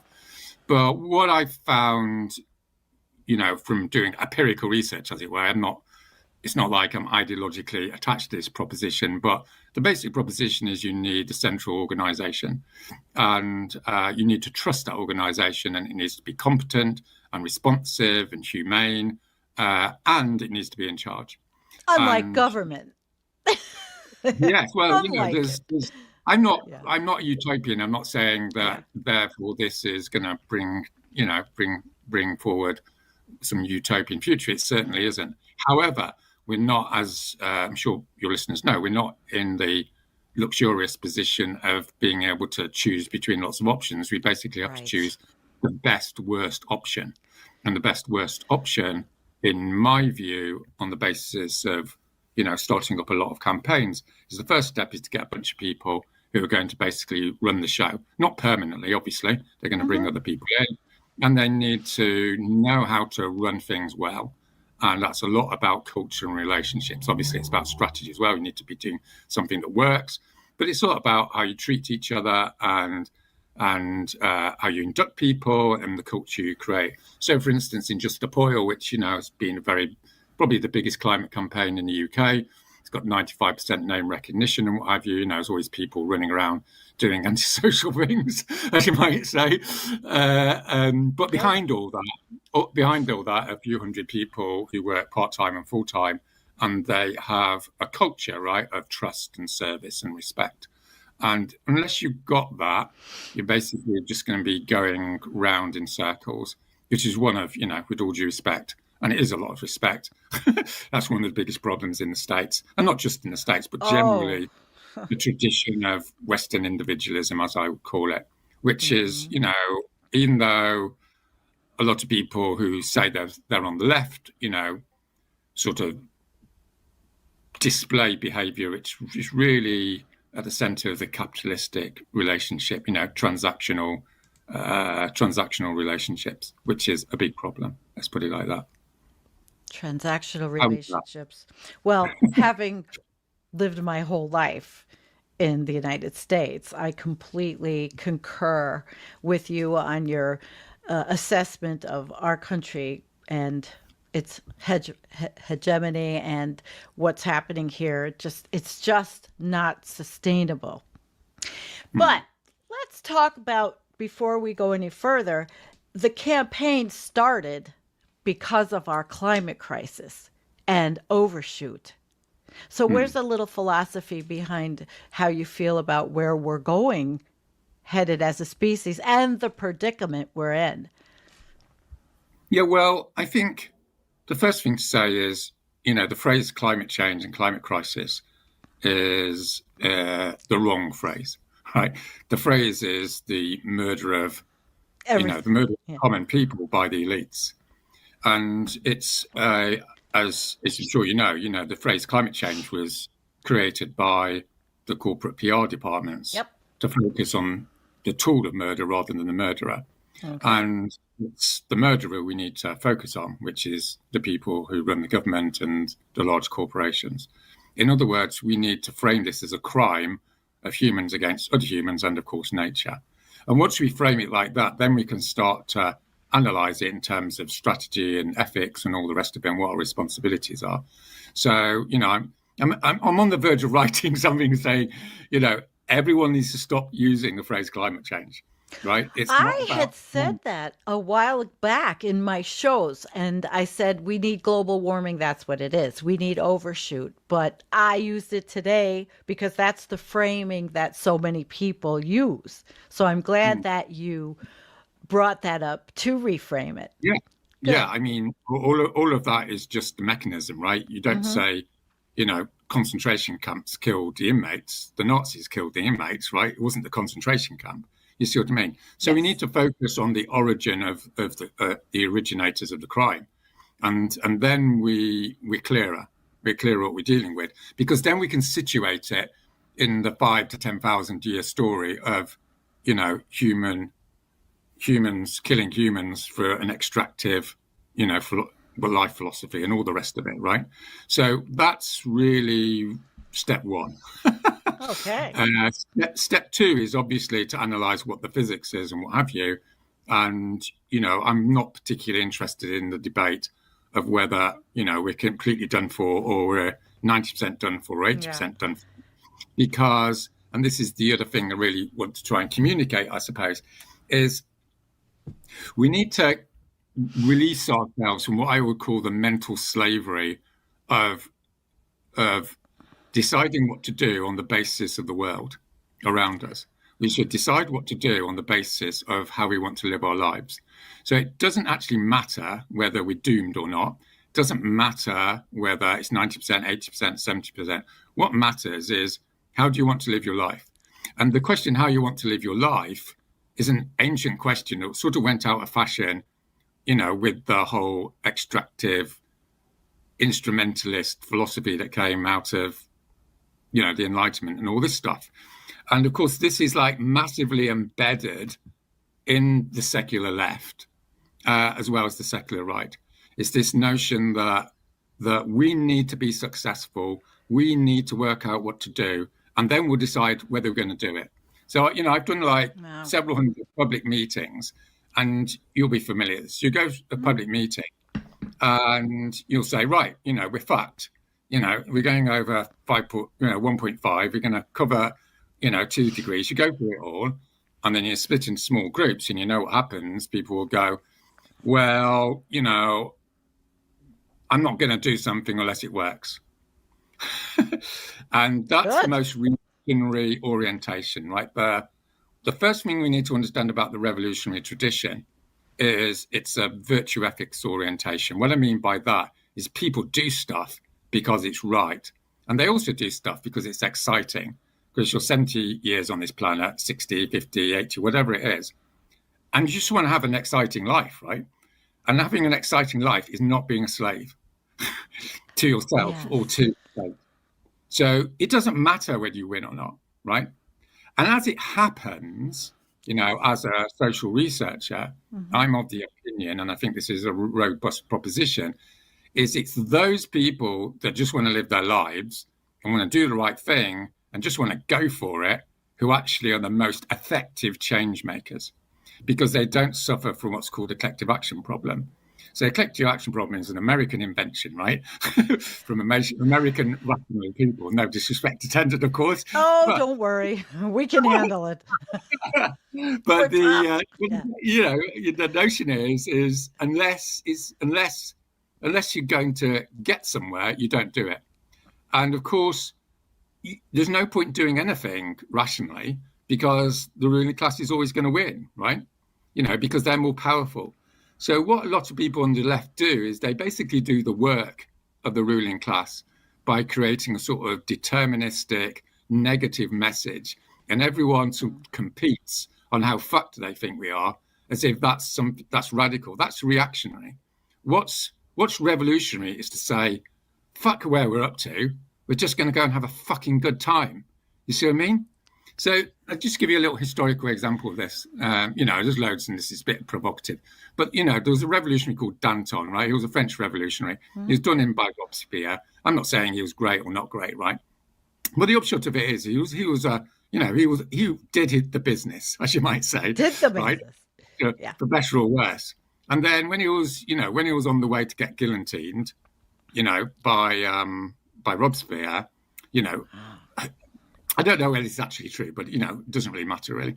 But apparently he said, look what we've done. Look what we've done. We've lived our life and we've done amazing things. So he didn't give a shit that he was going to die, right? Wow. What he was just full of the passion of just being a revolutionary, if you see what I mean. Yeah. Now, that doesn't mean he's a great guy. It doesn't mean his strategy is going to work. It doesn't even mean he's a good person. He might, end up killing loads of people, and no doubt he would. But this is the foundation.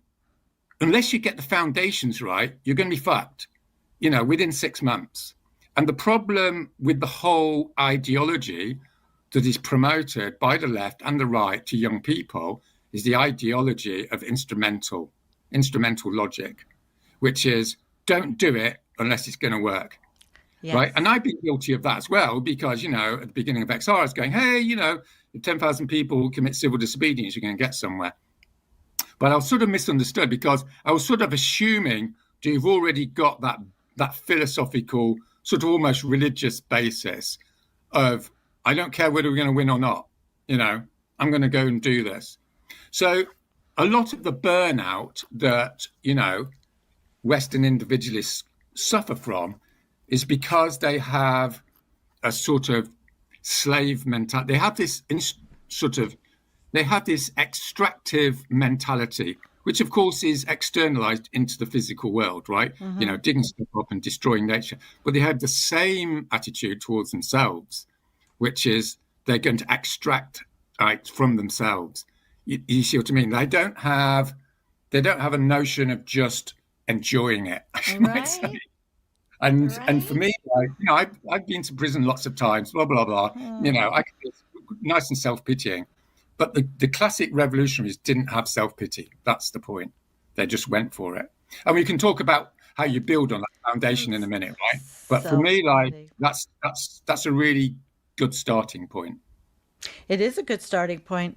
I've always said that even if we know what the big picture is in the predicament, it's always worth the fight to try to do what's right and not go down with a ship of negative fools. The ship of fools, which is in the United States, will be the fascist takeover of our country, basically. Do we want to go down like that?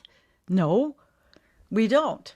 So I that's why I'm attracted to your philosophy, because it feels very akin to what I think about and how to do this, and who I want to communicate with, which is the younger people in the United States specifically, who are grasping and looking for someone to help them understand, how can we make change? Is it possible to have a revolution?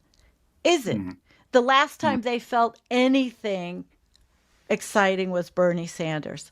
And then, of course, they were just destroyed by the system. And we need to have that help here. What would you say to left progressive people that are looking to make the changes, that understand the big pictures, that are tired of being wage slaves, are tired of looking at a future that is a climate apocalypse? Whether or not it's going to be, there's still a reason why to get up every morning and fight for something. Talk to them. Yeah. But, what I'm trying to say is really quite foundational and basic. And unless you have the basics in place, we'll talk about strategy in a minute, right? Okay. But the basics is Bernie Sanders gets crushed. So fucking what? That's the attitude. It's not like Bernie Sanders gets crushed. Oh my God, poor me. You see what I mean? It's a completely different attitude. It's like, so what? I've just been listening to, I think it's Bolivia, right? This South American revolutionary. Yeah. He landed in Venezuela like 4 times, right? The first time he landed, he lasted about a week. And every time, if he had the modern attitude of being going, oh, poor me, he didn't have a poor me attitude. He went, okay, pick myself up and we're going again. And then he got fucked over again. And then he picked himself up and he did it again. And that's the foundational attitude, right? And it's not moral or anything. It's about who you think you are and why you want to live your life. That's the key question. And what we need to do, like our generation, Sandy, is stop that defeatism of the left infecting, 16, 17, 18-year-olds who are full of the joy of life. They want to just fucking go for it. You see what I mean? Yes. And we need to say to them, just fucking go for it. You know, like, don't let all the doomers and the defeatists and the rationalists go, oh, isn't it terrible? Bernie Sanders, you know, terrible things happen. So what? Shit happens. We moved on. We don't, it doesn't matter. It doesn't matter, right? Because we don't control the world. You know, this is the fundamental conceit of Western civilization. The notion that we control what's going to happen. You see what I'm saying? We don't fucking control anything. We're going to be dead soon, right? The only question is, like, you know, what's the guy called? Camus said, right? You either commit suicide or you decide to live your life. If you want to commit suicide, go and do it. You know, I mean, the mid-20th century guys didn't mince their words because they'd gone through the Nazis, hadn't they? Right? Yeah. You know, this guy ran the main magazine against the Nazis in underground France. He knew what it was like to get up in the morning and not know whether he was going to be alive, you know. And I'm not glamorizing it. All I'm saying is there's a really clear idea that if you want to be a rebel, then you've got to decide to be a rebel. You can't decide to be a rebel only if the going's good. You see what I mean? Right. Because So the that's- going may not be good. I mean, we are in a predicament that could be just detrimental. Well, it is, you know, as I see it. So the first thing is to ignore the world and just decide what you want to do. You see what I mean? Yep. So the second step, so I'm going to do my little manifesto here for you. But we wanted to talk about violence. We wanted to talk about violence and all this sort of stuff. So let me preempt you to go on to the next step, right? The next fundamental revolutionary step, right? The first one is from self-pity to enjoying yourself. The second revolutionary step, before we actually get out the door and start sitting on roads and things, the second fundamental step is to decide that you are not separate from the other, right? There is no separation fundamentally between you and your enemy, right? Which doesn't mean that they're not your enemy. It doesn't mean you're going to not go out and fight them. But there's not an absolute separation, because absolute separation is at the heart of the fascist extractive proposition, right? You know, nature is there. It's nothing to do with us. And we're going to fuck over that nature because it's nothing to do with us. We all know it is. Not in some sort of hippie, woo-woo sort of way, but in physics, right? Yeah. Physics has shown that we're part of a common consciousness and all this sort of stuff, right? So is ancient wisdom, so is indigenous wisdom. So we just have this like little Western idea that you're there, Sandy, and you're nothing to do with me, and I'm Roger, and nothing to do with you. That's bollocks. It's metaphysically bollocks, right? It's not about morality. So when you go out and talk to your enemy, right? And I talk to a few of my enemies. I treat them with respect, not because I'm trying to be nice, but because they are actually, in some sense, in some fundamental sense, the same as me. And this is the foundational, like, rejection of violence, because the essence of violence is fascism. In the fascism is the fundamental othering of the opponent. You know, the absolute othering. That's what justifies you killing them. And this is all well and good, and we've had 10,000 years of it. But for me and for people that are working on what the new civilization looks like, is we have to, once and for all, leave that tradition behind. All right? The foundational sort of the basis of the new civilization has to be connection, which doesn't mean we're not going to go into conflict, but we're not going to start killing people.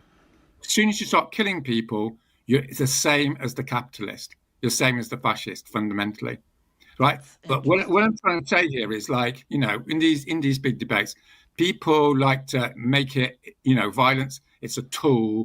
Violence is, you know, it's a morality. I'm saying, like, violence is a metaphysics. It's a mechanism of degeneration of the human spirit.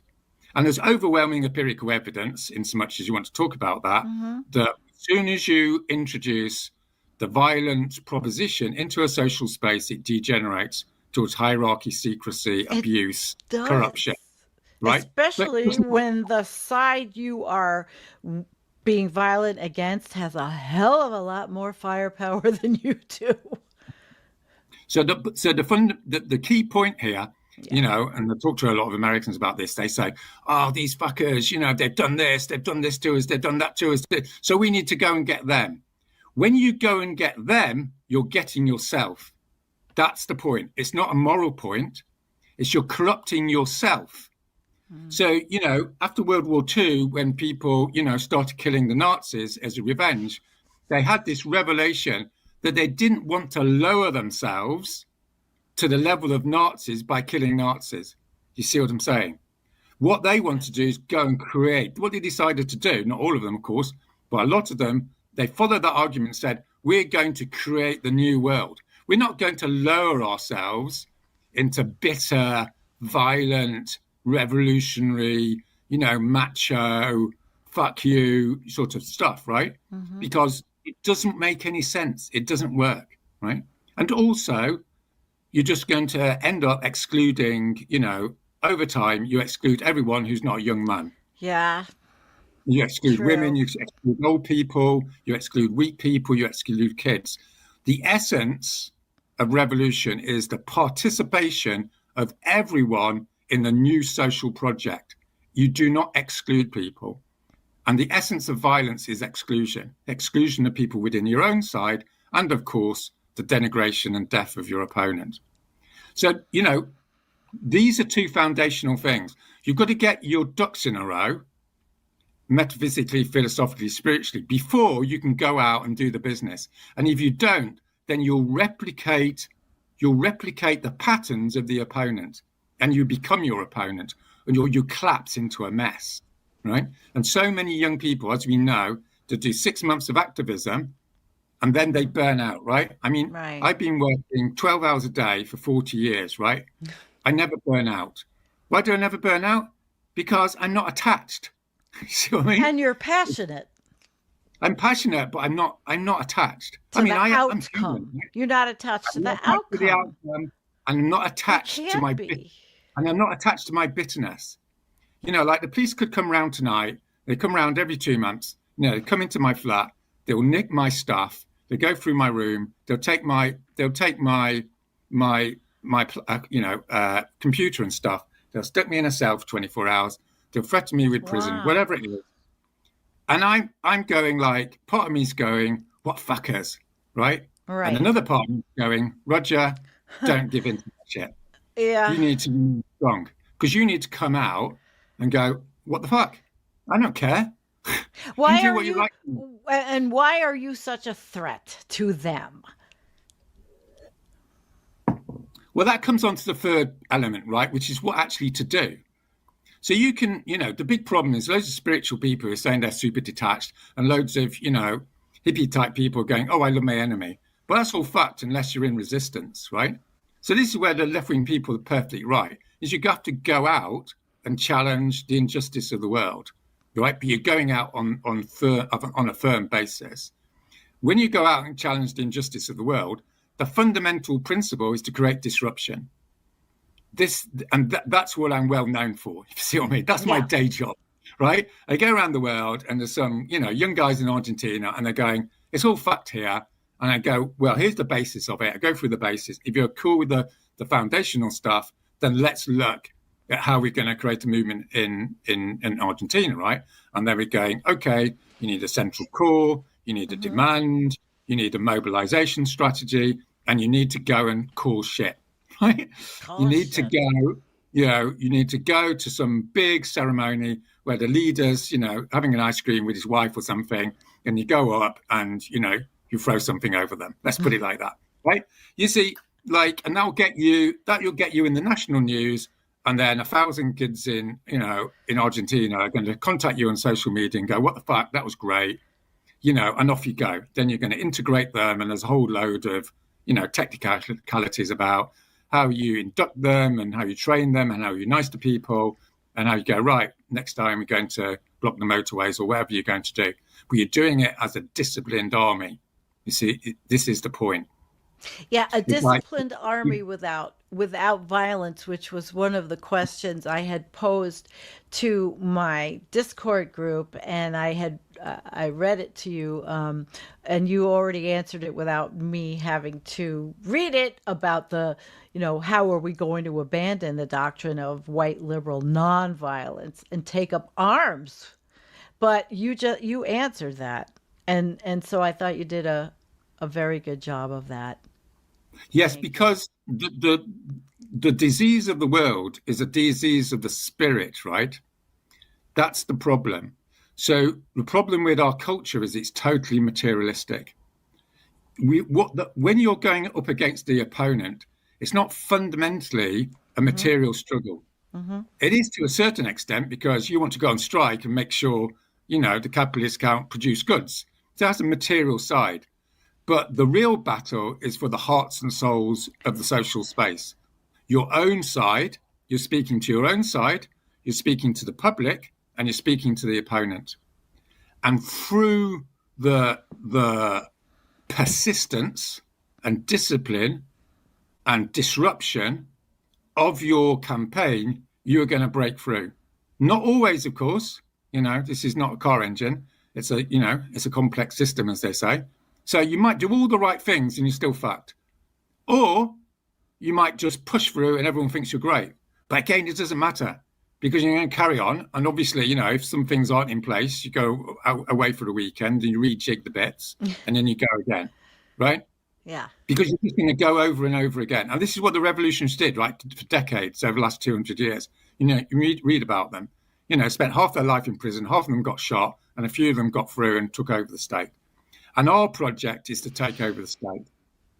That's the final sort of thing to say, is this is not about performative activism. It's not about neoliberal, positioning, tokenism. It's not about who thinks what, who says what on social media. That's all bollocks, right? That's the distraction of the capitalist gaze, if you see what I mean. Yeah, I'm distracted by it a lot. Sons and daughters of capitalists, going through a phase before they become bankers, all that business, right? Oh, yes. Putting on the road. So what we need to focus on is mobilizing people that have got skin in the game. So that's not like the kids at university.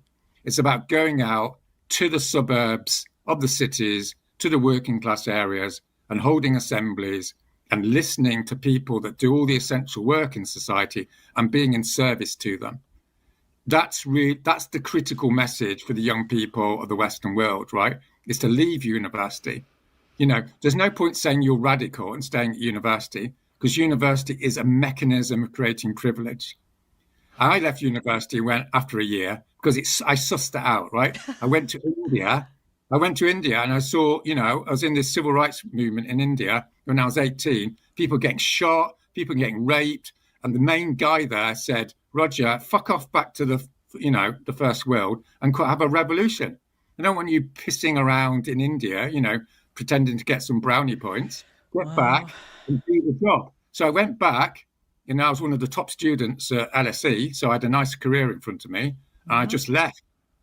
And it was the best decision I made. Yes. Because my fundamental integrity was being challenged by participating, in an institution which is simply there to create the privilege and the oppression of the vast majority of the world. Well, and that's what a revolutionary is. It's nothing to do with positions. It's whether you're in the system or not. If you're in the system, you're part of the system. I was 22 years in higher education. But you need to celebrate that decision. You see what I mean? You need to say, what the fuck? I don't want to be at university. I'm going to leave. I did. We did, right? Hello. I mean, I had a great 2 years. I started this whole thing, which was a metamorphosis from not knowing how bad everything was and being that person who is more about the planet and the green, the animals and all, to really realizing the enormity of the predicament over time. Yeah. But I do see a lot of people struggling on how to do this in the United States, how to become part of something that's bigger than themselves, how to make a movement. A lot of people are very much into workers' rights and like a universal basic income, something that helps people that are wanting to be able to be part of a revolution to make changes regardless, but are homeless or living in their car or having to find a next meal and, just live. So how do you show them that this is not just a privileged position to be a revolutionary? Well, you show people by actions, not words, right? I'm chatting to you on here. I don't have some massive expectation, it's going to influence all your audience because it's just I want you to teach them. Right? But there will be, maybe there's 5 or 10 people who listen to this and they go, fuck yeah, this guy's right. And then they'll have that moment of epiphany. And, dare I say it, the world is changed by very few people. I know it's a cliche, but it's actually true. Like the team of people that I work with, we've been the instigators of a whole bunch of movements because we have a certain culture and we have a certain system. Now, I'm not saying like it's the last word in the matter, by the way, but a few people can have a massive effect as it happens. So you haven't got that excuse of going, oh, it's just me. It's like, no, you're really powerful. You can create the revolution, right? Maybe not, but you don't say you can't because that's just not historically literate. Right. A few people create revolutions and they go off and they do it for the reason I said. The other thing is like the big problem, big problem when you're talking to Americans is they always want to talk about how shit everything is. That's really boring, right? What we need to talk about is the positives. The positives are time, right? Everyone's got time, and everyone's got a bit of space. How can we create, 10 people in Chicago into 100 people in Chicago into 1,000 people? Yeah. That's the question, right? Yeah. And as you know, if you watch my videos and stuff, and I can do a little plug for Designing Revolution or whatever, so it's 50 episodes. I want you to.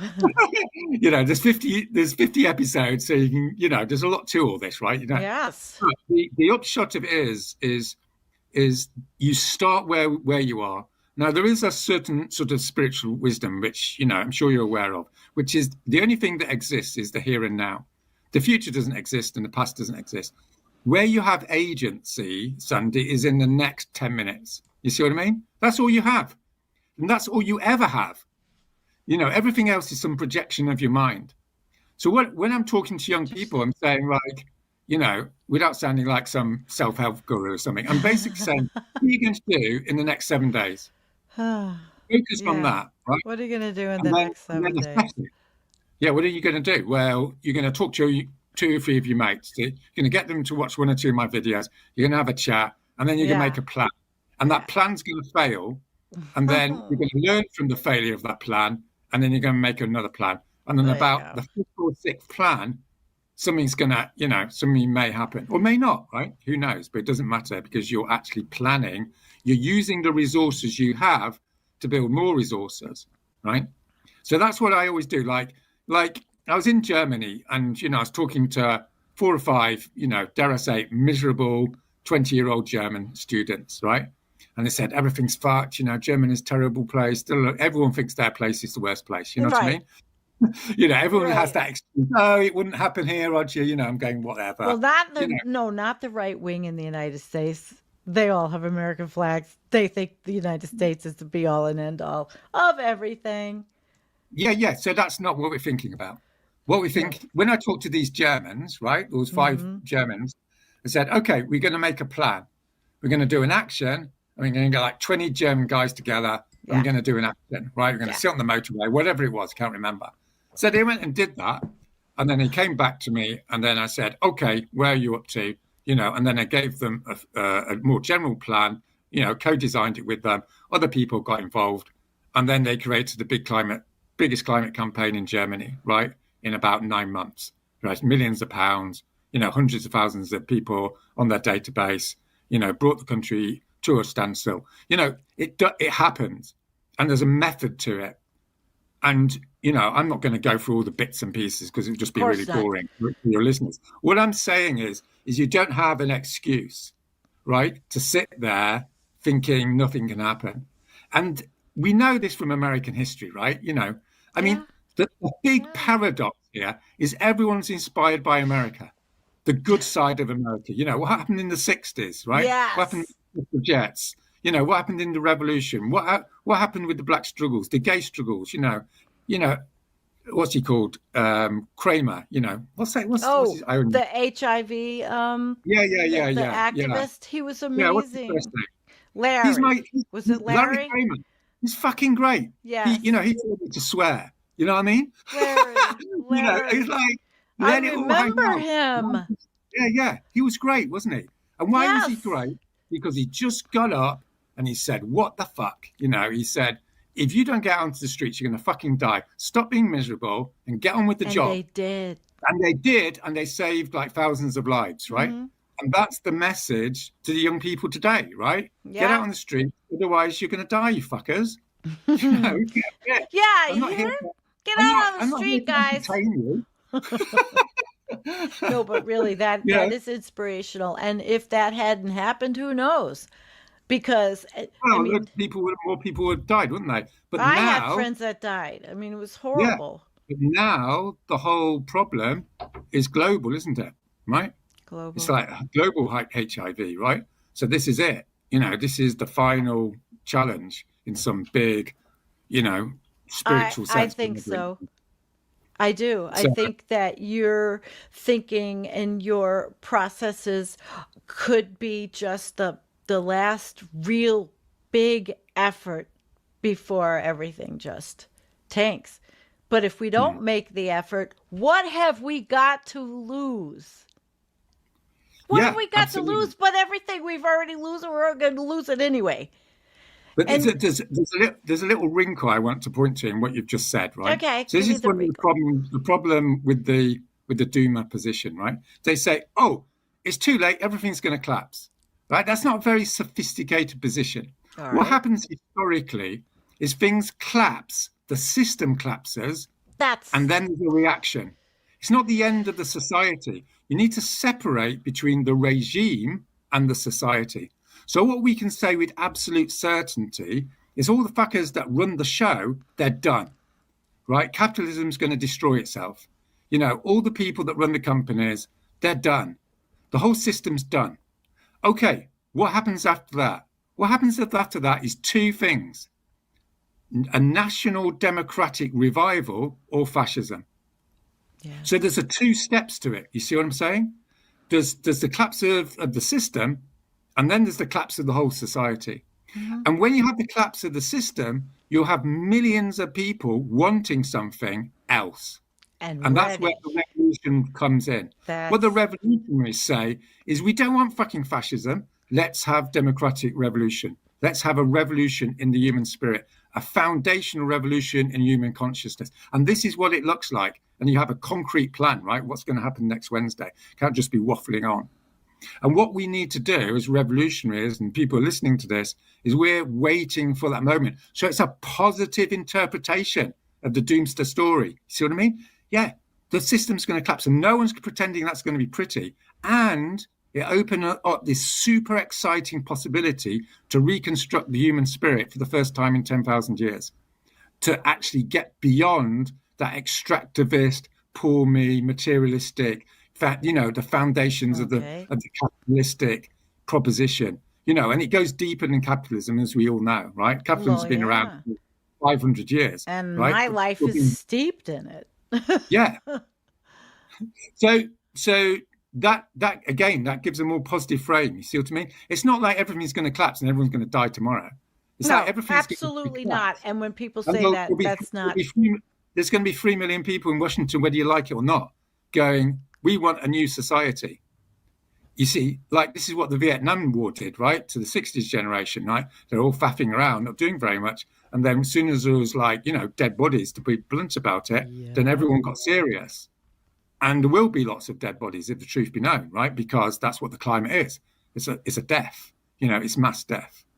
So when that happens, and I'm not, by the way, welcoming it, just for the record, right? No, but the fact of the matter is coming, then it's a massive opportunity for us to step into responsibility and say, right, what we're going to have is assembly-based government. You see what I mean? And all these ideas that are emerging around how you can create a society around some sort of sanity.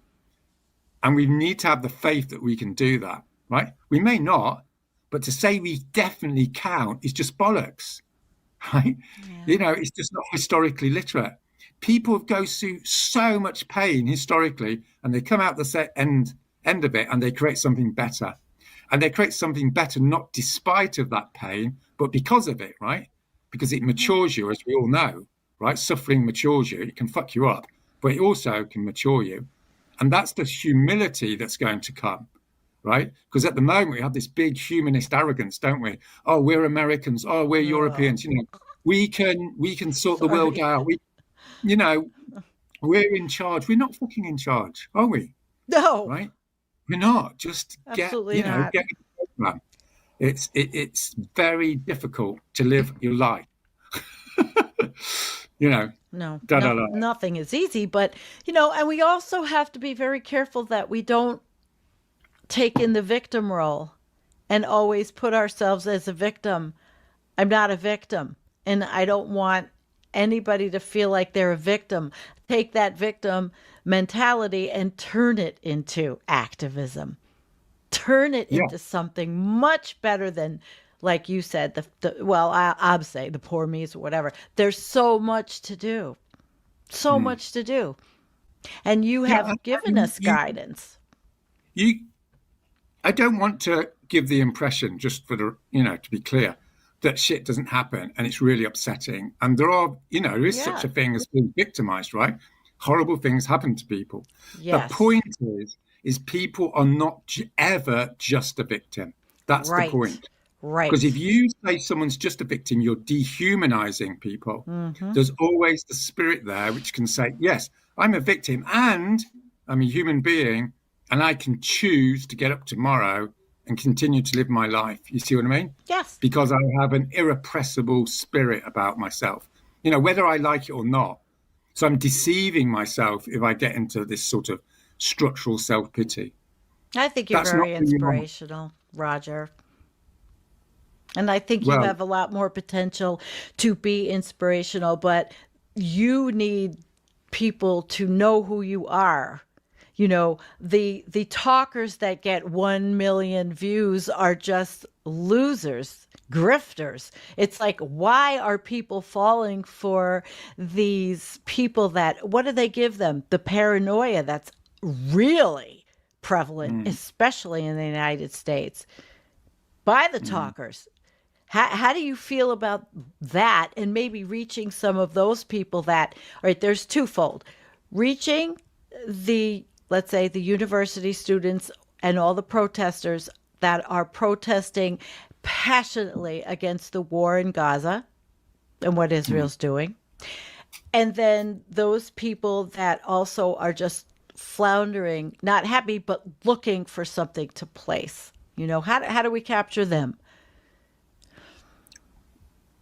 Well, things have to be done all at the same time. You can't say, do this and then do that. You need to work on the culture, you work on the grounding philosophy, and work on the practicality all at the same time. So if I was going to work, if I went to an American campus, obviously I'm not going to because they won't allow me into America territory. But that's another story. But if I talk to some students, first of all, I'm going to listen to them, right? You've got to respect people's situation and you've got to know where they're at. And then I'm going to say, okay, so this is what we're going to do about our foundational philosophy. This is what we're going to do about the culture. This is what we're going to do over the next 7 days in terms of practicality. And then we're going to get some data and then we're going to create a strategy. And then I'm going to see you next week. You see what I mean? Mm-hmm. And then you build up things all at the same time, right? So you might have a foundational statement about what you're about. You might have a day away where people talk about their pain and stuff and they go, okay, but we're all going to do this together, aren't you? So you're going to build that team, with some sort of mentorship. And then you're going to go, right, how are you going to go through the process of collective empowerment that's been done 1,000 times before? It's not rocket science, right? It's like, how are you gonna get out of your bubble in the university? You know, okay, you're gonna go and leaflet people. Okay, you're gonna go and do an action and get on social media. Like at King's College, when I was at King's College, I went to get them to decarbonize. I went on a hunger strike, and before I went on the hunger strike, I threw paint all around the university. To cut a long story short, so they sent an email to 27,000 students saying, Roger Hallam's the most terrible person, you know, he's denigrated wonderful university. And 70% of the students obviously thought I was twat, but like 500 students thought fantastic. So the first time ever, you know, since 1820 or whatever, you know, 500 students came out and engaged in civil disobedience. So this is a key, this is like the day-to-day toolkit, right? Is to look upon confrontation not in some sort of angry sort of way. It's a mechanism to get publicity, to get more people, to do more stuff, to do more action, to get more people. You see what I mean? So one of the biggest tactical mistakes people make is they stay in their bubble. And it's totally understandable because, you know, it's nice to be in your bubble and everyone says nice things to you and, you know, life is relatively comfortable, right? But if you want to actually save the human race, the rule number one is you have to get out of your bubble systematically. Okay. In other words, you say, okay, here's a rota. We're on University Campus X. Here's a rota. Everyone's going to do 10 hours of leafleting each week. You know, you're going to get your leaflets. You're going to hand them out to other students. You're going to invite them to a party, to a social, you know, to an assembly. And then you're going to enable those people to radicalize. And then you're going to have them do X, right? And then more of those students will come and do more leafleting, postering, social media, whatever it is, right? So that's it. You know, it's nothing particularly grand to it. It's not even that complicated. No. It's more a matter of systematically working out where you're at the moment, what your next step is. But all of that is pretty irrelevant unless you're also, as I said, dealing with the foundational stuff, which is how are we going to treat each other? See what I mean? If someone does something a little bit tricky, are you going to be really bitchy about it? Are you going to humiliate them on social media? No. Why? Because it doesn't fucking work. You see what I mean? Because everyone's fucked up. Everyone's going to do something stupid. Everyone sent a stupid a tweet at some point. You know, everyone's done that. Yes. Right? Yes. You know, so I sure have. It's that phrase, isn't it? He the guy who throws the first stone, be without sin, you know, in the Bible, right? That's what a lot of American left need to get their heads into, right? It doesn't matter if someone's impure. It doesn't matter because you are as well, for God's sake, right? Aren't you? The purity test bullshit. So stupid to think you're sort of safe. Of course you're not, right? You know, if you're a proper radical, you wouldn't even be at university, for God's sake. So just have a bit of humility and focus on the job. What is the job? It's to mobilize more people, right? Bring people in. How do you bring people in? By being nice to them, right? You know, people don't want to stand there and get a whole load of political bile from you, right? What they want to know is what's happening practically. Okay, we're going leafleting. Oh, we're going to sit down there. Oh, we're going to do this. Would you like to do this? Would you like to do this? Give people choices, right? You know, there's a whole rigmarole to it all, and it's pretty, dare I say it, straightforward once you've got your culture sorted out.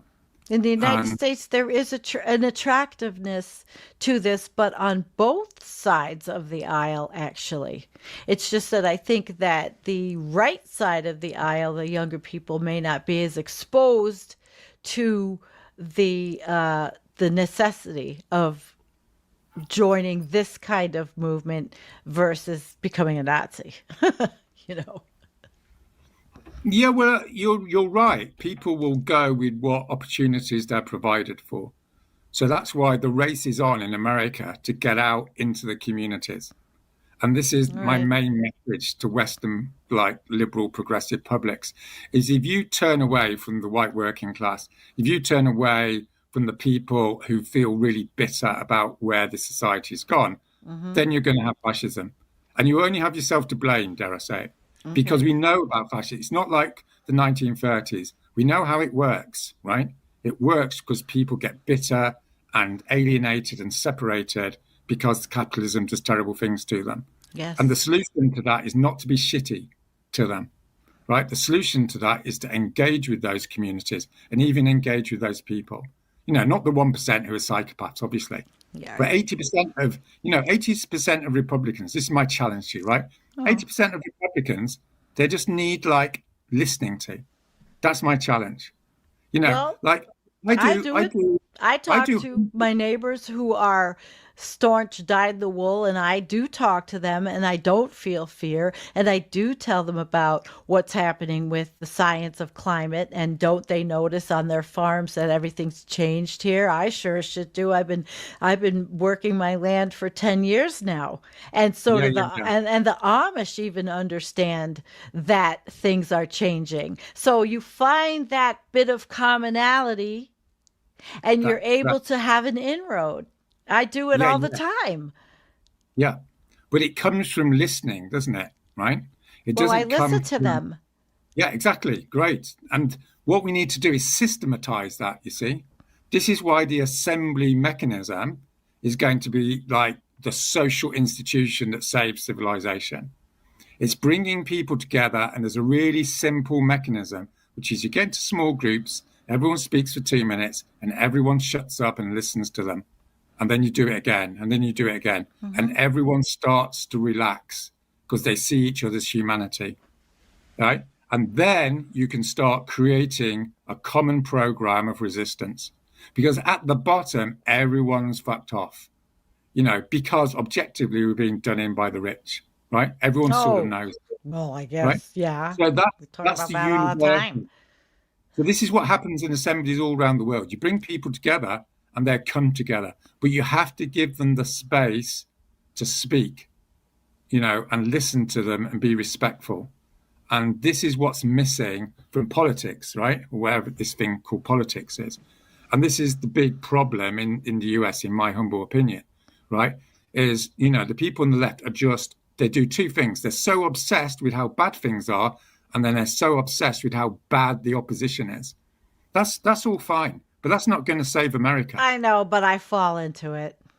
I'm being honest. I can't stand Project 2025. I think it's frightening. I don't want civil rights to be repealed and go backwards, and that's where we're going in this country.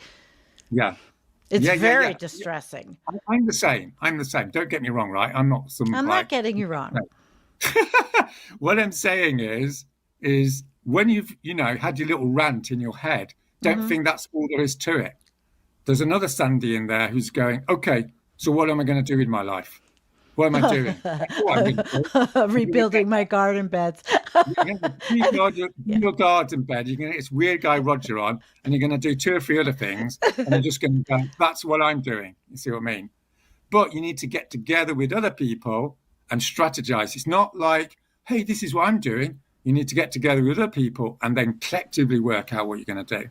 Well, I'm doing it this week. And then you're on the pathway to something interesting, right? I'm doing it this week locally, and I'm goddamn right I'm going to print some of your stuff out and hand it out.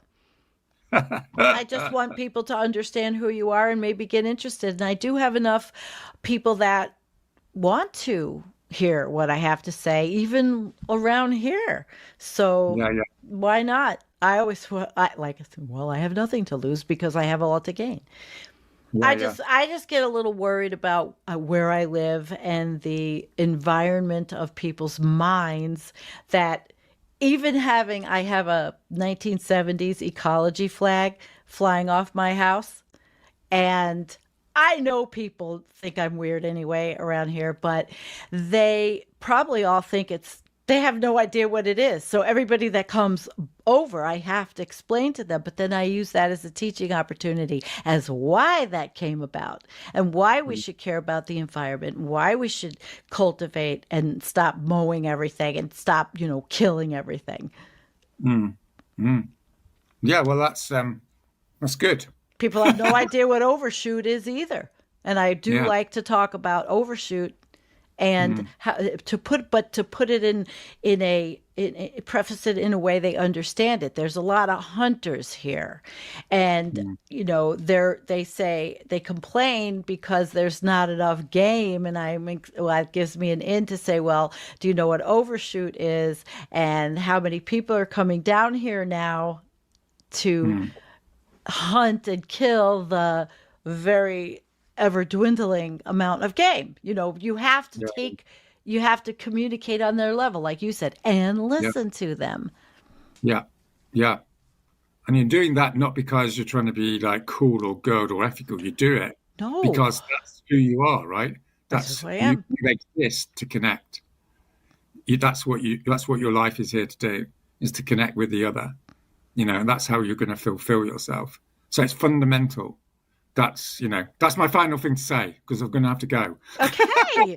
Hey, I run out of things to say anyway, right? We have just stop rambling on. No, this is great. We've been over an hour, and I completely have enjoyed this, and I hope you'll come back, because I'm sure that once everybody watches, there'll be questions. We can do practicalities. I mean, I've just done the whole waffly sort of fundamentals bits, which is what it is.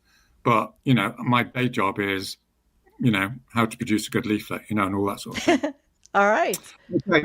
Well, thank you so much. Thank you so much also. Same here. Come back. Yeah, I will. All right. Take care, all of you. I'll see you again. Bye. Bye.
All right, hey ho, let's go.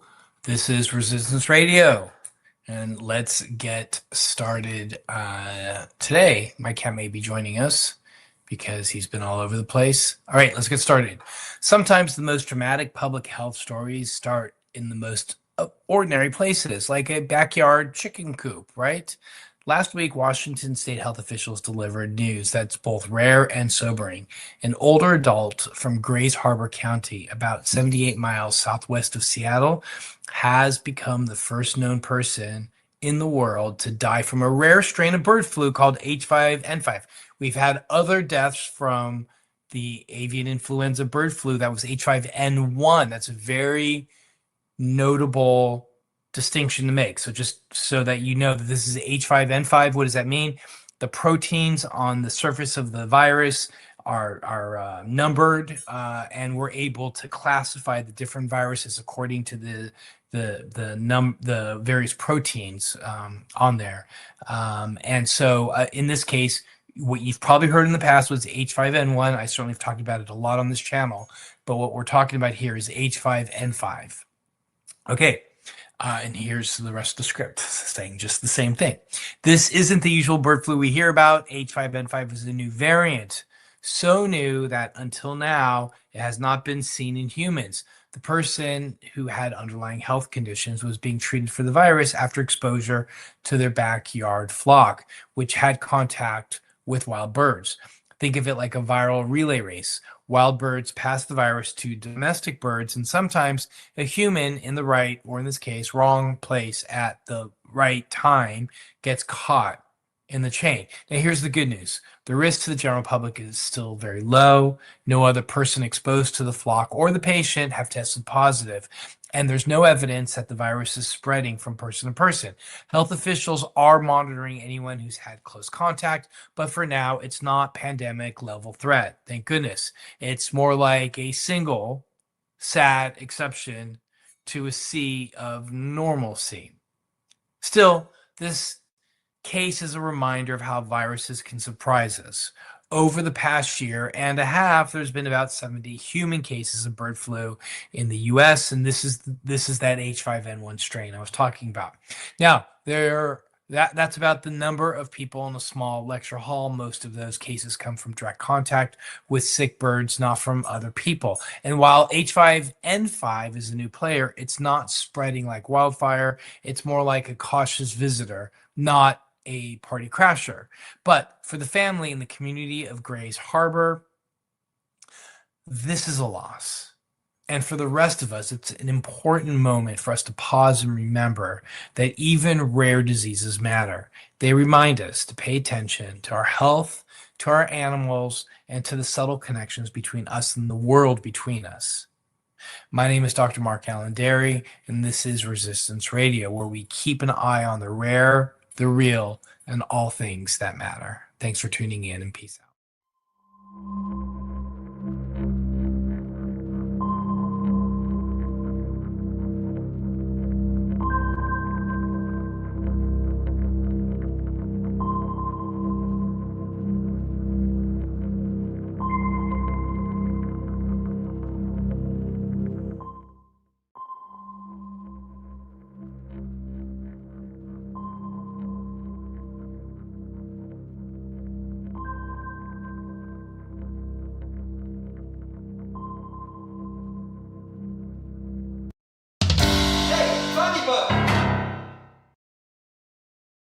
No, they call it that because it fits in your pocket. Well, if they just call, they already have just plain knives. So that, oh, hey, hold on one sec.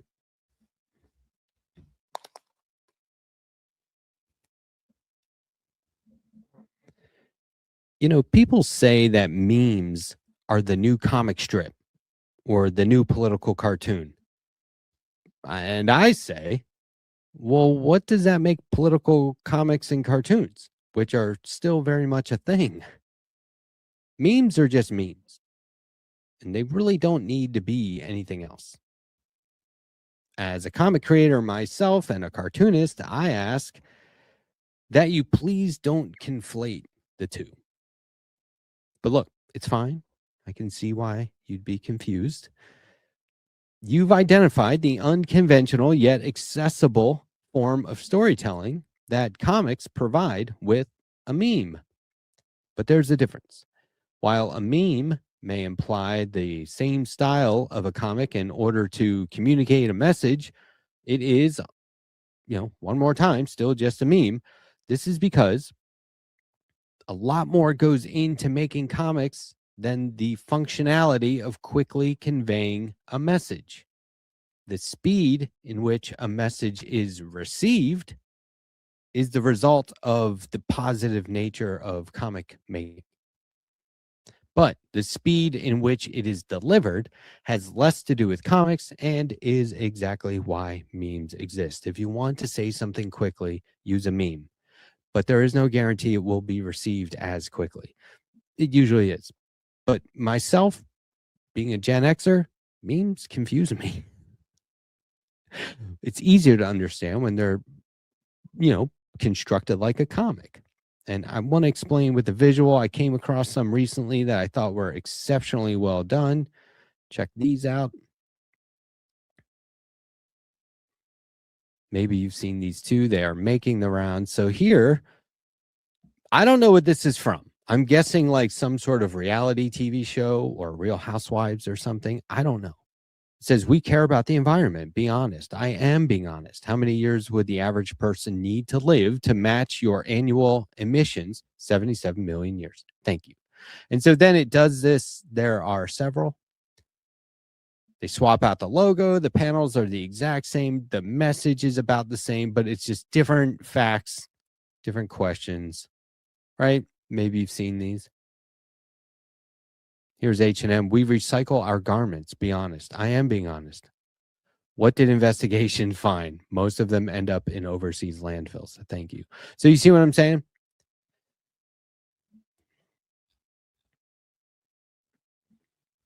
In that example, we have the, I guess, familiar scene that's been repurposed to make a different point. That's a meme, right? That's a meme. But it uses panels and dialogue boxes, which are elements of a comic. Here's the difference. Look at the lettering, okay? The lettering is horrible.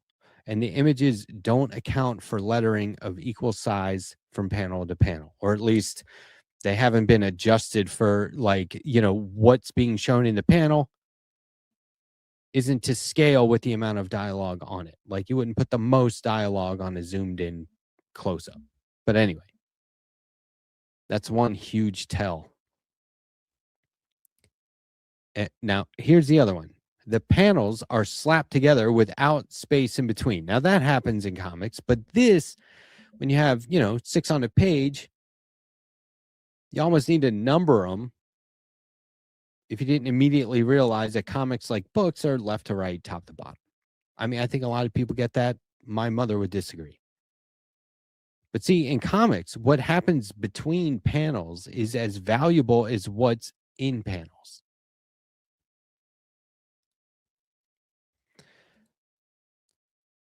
What happens between the panels is as valuable as what happens in the panels. Between the panels are called the gutters. Now, I happen to think that what you infer in the story between two images or on a page in a series of images is the reader doing some of the writing. Part of my job at making comics is giving you something to imagine happened. You could say off camera, but it's right there in front of you. You're looking from one image to the image. These are the images I want you to see. The reason there's a gutter is so that you can imagine the action taking place. Let's take a closer look at this. And believe me, look, and this show talks a lot about comics, politics, art, all of that. I'm going somewhere with this. Okay. Memes are a very important form of communication in today's world. So stick with me, because we're going to, by the end of the show, I'm going to try to show you how, by making your memes just a little bit better, they will live longer. And somebody won't immediately need to make a new one that outdoes yours in wittiness. And let's just do it to convey messages. Like, instead of saying memes are the new political comic or whatever, how about saying memes are the new form of marketing? We don't need fucking billboards. We don't need expensive ads. Just show me what you're trying to say. And memes are funny as hell. Like, so that's huge bonus. But anyway, stop trying to replace political comics when we can replace marketing, because fuck marketing. Apologies to all the marketers out there. All right, let's take a closer look.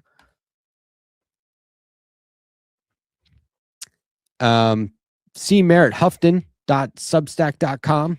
Gutters, the invisible heartbeat of comics. How they can make or break your story.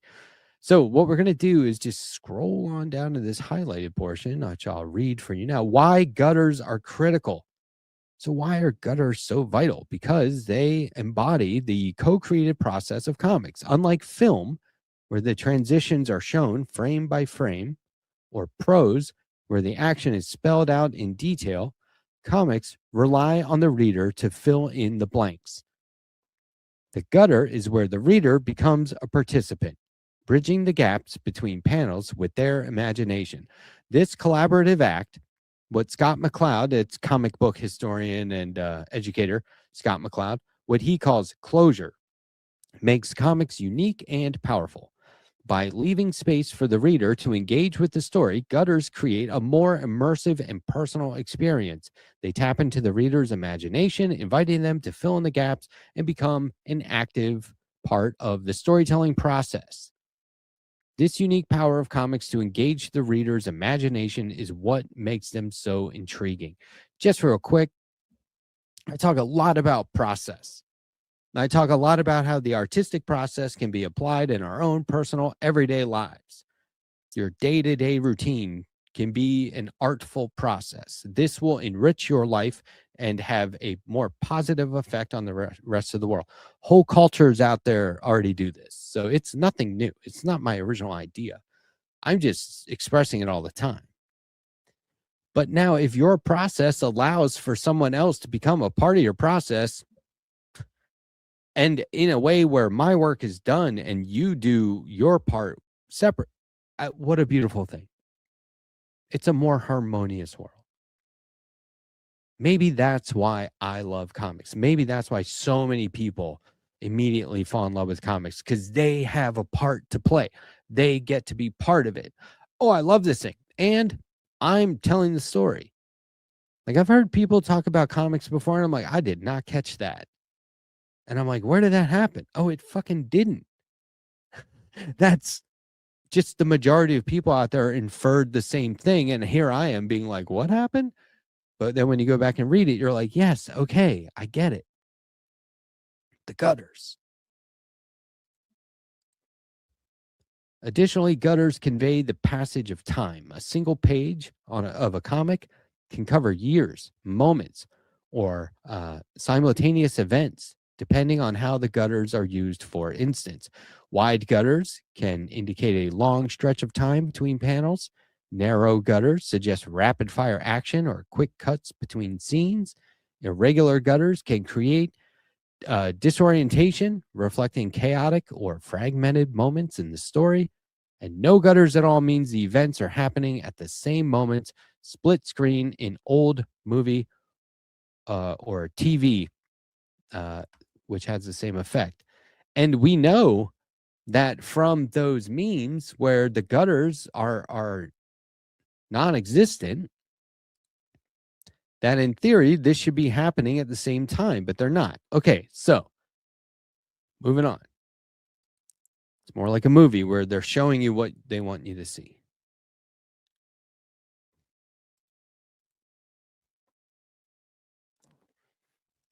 Okay, so here, real quick. Let me get this.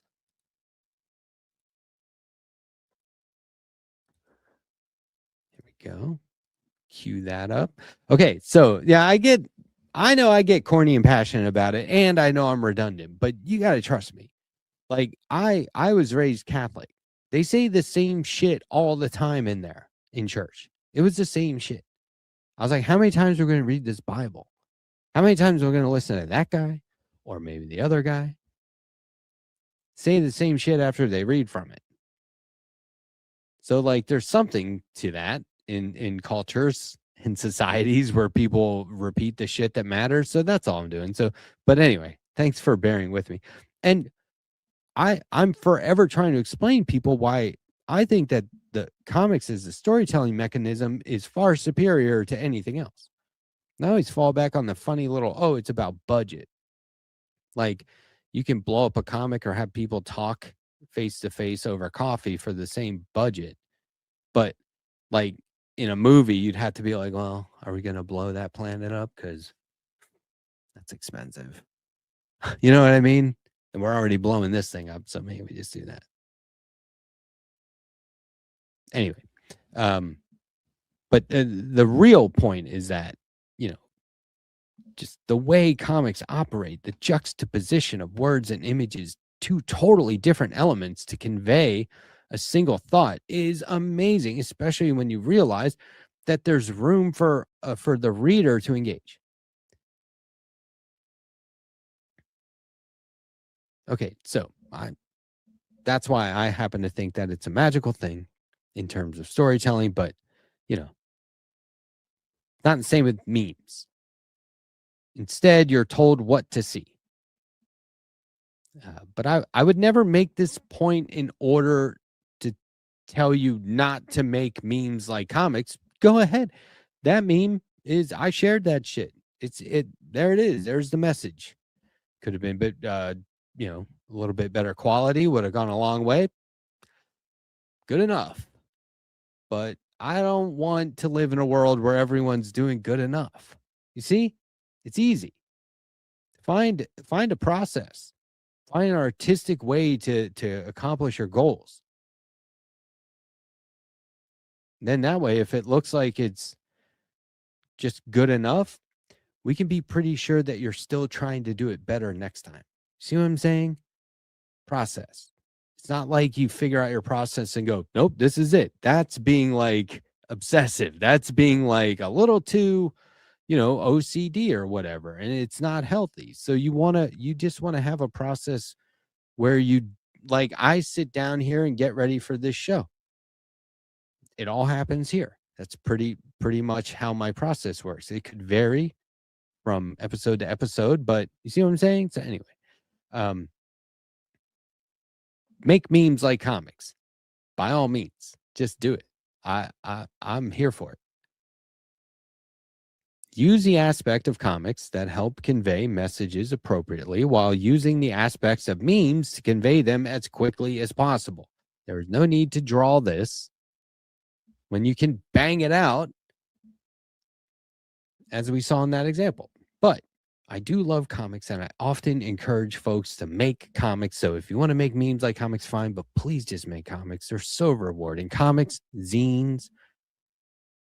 But I want to highlight a new development in the printing process with one of the most innovative comic book printers in the US. I'm a production guy through and through.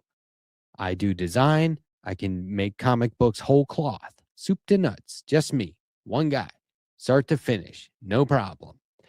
And I can do the production because that's how I learned this. A lot of people get to the part where the comic is made. It's like, you did that yourself? No. You don't understand how to make the production of it work. Now, a lot more and more people do all the time, but it's a lot like podcasting where you can't just drive this car. You got to look under the hood and know how to fix it. If there's technical problems, you got to be able to address that. And if using the car analogy, podcasting is like a clunker of a car. Shit goes wrong every mile. It's just, do you stop and address it or just go, fuck, it sucked that time? Okay, so I can tell you for a fact that Comics Wellspring out of Michigan is not just my personal go-to when it comes to printing my own books, but they know what they're doing. And they are very good. And they're always, when I say they're innovative, believe me, they're always trying new things. So now they're offering print on demand. I am wrapping up a comic book, which they're going to print. If they can do print on demand, you guys can just order it from the fucking site. Okay, so I'm excited. So they sent me an email. I'm going to show you a video and stuff, but they sent me an email that said, the future is now. I always hear Jim Carrey from Cable Guy. Remember, he's standing in the middle of that satellite at the end. He goes, the future is now. So the future is now. The very first issue of the print-on-demand beta with Comics.1 have arrived, and we just had to share. We are excited to see this entire process come together and to be beyond expectation. This isn't just about speed. It's about collectible grade quality printing and seamless delivery. The number one crux in the comic book industry, my friends, has always been distribution. That's why Marvel Comics was originally called Timely, because they were a timely distribution company, and they did periodicals because they were like, why don't we just start making our own magazines and comic books since we already got the distribution figured out? Kind of like when a production artist becomes a comic book creator. I'm just saying. So they also say, get excited, creators. This is just the beginning. I'm into, they know me there. So I'm into this. I give them ideas or suggestions, and then next time around, there it is. So like they're receptive. Okay. I want to show you a video. Now look, in this video, you're going to notice something. Well, I don't know. See if you do. But I noticed something, and I was like, oh, I'm definitely showing that video. Because I noticed something there that I think my audience is going to be like, nice. So here's this video. Check this out. Oh, and no volume because it's got some song that I'm not copyrighted, but that's okay. There's no dialogue. So just check this out. Well, hold on. Pause. There we go. Yeah, so check it out. Now, this guy just ordered print-on-demand comics. Now, this is somebody at Comics Wellspring. These are the comics as they're delivered. Pretty sweet. Bagged and board. Look at that comic. See that comic? That's what caught my eye. Nice. Look at that. Look, good comic. That's good quality shit right there. Oh, no board. Okay, so but bagged and then in cardboard. So that's safe. That's good. It comes in a bag. I wonder if bagging it is like an option. Nice, huh? Okay, so very exciting. But did you see that comic? That shit was awesome.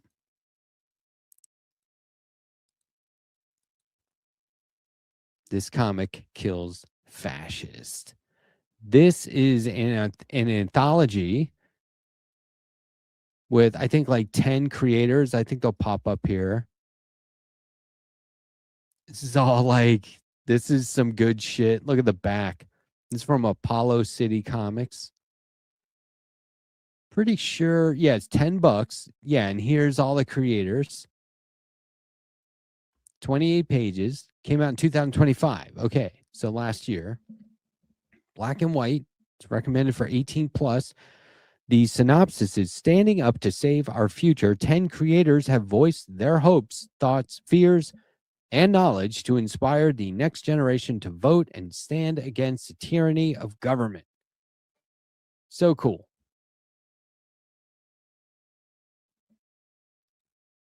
I dig it. I'm glad it was in that ad. That's cool, man. Tell me you're anti-fascist without telling me you're anti-fascist. You know what I'm saying? Like, that's fucking badass. So anyway, those guys are also, Comics Wellspring is also very supportive when it comes to helping people out at cons. They understand that you're self-publishing. You're going to be out there selling your stuff on your own at your table. So they do signs and all kinds of stuff. They even go to cons, so you can check out their booth. Very cool, very supportive. If you're doing a Kickstarter and you put a badge on there at the very bottom, put a badge on there at the very bottom of your Kickstarter page saying you're going to have it printed with them, they give you a discount. Really cool. Really, really cool. And it's made in the USA. So there's some other ones out there. Usually when you find a comic book creator, it's a broker, like a brokerage in the US, just like an office that's working with somebody overseas. But these guys are right in Michigan. So, you know, if you're making comics or books, like regular books, do check them out. And I love independent comics. I do. You want to buy Superman, Captain America books? Great. I do. But I love independent comics, and I just cannot help and let people know when there's an opportunity to get in on some independent comics like Apollo City Comics, or like I mentioned just a moment ago, Comic Book's close cousin, the Zine. Check this out. The Black Zine Fair returns in 2026. They're trying to raise money to bring it to life, and they're almost there. They're almost at their goal. It's up to you. I know times are tough out there for a lot of people, so it's up to you. But if you can, it's $17,459. They're trying to hit 20 grand. Looks like they've got 53 days to go. So I'm pretty sure they're going to do it. If you can pitch in, that would be awesome. It's in New York City. It's the Black Zine Fair is returning in 2026. Pretty cool. Oh, they got a video. Wait a minute. What am I doing? Hopefully there's no volume here. I'll try and mute. Check this out. Let's go full screen.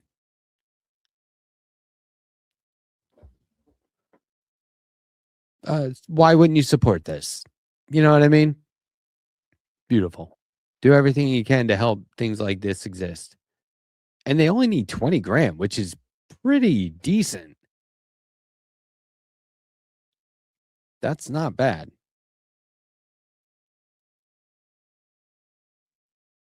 This is like a 2-minute video, I guess. Yeah, this looks cool. I'm into this. This is the Black Zine Fair. It's coming back in 2026. Fundraising now at gogetfunding.com/black-zine -fair-in-2026-hello. just look it up. Awesome. So yeah, zines very much like comics, but just as independent for sure.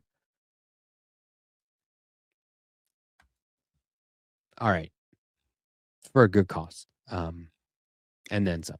Okay. If you haven't noticed, we are in a comic book heavy episode of Hey Funny Book today. A lot of times we focus on like just the art or the politics of the art, and comic books come up. But comic book heavy episode. Sorry, not sorry. So let's keep on with that theme though. And I also I've been on another kick. If you saw last week's episode, I was talking last few episodes, I've been talking about strong messaging in strong images. Tonight we have both in one.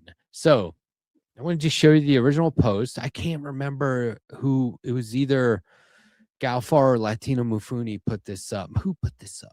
Somebody put this on the Discord. I apologize for not knowing who, but that's why you should join the Discord. All right. Here's the original post.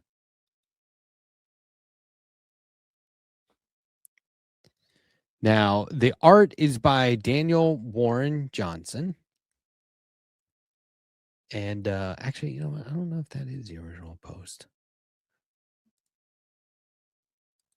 No, here it is. Sorry. There we go. Headlocked Comics have teamed up with Daniel Warren Johnson to design a sick new variant cover featuring Brody King. All the proceeds will be going to MIRAC. That's the Minnesota Immigrant Resource Action Committee, to help families who've been affected by ICE raids. This is huge. This is great. And look at this guy. Yeah. Badass. Badass. And so here's the Daniel Warren Johnson artwork. This is the Headlocks newsletter.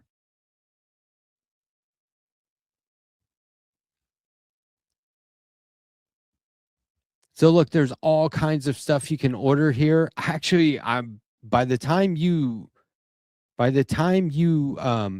watch this video, these might be gone. So I've been posting this all over my social media.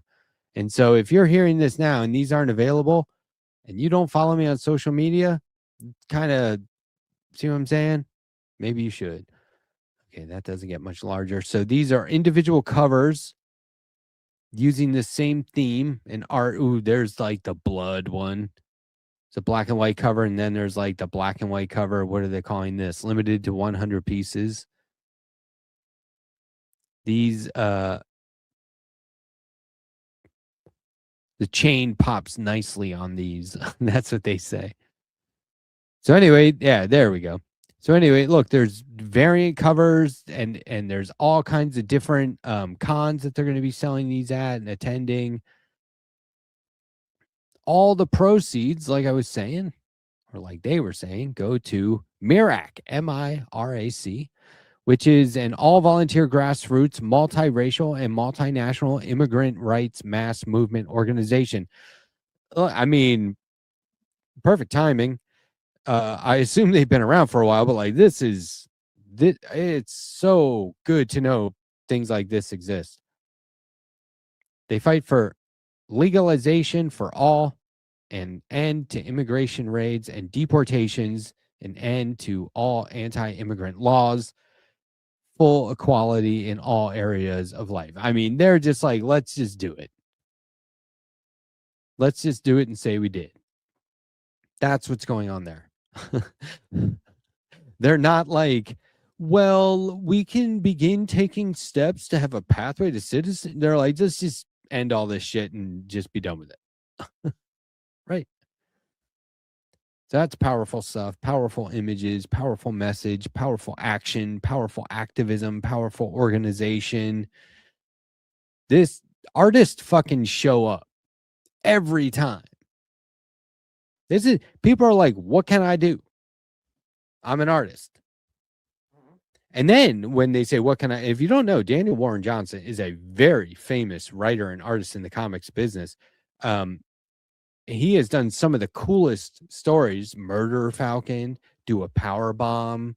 He's an amazing artist. He brought the Transformers into an all new, classic yet revolutionary era. Frankly, the Transformers. I mean, if you can take a franchise or a property like that and like blow it up, that's amazing. So anyway, and keep it classic. Come on. So anyway, that's who they tap there, and like, good on him. What a great guy. So if I was like a famous artist, I'd be throwing that shit around all over the place. What can we do? And like I said, perfect timing, because that guy draws a crowd. That guy sells comics. That's why I was saying that shit might not be available. I don't know. But like, you got to get on it. But if you miss out, just, take comfort in knowing that all the proceeds went to a very good cause. And like I say, artists show up. Now I want to show you something else that caught my eye recently. Check this guy out.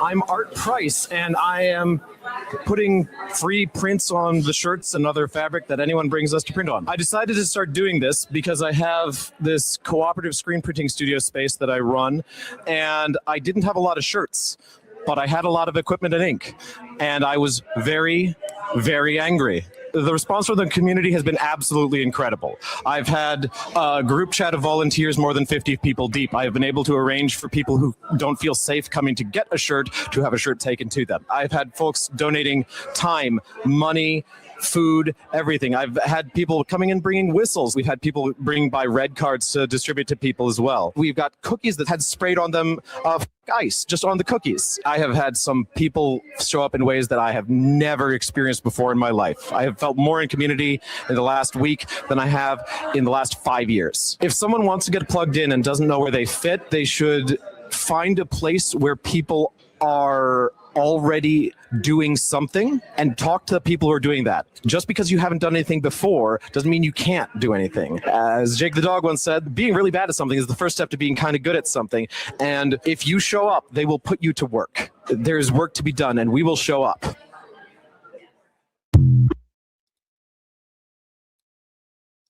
Fucking A. Like I said, process. The first step to being bad at something is the first step to being good at something. You got to start somewhere. But seriously, that the heart swells. You see what I'm saying? People are like, And look, we're not going to talk about it on this episode, but I'm filming this. This is a pre-taped episode. This is syndicated content, which you can only get on this space. I'm doing this on Friday the 23rd. And the day of strike happened in Minnesota today. And pictures coming out of there. Oh my God. There's a huge crowd of people. And I was like, they should be chanting, come arrest us now. Right? Because like, where are you at? ICE was nowhere. But we'll see. We'll see how it all plays out. I'm going to be keeping my eye on it all weekend. But powerful stuff, powerful images, powerful messages, powerful activism, powerful action. The cause is there. And now there's a real opposition to the cause. So we need to resist. And since all my feeds are like anti-ice shirts all the time now, didn't I have here? Check this out.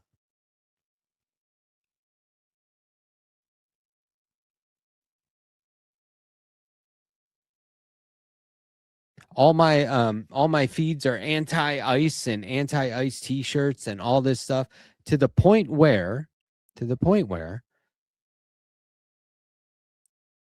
you're probably asking yourself, Matt, this episode's been going for a while. You haven't railed against AI at all. That's right. I seem to have purged my feed of AI by creating or curating an algorithm for myself that's all anti-ice. I did see some AI. I was going to show it. I'm not going to show it. It's so... Yeah, I'll show it. Maybe here. Fuck it. I'm waffling. I don't want to share AI, but I have a point to make about this shit. This is what I hate about Blue Sky.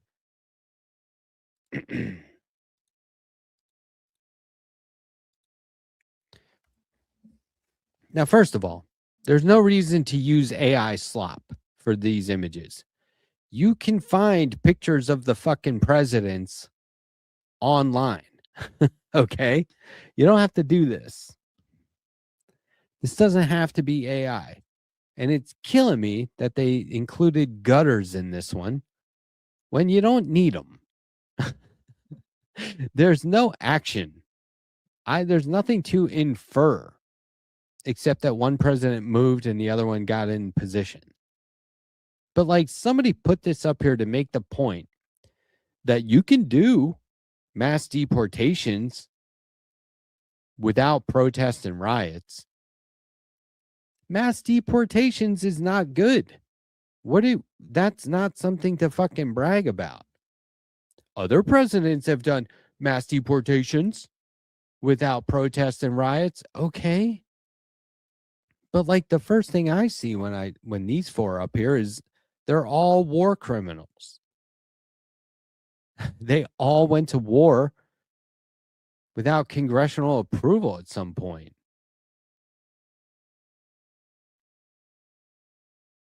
And I mean, at least two of them are more than likely, you know, they are in the Epstein files, but they're probably in the Epstein files a lot more than we know from the redacted stuff. Yeah, and you know, the last point I'll make about this is like protests and riots aren't the same. And so I'm not really sure what this is supposed to be, but it is a complete waste of time. That's what it is.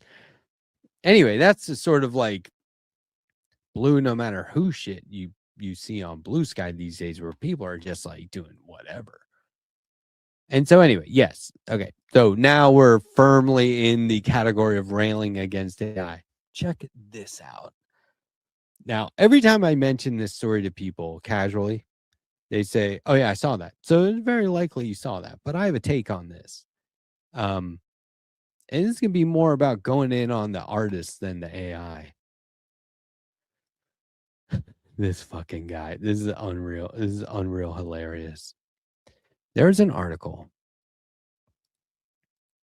about a student in Alaska, an art student who got arrested for eating another student's AI-generated art in protest. Now, you can find videos of the guy out there like literally ripping. These are the AI images in the background on the wall.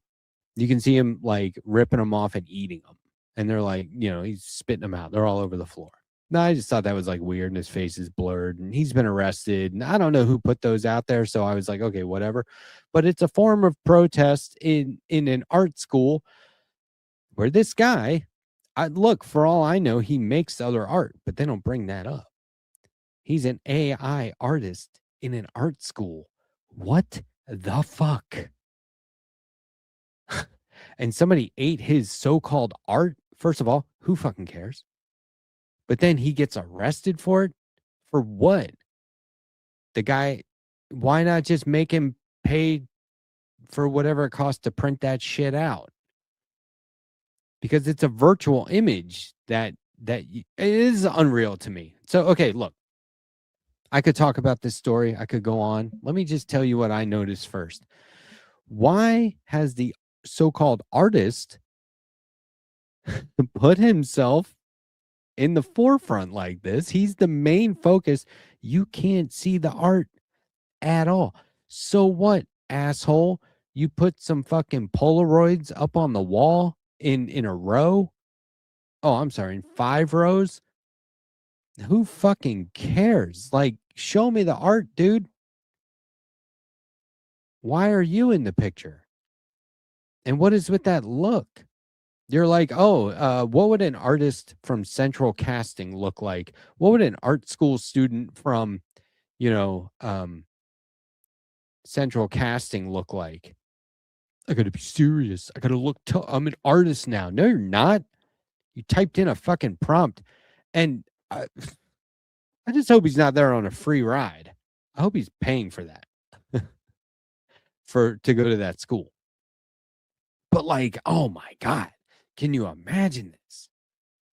What if like half or more of your graduating class at art school were just typing in prompts and then putting them on the wall like this and taking a picture of themselves?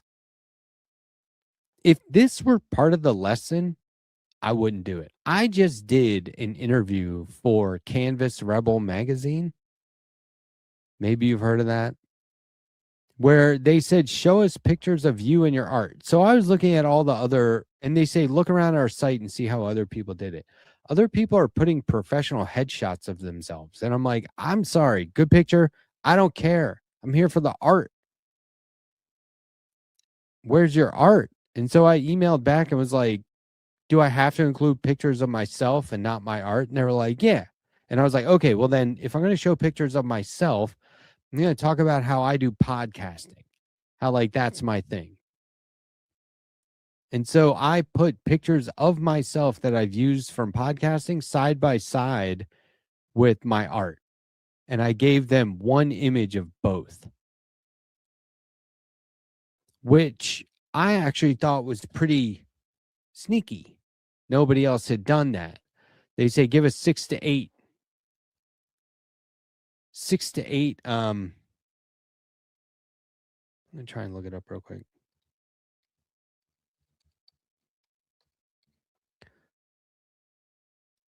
To give us 6 to 8 of images of you and your art.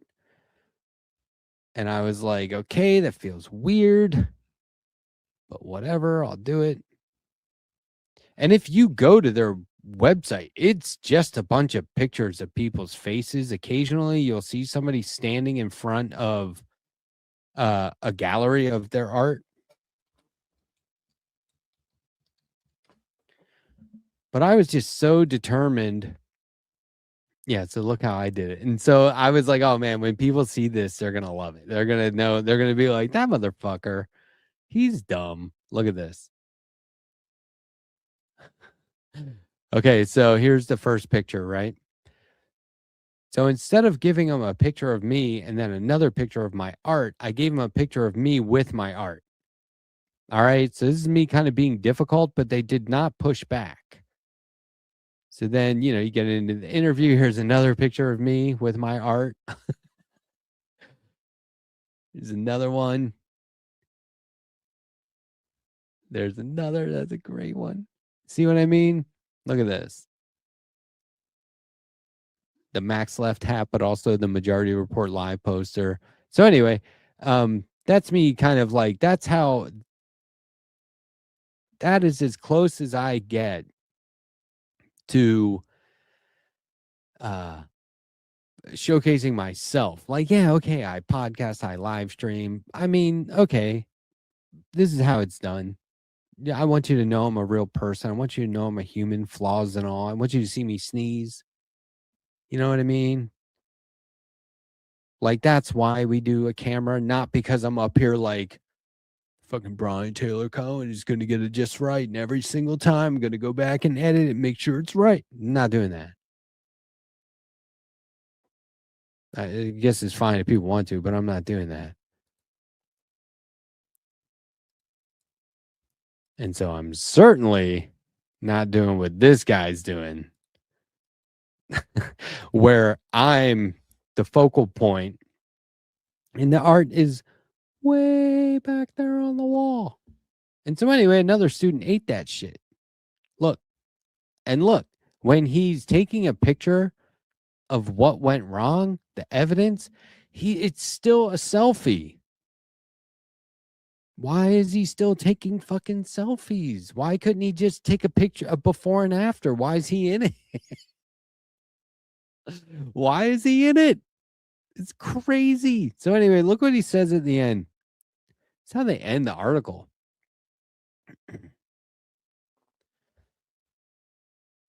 Listen, this I find this like offensive, especially coming from an AI artist. When you make art, you become vulnerable. And so the artwork is vulnerable, and that's something that makes it seem more alive or more real or in the moment. Dwyer told the Sun Star. Are you fucking when you make art, you become vulnerable. First of all, like I said, assuming you only do AI generated images, don't speak for artists. Like, knock it off. Like, you typed in a fucking prompt. You took whatever you could, which is all just stealing from shit that already exists, and called it your art.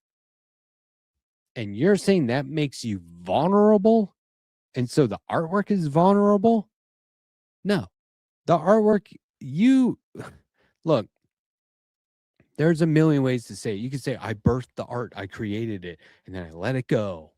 And I put it out in the world. It'll evolve on its own. There's a million ways to say it. Some are very corny and some aren't. The way I like to think of it is, once I'm done, I move on to the next one. And whatever happens to the other one, great. My expectation was to finish. When I get positive feedback, fucking awesome. Now, you don't see me hanging shit in galleries. I'll self-publish and I'll crowdfund in order to do that. But I'm not taking selfies of myself in front of a gallery wall. I'm not doing that. I'm not saying it makes me better, but I'm not. And so I'm definitely not going to do selfies of myself in front of my art. And so then when it gets eaten by a actual art student, take selfies of myself in front. It is hard to put yourself out there. Sitting in front of this camera with even like 10 people watching should be pretty intimidating. It should be very scary. You get a ham like me, I get over it pretty quickly. I generally don't give a fuck about it anyway. But like, it should be intimidating. Putting your art into the world, man, I'll tell you, there's been plenty of times where somebody said something hurtful and I was like, fuck that guy. But in terms of being a gallery artist or a commercial artist or putting some sort of value on your art, which is a combination of actual value, perceived value, value based on reputation, precedent for value, but like also perceived value, but then also the cost to you to make the art, time, supplies, whatever you want, studio space, gallery space, having an agent in some cases, even as a commercial artist. Doing all that is the perfect way to be thick-skinned, sort of galvanized, to be tougher.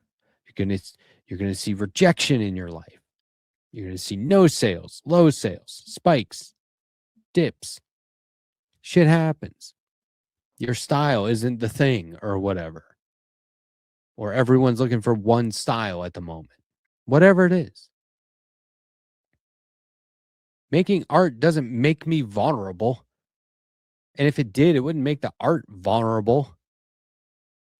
Because I'm uneasy about my art might make me not, might make me overdo it, might make me try too hard, or it might make me afraid to go big. I might be too reserved. But that's just your art needs, you need to do better. That doesn't make the art vulnerable. But it's easy for me to say, I guess, because I don't make art that it's like, here it is, the art. Like I make a book with like 90 to 200 images. Like it's, here's all the art. You know what I mean? You might like some of it. But if you don't like a lot of it, there's a chance you'll like some of it. I don't know. The story. So it's a little bit different.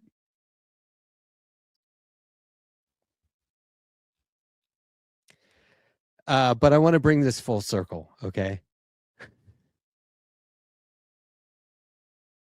I want to go full circle with this. Oh, and by the way, I got that story recommended to me by Chloe Humbert, who is my co-host of Psych Grind, the audio podcast you can hear at psychgrind.com with me and Chloe Humbert. We have 4 episodes out now. They're good. If you're online, they're good. If you're in these spaces, you need it. Okay.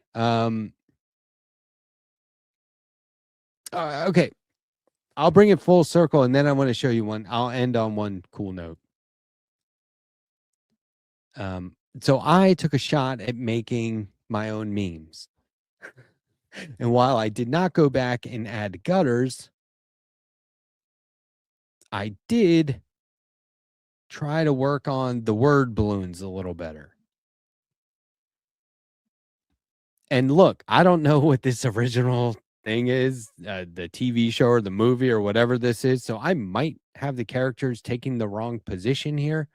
But anyway, I put the no AI symbol on there. And she's saying, so typing prompts makes you an artist?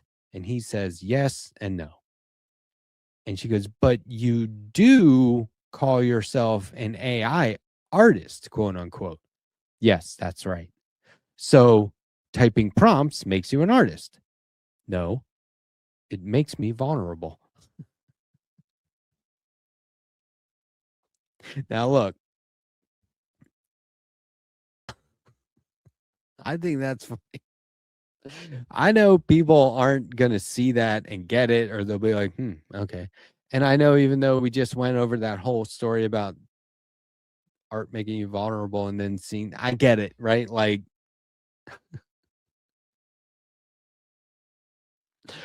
oh, I think I know what that's from. I actually think I know what that's from now. Is that the one where Posh Spice was saying to David Beckham that she grew up poor, but he's like, but you drove a Rolls Royce? I think that's what that's from. Oh, I cannot tell you how long I've been thinking about that and didn't bother to look it up. I think that's what it was. But look, anyway, I did a second one. Okay. Check out the other one.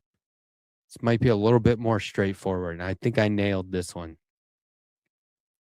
Okay, so I'm being kind of disrespectful to that AI artist. Sorry. I believe in respecting artists, even if you don't like something. It's all in the eye of the beholder or whatever. Or maybe you're just being overly critical that day or whatever. But like, show some respect, right? Because more often than not, when it isn't AI generated, you can tell that some effort has been put into it. And I want to show you now an example of what I mean by respect for artists. This is Jon Stewart leaving like a theater and signing like playbills and doing autographs in the lobby. And somebody hands him a drawing they did of him.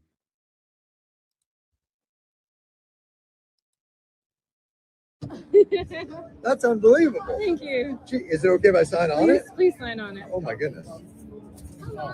That's Thank unbelievable. You. Thanks, John. Thank Do you. you mind just signing my playbill as well? Oh, sure. Thank you so much. You were great. Thank you. Oh, Good to thank see you. Thank you. Nice to see you. Thank you for that. That's unbelievable. Thank you, John. How long does it take you to draw those? About 40 minutes or so. Jesus, I should be standing outside of your theater. Oh, thank you. Okay. She said it took about 40 minutes to draw. And it blew him away. And he said, I should be standing outside your theater. Ain't it the truth? Oh, shit. Hey. Yeah. No.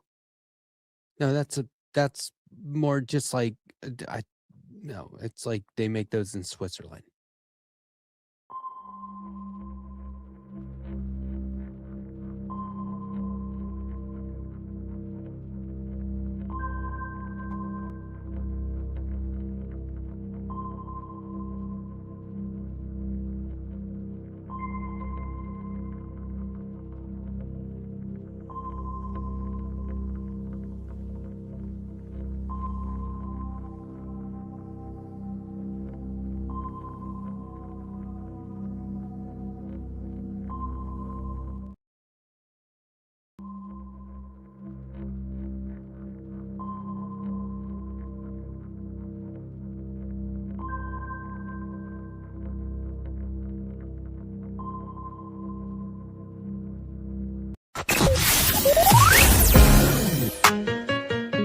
The Benjamin Dixon Show is only possible with listener support.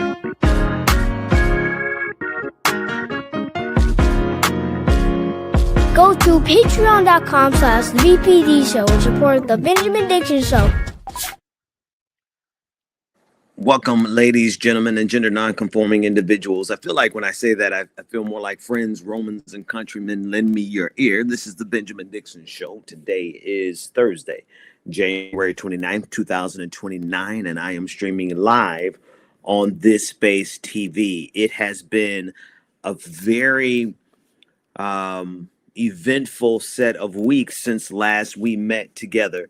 On your screen, you can see a breakdown of the most recent shooting by ICE of 37-year-old Alex Preddy, an event that I truly believe has shifted the something. I'm not quite sure exactly the full nature of the shift, but something different is going on right now in response to how America is taking the killing of Alex Preddy.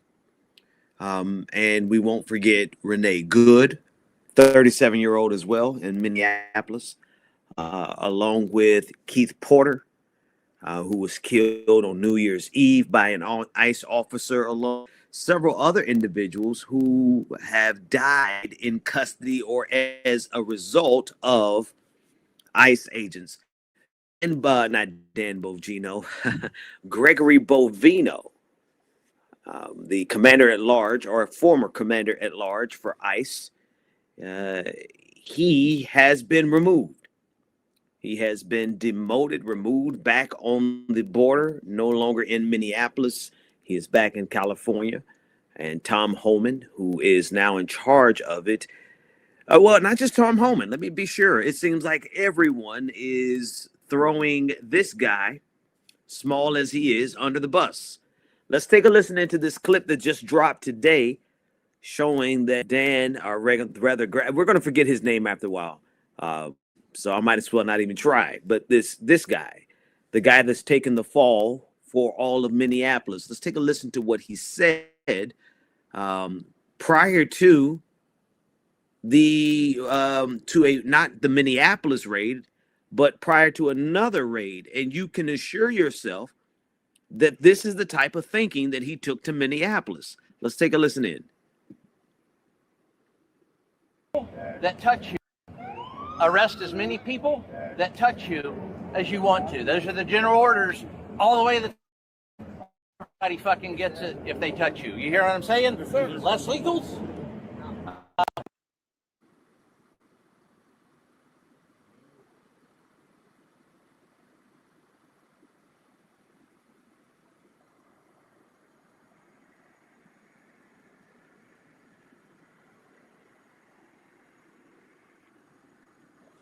So as you can see, he set the standard. He set the. So I'm stuck between a rock and a hard place here, folks. If I can keep it, if I can just be perfectly honest with you, because this guy, and I guess I'll put him back on the screen so we can keep our focus on him. This guy deserves everything that's happening to him. If someone is going to take the fall, it should be him. But rather, it should include include him, but it shouldn't be him in isolation. This guy 100% helped create the conditions for it, but he was only doing so because the Trump administration allowed it to be the case. And what's happening right now in real time is we're watching the overall empire protect itself from going too far, because that's what happened in Minneapolis. We would think that the Rubicon was crossed a long time ago, but the reality of it is that, I mean, let's just be real. Until they killed a white guy, you know, an ICU nurse who worked for the Veteran Affairs, VA. I mean, a model citizen. You know, even the video of him kicking the taillight out of the ice. Well, I'll pull that up later on. They're trying to use that to besmirch his character, but let's be real, that video made him look even cooler. Alex Preddy. Because the truth of the matter is that you are going to provoke the people into action, and that's exactly what was done. And so you're going to get everybody. That's really what happened. The normies, the average folks, they stood up and said enough is enough in Minneapolis. And something, it's not over by long. And I think that's one of the things I want to say that's most important here, is that we have to make sure that people understand that this change in momentary tone that occurred today, it cannot be taken at face value. We would be absolute fools if we believe that something is going to change. But what we're caught in this moment, is the magnitude and the power of the news cycle. In a few days, we're not going to be talking about what happened to Renee Good and Alex Preddy anymore. That's really what I want to say to you. And energy from this is going to dissipate. It's always the case. But if we allow it to dissipate while not anticipating, I'm not trying to rhyme, but it just so happens to. If we allow the energy from this moment to dissipate while we fail to anticipate the next moves of this fascist movement, the next moves of Donald Trump, which takes us directly to what they're getting ready to do in Georgia, what they've already done today by sending FBI agents down to Fulton County, Georgia, and collected 700 boxes of ballots from the 2020 election. They're rewriting history, and they're preparing to change and prevent the future that would hold them accountable. They're getting ready to sandbag the 2026 midterm election. And I'm going to be perfectly honest with you. I do not believe the Democratic Party is up to the task. I don't.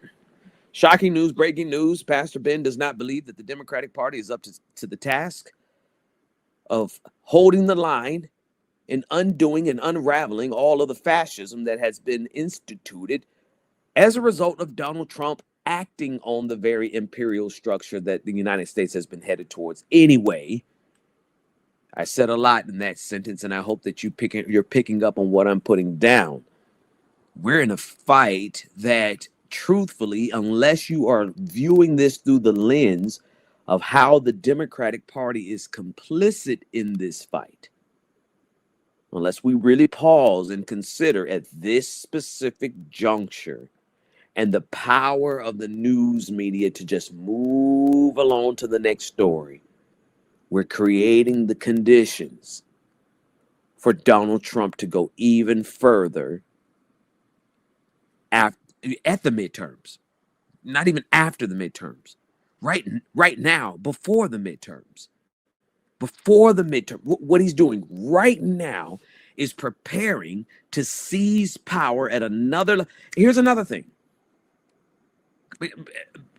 And maybe I'm just trying to think this out loud with you. And maybe I just need a sounding board because I'm going to be perfectly honest with you. I am not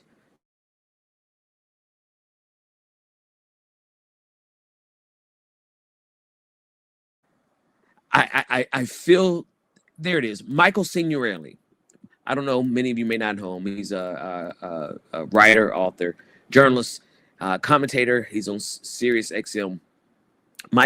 Michelangelo Signorelli. He wrote a book called Victory Fatigue. Victory Fatigue. And the book is about, the premise of the book is about this. It's when you have a victory, something sets into the mindset of the people who fought long and hard for that victory that later on undermines their victory. He was talking about it from the LGBTQIA Oberfeld versus Hodges same-sex marriage case. But I believe it's true across the board. But here's what's nefarious about this, though, right? Watch this. If you watch, and you shouldn't, but if for whatever reason you watch mainstream media, you would notice that they've moved on. Happens every time. Happens with every major story. There are certain stories that could galvanize the people enough into definitive action. That's where we are this week, and which way we go truly depends on whether the people are listening to themselves, listening to the times, paying attention to the details, or are the people still going to capitulate to the talking points and the thinking of the Democratic Party? I'm not making this moment about the Democratic Party, but I just need you all to chew on this idea with me and help me flesh this out. Right now, the Democratic Party has shown itself to be wholly incapable of fighting against fascism. But here a transformative moment emerged in the killing of Renee Good, Keith Porter, as well as Alex Preddy. Unfortunately, yes, Alex Preddy being the flashpoint. More so because of how the video was clear as that you couldn't deny that video. The Renee Good video, you could try to weasel your way into denying, in which that's what MAGA did. That's what they do. But the Alex Preddy video, you couldn't deny it. And there's no video of Keith Porter. But here are 3 instances where ICE has killed American citizens. And yet now we're getting ready to move on. They're not going to say it outright, but we've already started to move on. The mainstream media has already started to move on. The people of Minneapolis have not moved on. The people who know what time it is have not moved on. But the media has moved on. And what happened? And President Donald Trump has moved on. He's put a Band-Aid on it. He's done a quick switcheroo. He's put in Tom Homan. He sent in the very guy who's part and parcel for the reason we are where we are, Tom Homan, as though he was some kind of reasonable and nice grandpa. If you saw the press conference, I'll play you a clip of Tom Homan from earlier today, but you would think that they are trying to rewrite history. I'm not trying. That's literally what they're trying to do. They're trying to make what was the fangs. Tom Homan was the fangs of ICE, of DHS, CPB. Tom Homan was the fangs.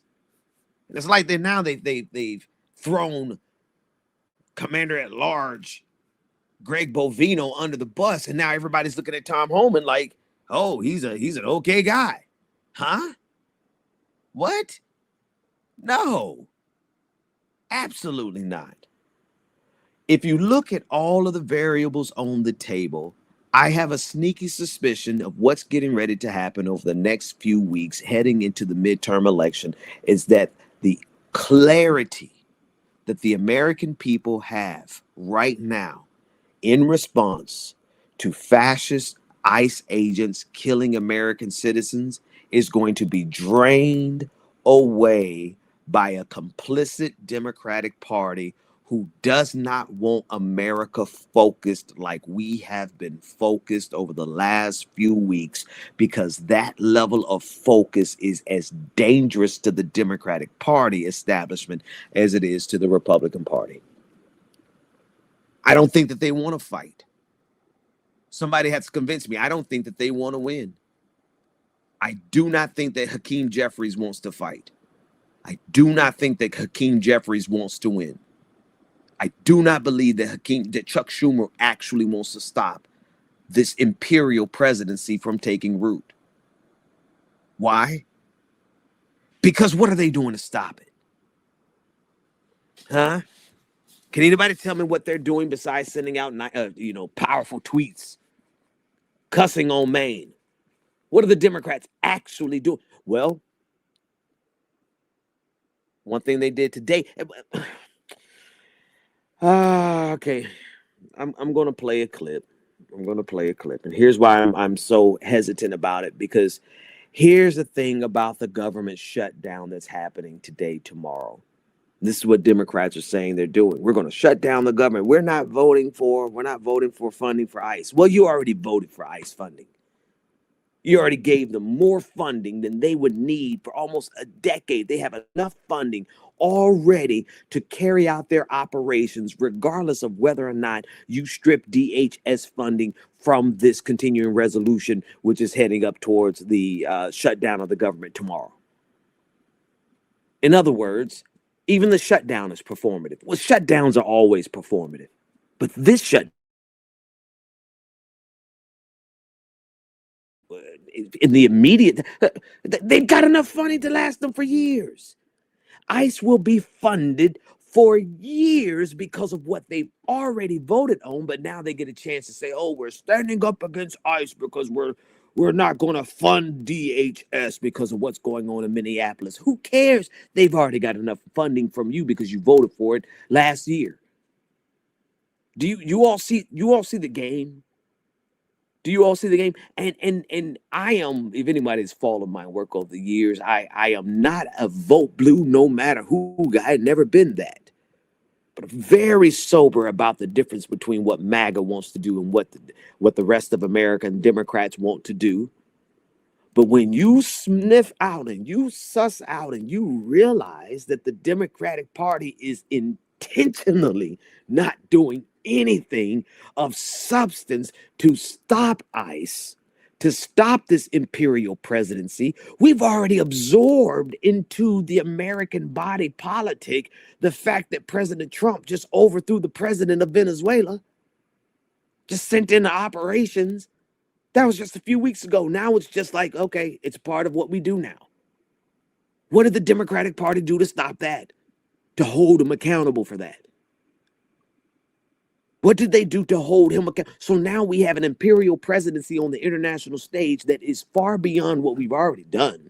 I mean, America's already complicit with, we've done this before, right? We would send the CIA in to do it, though. Now what we do in the secret, Donald Trump said, no, let's just do it in light. Let's just go down there and overthrow Maduro, and let's take the oil. And if they don't comply with what we want, too bad. We'll overthrow the next president. If the vice president of Venezuela, who has now been sworn in as president, this is what Marco Rubio said. He said, if they do not do what the United States of America wants, it won't go well for them. They'll get another president. Where are the Democrats to stop this? What actions are they taking to say, okay, maybe they don't have enough power now. What actions are the Democrats taking to prepare to take power back? See, don't give me performance, people. I don't want to see your performance. Oh, we're standing up against we're not going to vote for the DHS bill. We're going to defund DHS. We're going to defund ICE. You already wrote them a check big enough last year to last them for the next few years. So what's the plan, Democrats? What's the plan? What's the plan to overcome what Donald Trump is doing in Georgia right now today?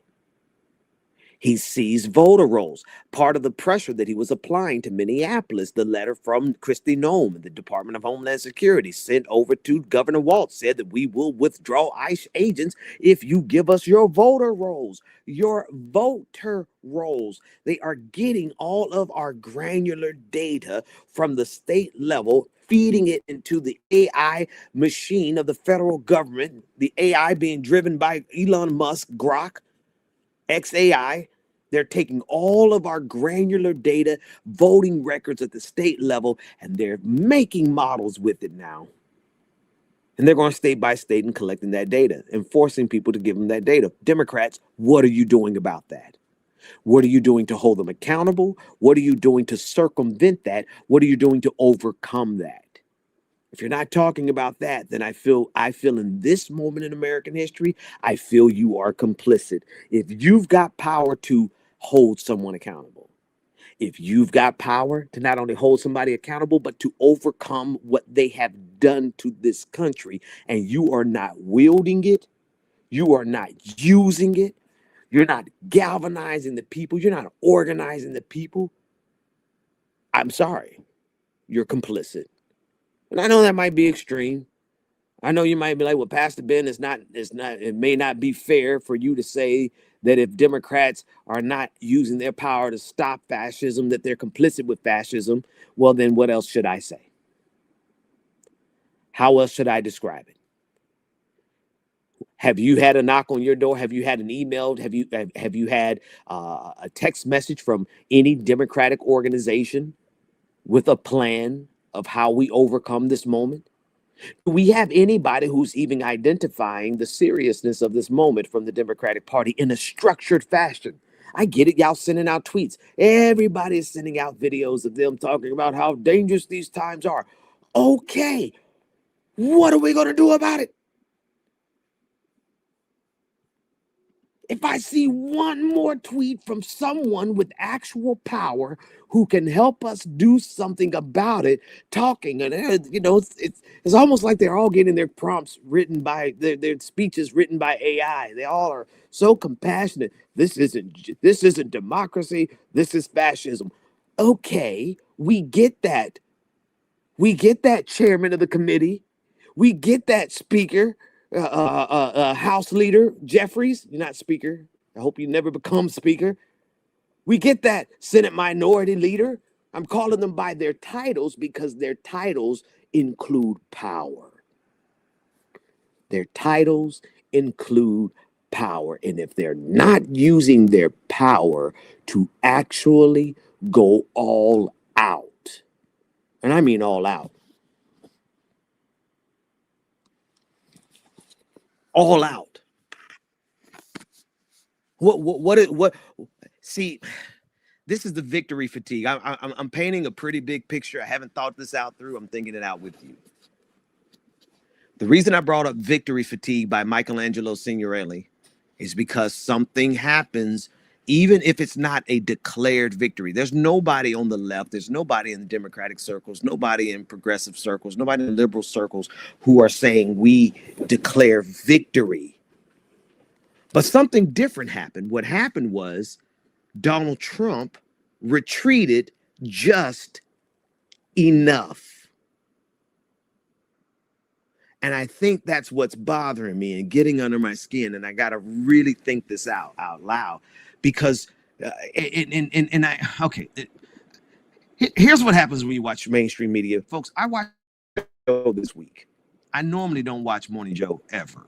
Like I've got more videos out criticizing Morning Joe than anything else. But as I watched Morning Joe this week in my travels, I noticed that they made an escape route for fascism. It directly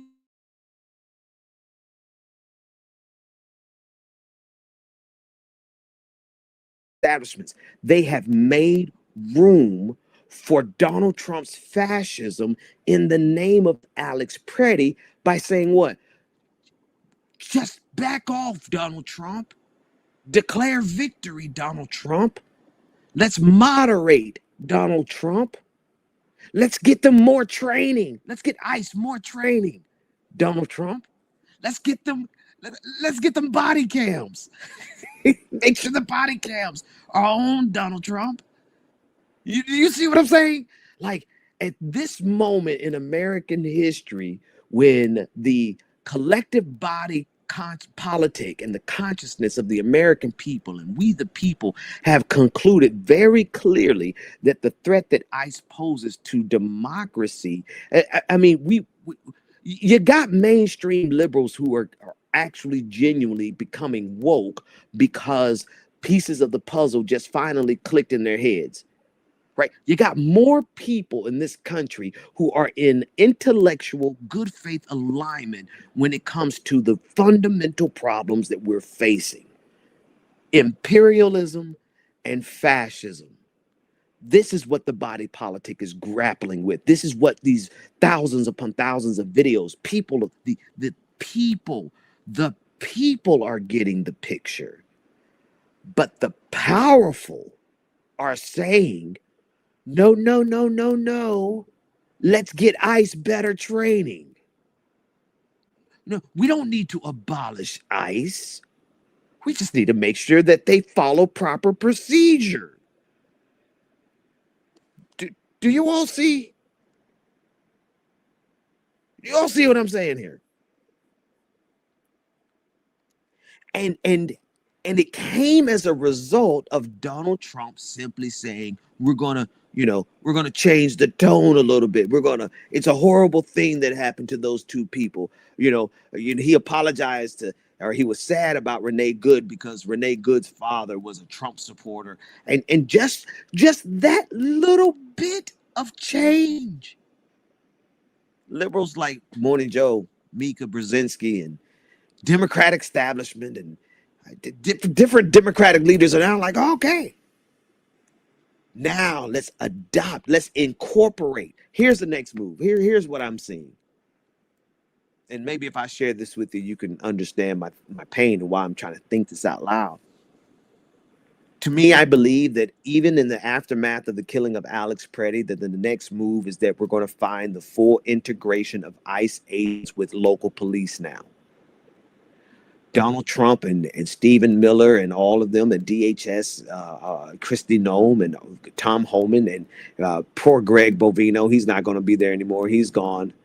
But the rest of them, they're still there. And now they have learned from their mistake. They've learned from their mistake that two things have to happen.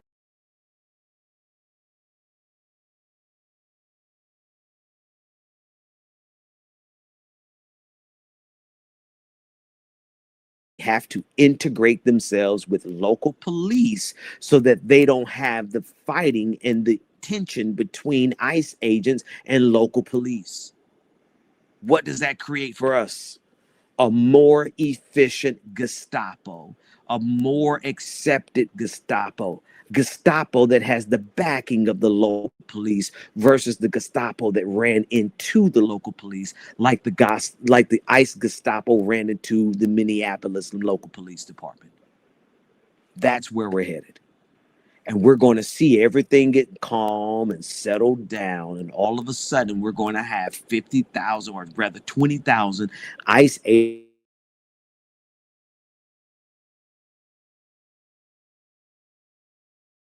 And they got that led to the killing of Alex Preddy, right? You have to be some serious incompetent to do the kind of stuff that ICE did over the last couple of weeks. That's because they were getting absolutely no training. Okay, now Democrats are saying, let's train them. What? I don't want to train Gestapo. I don't want to train ICE agents. I want them all going to jail. I want ICE agents to be in public. I want ICE agents to be afraid to ever admit that they were ICE agents. But we're going through the transition where the machine learns from its mistake. And what's going to happen? We're seeing it right now. Governor Tim Walz, he's so under pressure. He's so nervous. His eyes, I can't, I'm not trying to clown him. I'm not the governor. I'm not receiving all the death threats, but the pressure that's on Governor Tim Walz, now he's complying with the request from Tom Homan. He's going to ensure that the state of Minnesota complies and delivers up to DHS and ICE all of the prisoners that are considered to be illegal. Anybody that's arrested that's illegal or not properly documented, the state is now going to cooperate with ICE. That's what they wanted. That's what Donald Trump wanted. That's what Stephen Miller wanted. And what's Governor Walz doing in order to bring the peace back down? Everybody calm down. Let's get the boots off the ground, and let's put the face and the fangs of fascism back behind the scenes versus right in front of us. Because if the fangs of fascism stayed out on the streets of Minneapolis any longer, very clear that, you know, if it stayed opposed, if we the people continued to give our undivided attention to what's happening with ICE, something could change in this country. The right people were getting radicalized. The liberals, you know, the soccer moms, the wine moms, you know, folks who probably never protested anything in their life before. And you're seeing videos of that, people who were becoming aware of the very true nature of how it is we are where we are in 2026. How is it that we've gone in reverse and gone towards fascism instead of further into the future, into progress? Why are we here? And the longer we paid attention to the Gestapo of ICE in Minneapolis or anywhere else in this country, so long as the fangs of fascism were out and clear as day, people were going to stay focused on the fact that we actually have a problem that requires our collective, undivided attention as we the people to bring these fascists to heel. H-E-E-L, not H-E-A-L. But what are we getting instead? We're getting a corporate media that's moving along to the next story. It's not hot anymore, not even a week. I don't believe Alex Preddy has even been buried. But mainstream media is already moving on. What are we getting? We're getting a switcheroo. We're getting Tom Homan instead of Gregory Bovino. Even though Tom Homan is just as malevolent and malicious. But, you know, Morning Joe and MSNBC or whatever they call it now, whatever they are, they're now, oh well, he's moderating. You know, he's better than Bovino. No, he's not. He's a reflection. He's a mirror of Bovino. It's just really funny to me how time, you know, and when I say time, I'm talking about days. I'm talking about weeks. It doesn't take long at all for the collective consciousness to forget.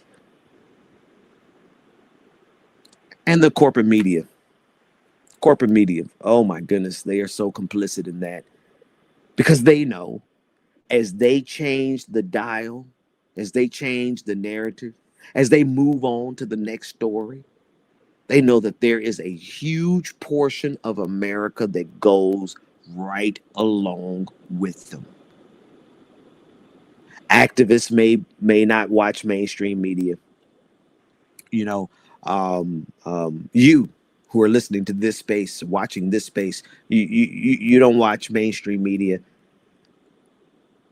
but the quote unquote normies, the super voters, those individuals who are already registered and ready to vote in the primaries, those people who go along with the establishment narrative. The establishment narrative is a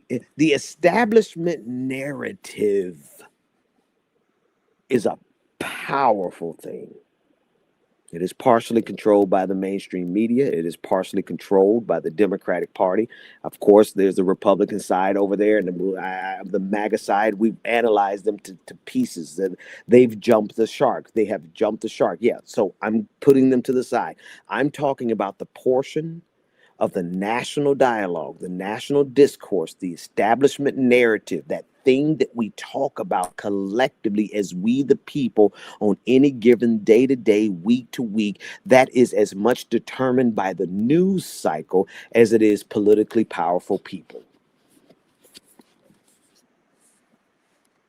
When national attention is focused on a single thing, we can change anything.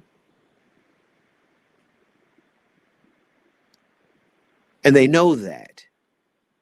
So what do? They move along. Not even a week later.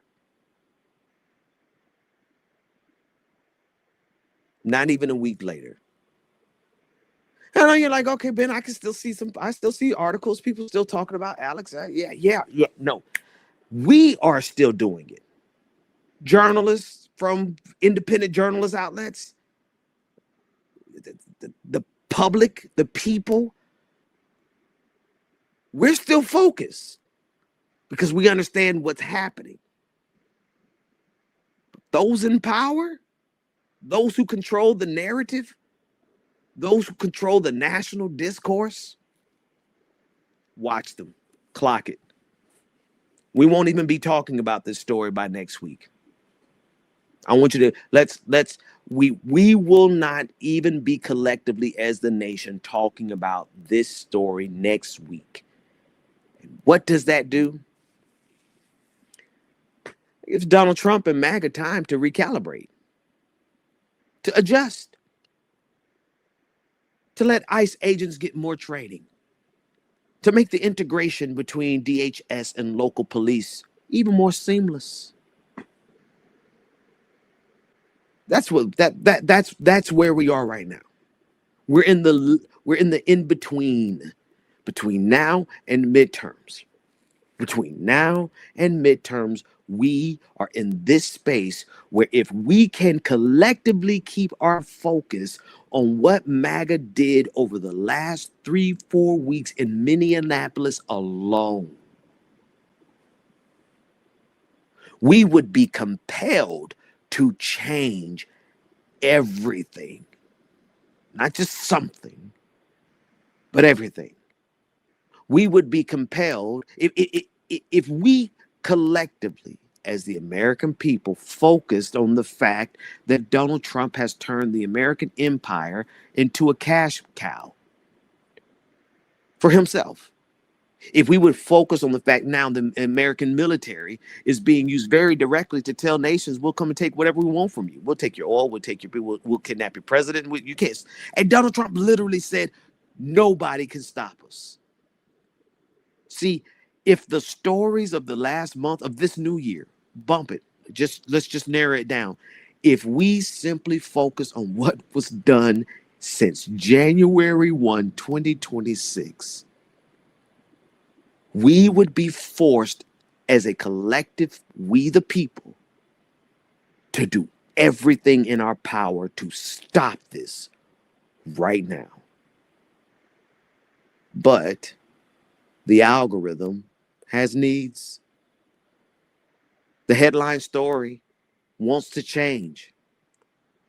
The news cycle never relents. Our attention, our collective attention, is never allowed to remain. So we're moving on. ICE is going to get some more training. They're going to get some more, Democrats are going to tomorrow, whether or not they vote for this budget, it's almost immaterial. They voted for a budget big enough last year with ICE to fund them for years to come. They don't need this. Shutting down the government tomorrow over ICE is meaningless, except for just to make a point. You're going to make a point, but ICE is still funded. ICE is still in Minneapolis. It's just they swapped out Tom Homan. Tom Homan's not going to be walking down the streets in his Nazi pea coat, trench coat, making social media videos like Greg Bovino. We're watching in real time how the machine can take literally anything we do. And if we're not aware of it, it can metastasize it. It can co-opt it. It can adjust. And here are the adjustments. If we take our attention off of this, if we let the Democrats get away with triangulating and being complicit with fascism, and what was Chuck Schumer's demand? Better training.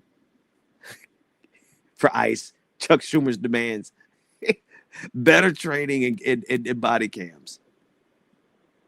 They're going to turn ICE into just the regular police.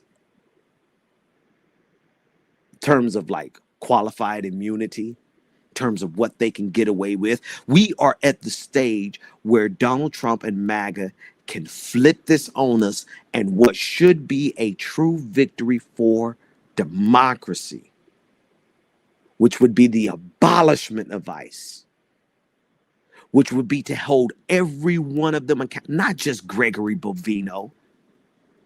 He's not the only one that needs to be held accountable.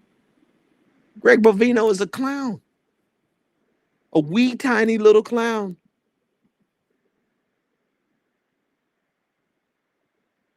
But he's not the only one who must be held accountable. Kristi Noem must be held accountable, but not her alone. Stephen Miller must be held accountable, but not him alone. We're headed in the right direction in terms of accountability, but if we allow the same power players, the same Democratic leaders, the same mainstream media to change the narrative, we're not going to get, not only will we not clinch a true victory here, but we would have gone quiet and allowed MAGA, Project 2025, and ICE to become normalized. Better training, body cams. Oh, they're following the new policies and procedures. We don't have cameras everywhere now. Everybody's not protesting anymore. They're not doing whistles anymore. This is where we will be. And once those cameras go off, once our awareness moves, once our attention has been taken away and divided again into all of our silos, some of us worried about this, some of us worried about that, some of us upset about this, we're all fighting different fights in different silos. They've taken our collective consciousness, our collective awareness, our ability to move in tandem, our ability to come up with ideas because we're all focused on the same thing, coming up with solutions, everybody talking about the same thing, everyone strategizing in their own home, everyone creating content, everyone texting people, everyone moving because they see the seriousness of the times. Instead of us doing that, our collective power is dissipates. It's intentionally separated, dismantled, siloed, broken up, divide and conquer. Meanwhile, Donald Trump has already made his move in Georgia, still trying to rewrite the 2020 election, still getting voter data so that he can control the 2026 election. And there's no need to tell everyone what 2026 really means. If we don't stop these traitors and these fascists right now, midterms, can you imagine how they would act if they maintain the House and the Senate? Can you imagine how far they would take this? How deeply enshrined and permanently entangled into the American system this form of fascism would be?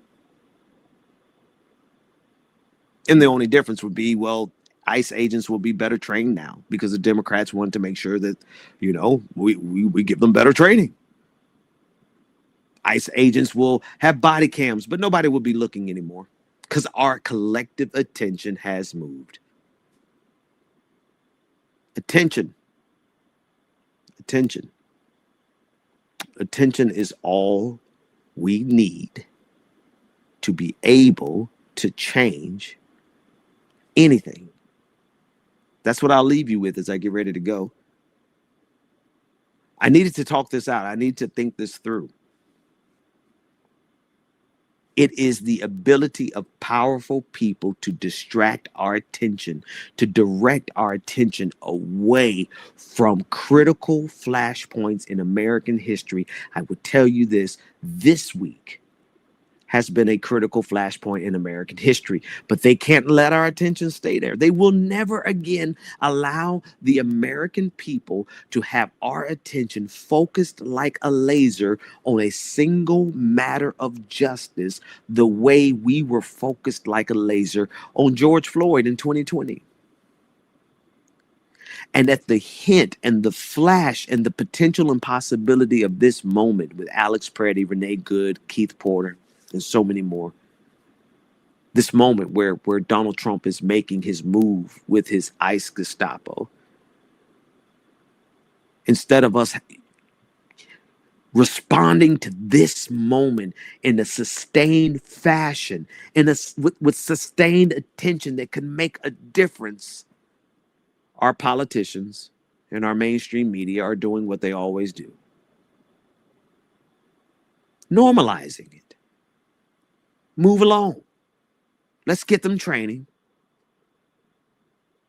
And then nobody will notice the precision with which ICE is going to do the evil that they're doing now, clumsily. That's all we're doing. We are giving ICE more time to become more professional. Those 20,000 agents that got the $50,000 signing bonus, they're bumbling idiots right now today.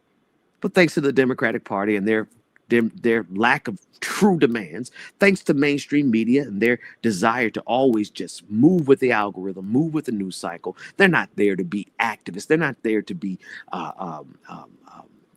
independent. They're there to move along the cycle. So what do? That means the rest of us have to maintain focus on what matters, because the Democratic Party clearly isn't. And the media never will, not mainstream. Here are two clips. I want to share these last two clips, and then I'm really out of here. Eugene Puryear. Here he's talking about, let's play the clip. There we go. This call from these students is right in the history of how general strikes have emerged in this country over the years. Whether we're talking about 1877, where there was a national general strike that started with railroad workers and expanded, significantly to other types of workers all across this country and essentially shut down the economy for a period of time.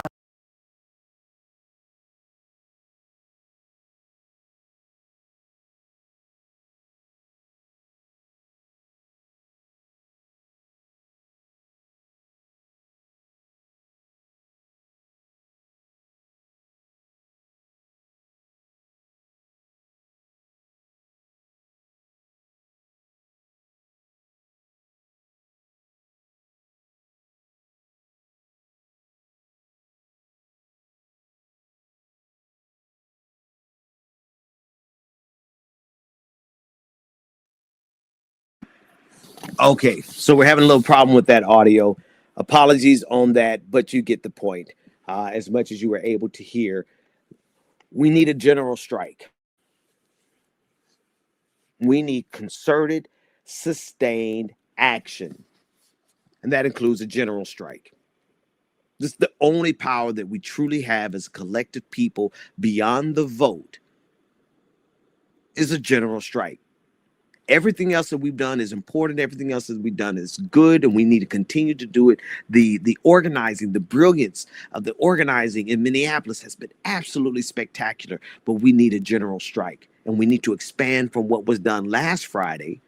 They are continuing tomorrow, and they're attempting to spread that beyond Minneapolis. So if you are in a city and you have the capacity to withhold your economic spending, withhold your labor, withhold even going to school, whatever capacity you can participate in a general strike, we need a general strike. And we need to keep going at it until we get it to the level that it needs to be.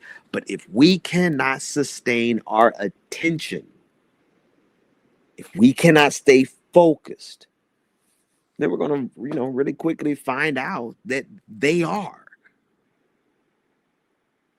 Us not being focused doesn't stop them from being focused. And anyone who's been paying attention If nothing else, you have to be able to admit that MAGA, the GOP, even though Donald Trump is like the clueless, feckless, figurehead, Project 2025 didn't just pop up. That was sustained, focused, and intention to fundamentally change the United States of America in an organized fashion that went from idea to policy. Where is that sustained focus from people with equivalent access and power? Where is the countervailing force? See, if I leave you with anything, I'll say this, and I get out of here. If in nature, if in reality, if in physics, very simple principle that everybody understands immediately. For every action, there's an opposite equal reaction. Okay, let's start with that. Fundamental law of reality, fundamental law of nature. For every action, there's an equal opposite reaction. If we put Project 2025 on the table as an action, where's the equal opposite reaction? If we put what MAGA has done, what they have planned, and what they're implementing for 2026 in the midterms, if that is an action, where is the equal opposite reaction? Where is the opposition action? And if you do not see it, doesn't mean that it's not supposed to be there and that it doesn't exist. It simply means that somebody is intersecting. Somebody is jamming the signal. Somebody is occupying a space with no intention of actually being the opposition. And that, my friends, is the Democratic Party. That, my friends, is the mainstream media. Even the liberal media, even MSNBC, MS Now, whatever. All the people who, got on, the politicians who got on the internet and said all of these things about ICE and abolish ICE, all of that is good. But you'll notice the performance, and you'll notice the gradual move away from the conversation and the attention and the focus that could actually change something in this country. So what do we do about it? We keep our attention on what matters the most. And that is rooting out these fascists at their most vulnerable point. That is ICE, and that is the ballot booth. We have to keep our focus on abolishing ICE and ensuring that we overcome every single thing that they are putting in our way to prevent us from voting in November. Folks, that's all for today. Thanks for letting me think that out loud with you. It's been a while. I know I haven't been here in a few weeks. I've been traveling and moving and doing all this kind of stuff, but we're here. We've been paying attention to what's going on in the news. So many things happening around this country. So many things happening around the world. The times are different than ever before, but I know we're equaling up to the task. Shout out to the entire team at thisspace.tv. Nick in the background, bless you, brother. Appreciate your work always. Matt and Andrea and David and everyone in the background for continuing to push and develop and grow this channel. We look forward to it. Coming up next is Visora on This Space TV. Make sure that you stay tuned and check out their work. Excited about their analysis and all that they do as This Space TV continues to grow and go. I'll see you next time. Take care, everybody.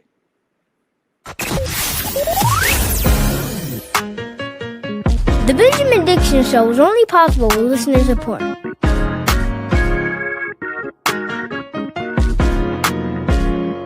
Go to patreon.com/VPD Show and support The Benjamin Dixon Show.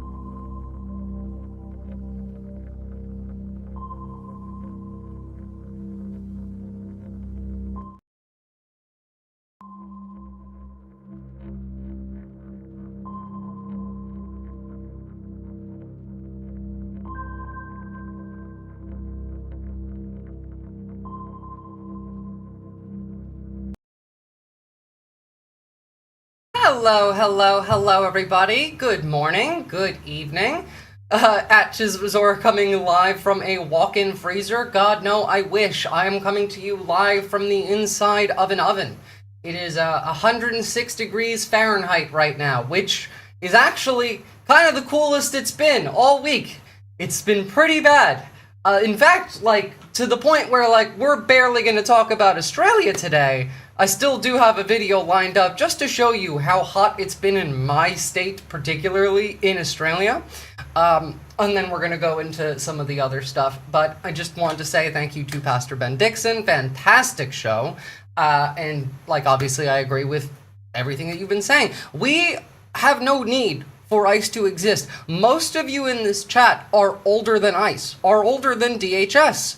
These agencies have no purpose other than what we are seeing them used for now. That is what they were built for, following 9/11 and the Patriot Act. So, just so you guys all know. But let's jump right in, because it is hot as hell, and I am going to try and get through this 2 hours before either my computer explodes or I die. Let's see what happens first. But to start off, this is how hot it's been in my state. Seeking refuge in the river from the scorching heat as it rises into the record books. Unofficial gauges in the shade almost maxed out, locals knowing exactly what to do. Finding a quiet, cool spot. Renmark reaching 49.6 just before 2:30 this afternoon. Just for all of my Americans, 49.6 degrees Celsius in Fahrenheit is 121.28 degrees. Yeah, no, it actually went above that in some parts of the country. The equal fourth highest temperature recorded in South Australia, just ahead of Ceduna yesterday. It feels like it's been some time since we've seen such a consistent, sustained heat wave in South Australia. Adelaide's seen 5 days above 35 degrees, and the last time we saw this was in March 2024. But as the mercury stays high, power supply out north has been low. 3.2 thousand homes and businesses impacted by a large outage near Gawler. Also, the outages could be fixed by fixing our energy infrastructure, but that's a whole other topic. No ozone left. Well, funny enough, Earthbag homies, that story that, like, we've all grown up hearing about, the lack of the ozone layer over Australia, a lot of that has actually been remedied. That ozone layer that was a giant hole when I was a child has, in the time since I've grown up, closed up quite a bit more. This is not an ozone issue, this is a climate change issue. Cakes melting and $7,000 worth of stock lost at this shop. All our fridges were completely off, and all the cakes that we had prepped on Saturday ready for today were all completely melted and The worst part is Many they without almost certainly didn't give these cakes to homeless people. Power also worried about the added danger of bushfires. It's also been the driest January since 2019. I have not witnessed the CFS at this level of preparedness in my time in public life. The thermometer... Thankfully, most of the fires have been not in South Australia, though we have had a few. Victoria, where Melbourne is, in New South Wales, where Sydney is, has been having a bit of a rough go of it. Although in, like, another part of the country, it's then flooding from rain, so... Broke records last night, and apparently a few sleep schedules along with it. If you were unable to get any rest, the 34.1 minimum temperature is most likely to blame, topping the previous record of 33.9. Imagine it being 93 degrees at like 2 o'clock in the morning, because that's what it's been like. I've had to move my stream, like yesterday, I was streaming before sunrise, when usually, like, my stream now is starting at 11:30 in the morning for me. I was streaming before the sun came up, because it's too hot otherwise.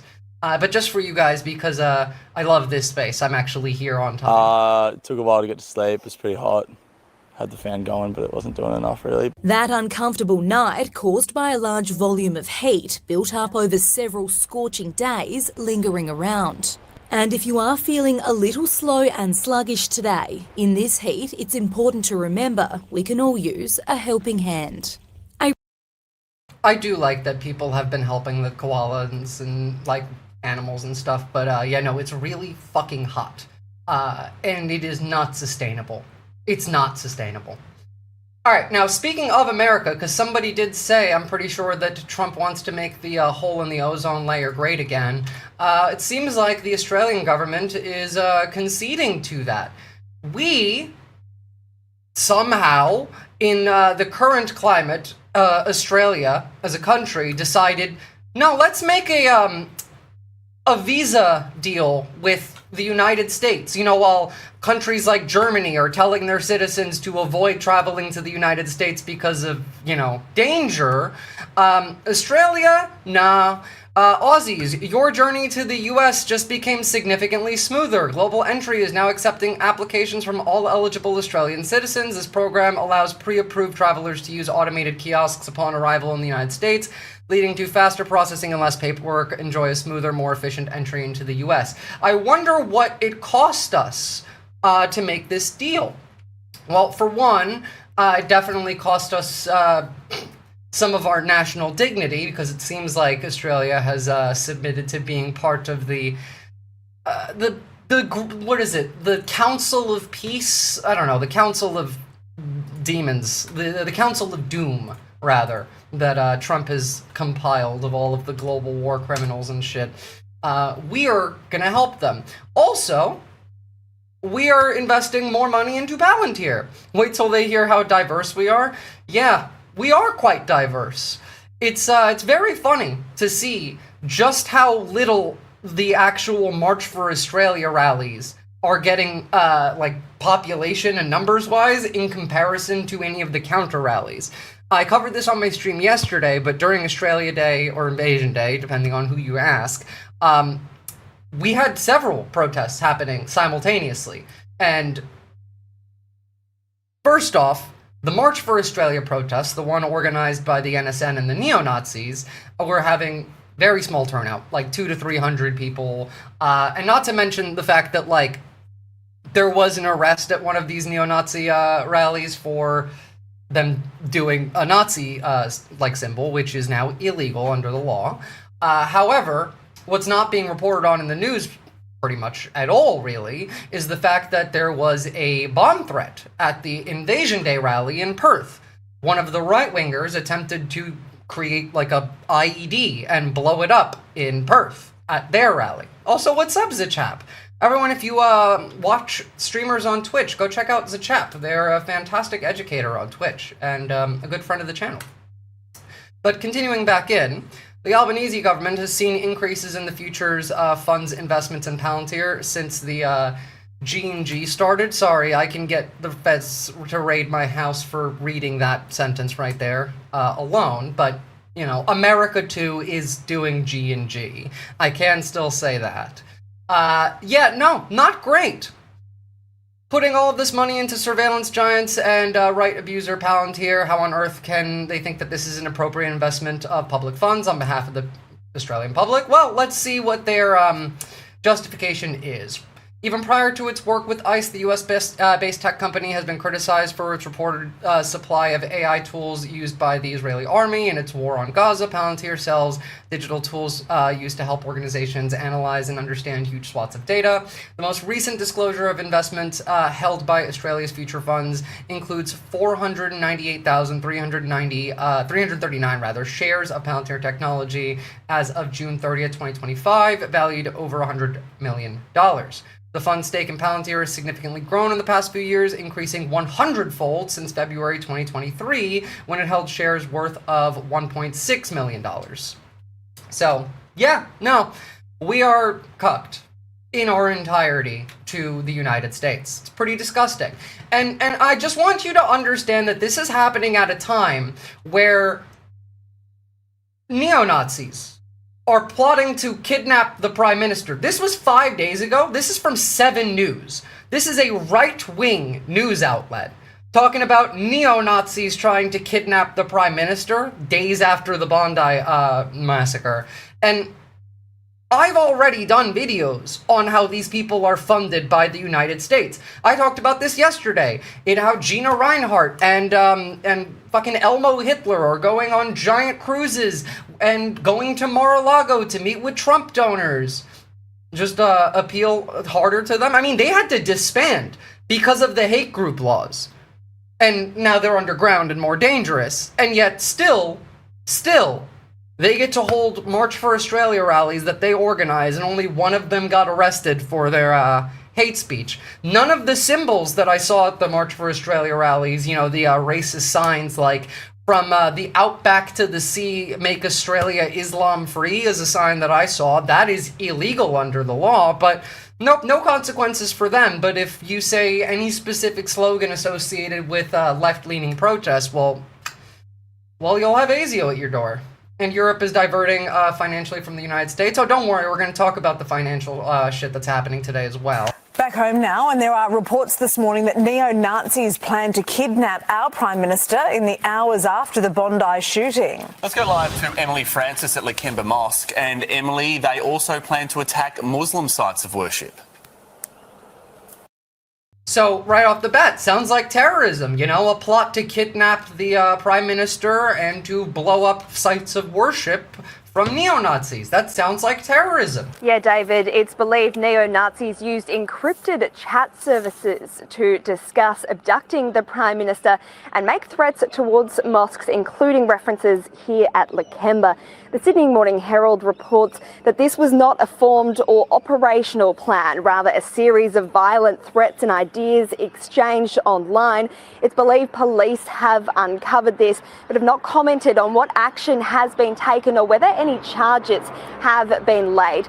The Herald We are acknowledging 5 days after the fact, actually weeks after the fact, because this plan was meant to take place immediately following the Bondi massacre, that neo-Nazi terrorists tried to kidnap the Prime Minister and then planned terror attacks on sites of worship, and we don't know if charges were filed? Bondi was a month ago, lady. reports that these messages were exchanged in the hours after the Bondi terror attack. But just this week, the Lakemba Mosque received several copies of a lengthy letter containing death threats for Australia Day. Now, those reports from the Herald claim key organisers for anti-immigration rallies planned for tomorrow were also involved in these violent online groups. Guys. Yeah, because they're part of the NSN, the neo-Nazi group that is now illegal in this country. And they should have been arrested before. This is AU Media normalizing terrorism instead of condemning it. This is the most condemnation that I've seen towards it too, Jet. That's the worst part. And once again, not only are the laws only for liberals, the law does not apply when it is to the West, to the United States and its allies. This is coming at a time we are, as Australia, allying ourselves closer with the United States and with America too, at a time where reports like this are coming out. And this one, I'm going to have to be a bit careful about speaking about, but it's been confirmed, and I will show you the confirmation from Reuters following it, but just bear with me while I censor my speech a little bit. But there is an Israeli intelligence front called Toka Group, which makes spyware. They are also associated with NSO, the spyware group that makes Pegasus. Spain has found that there was Pegasus spyware in top politicians' phones. Essentially, Spain has been spying on all of the Spanish cabinet. Not Spain, but, the entire cabinet of Spain has been being spied on by America too, using the technology that their company Toka has created, as well as Pegasus. There is a reason why Android phones and Apple phones are becoming increasingly illegal in some parts of the world. Now, generally, these parts of the world are ones that we're not allied with, places like China and Russia and North Korea and Iran. However, Turkey, which is a NATO ally, has also gone forward and banned Android and Samsung phones for having malware and spyware in them. This is, of course, to suggest that they've been spying on every cabinet around the world and are probably doing a big scheme to take as much data as they can from as many politicians as they can from as many countries they can get access to, and considering everyone's... And that's the other part of this, in that if they're doing this to the Spanish parliament, they are almost certainly doing this to the rest of Europe. While China does all the surveillance themselves on their people, that is partially true. There is a part of that that's not as well known, Miss Blue Ocean. China does all of its surveillance on their own people themselves with technology that was built by Larry Ellison. China's surveillance system, China's Great Firewall, would not exist today without Larry Ellison and Oracle. The same people building our surveillance system, building our Palantir, watchful eye in the sky. It's the same people. The same people. Now, just to clarify in regards to Spain, here is the Reuters article from January 23rd, 2026. Spain closes Pegasus spyware probe again, saying Israel has not responded. And essentially, yeah, Spain's High Court on Thursday closes investigation into the use of Israeli cyber intelligence firm NSO Group's Pegasus software to spy on Spanish politicians, citing a lack of cooperation from the Israeli authorities. The investigation was launched after the Spanish government disclosed in 2022 that NSO's spyware had been used to spy on members of the Spanish cabinet, sparking a political crisis that led to the resignation of the country's spy chief. Now, no reply from Israel leading to a closing of this investigation does not mean that this has stopped occurring, like at all. Officials did not clarify whether domestic or foreign entities were linked to the espionage. Obviously, they were. Remember, Pegasus is also technology that ICE has access to now. Once again, the real great evil is some guy named Larry. You're not wrong. Now, someone mentioned Scotland earlier. We did also kidnap 2 individuals from Scotland last night. 2 individuals that the Scottish court had ruled were to remain in Scotland. Here is Ross Greer, MSP, speaking on the subject now. Now, these individuals who were kidnapped and taken from Scotland are in connection to one of the oil tankers that we pirated in the Caribbean or somewhere. I think it starts with an M, its name. I'll find it while we watch this video. But, I mean, like, again, we went into another country. We went into a sovereign nation and then kidnapped 2 individuals that their court said has to stay in that country, and the UK will not be doing anything about it, so. 2 people have been abducted from Scotland in the middle of the night by the US military, despite our highest court ordering that they be kept here under our jurisdiction. The First Minister has spent months trying to charm Donald Trump. This strategy has failed. He's not our ally. He is a fascist. Our sovereignty has been violated. Our courts have been defied, and a foreign military has abducted 2 people from our territory. The Scottish and UK governments need to respond to this. The US military uses Prestwick Airport as a de facto base. That airport is... Yes, literally taken from Scotland. We went into their country, violated their sovereignty, and then stole them. Owned by the Scottish government. Will the First Minister show Trump that his piracy has consequences? Will he evict all American troops from Prestwick Airport immediately? First Minister. President Officer, I understand the strength. Well, it's not a war crime. It's more of a declaration of war. It's kind of like, remember how we were watching the ICE terrorists try and barge into the Ecuadorian consulate the other day, and I tried to explain that had those ICE agents stepped foot into the Ecuadorian consulate, that is legally equivalent to invading Ecuador. Of feeling on this issue, and that's why I've come to Parliament to give this statement, because it is so important that I'm clear with Parliament and with the public that in every respect the proper application of the legal processes of Scotland have been applied in this case. Now, what the Scottish Government cannot do, what the Lord Advocate cannot do, is cannot exercise powers we do not have. So I made a point in my statement that at no stage did we have the legal basis to board that vessel. And that limits... I don't care at that point. Look, the point is, we invaded Scotland. Looks very much like the U.S. government just abducted 2 people from Scotland hours after the Court of Sessions ordered that they not be removed. The USA is a rogue state. It's time to evict their troops from their de facto base at Prestwick Airport. I do entirely agree. Now, these 2 individuals were taken into custody when Americans seized the vessel, the Marinera, on the 7th of January, south of Iceland, before it sailed to the Moray coast, east of the Everness. This was, I believe, the one that had the Russian flag. Oh, yeah, the Russian flagged oil tanker that was taken out of UK territory. So, like, first off, Russian flag tanker, I'm all in favor of seizing that. Not in favor of the United States violating the sovereignty of Scotland to kidnap 2 people that their government said should remain in Scotland. That is entirely a different thing. You know, we're pissing off a lot of countries. The SS Marinara sauce, yeah, basically. You want to know who else we've pissed off? Italy. Now, first and foremost, I need you to understand the wild shit that is happening in Italy. First and foremost, it is being reported that the Italians are referring to ICE as Trump's squadristi.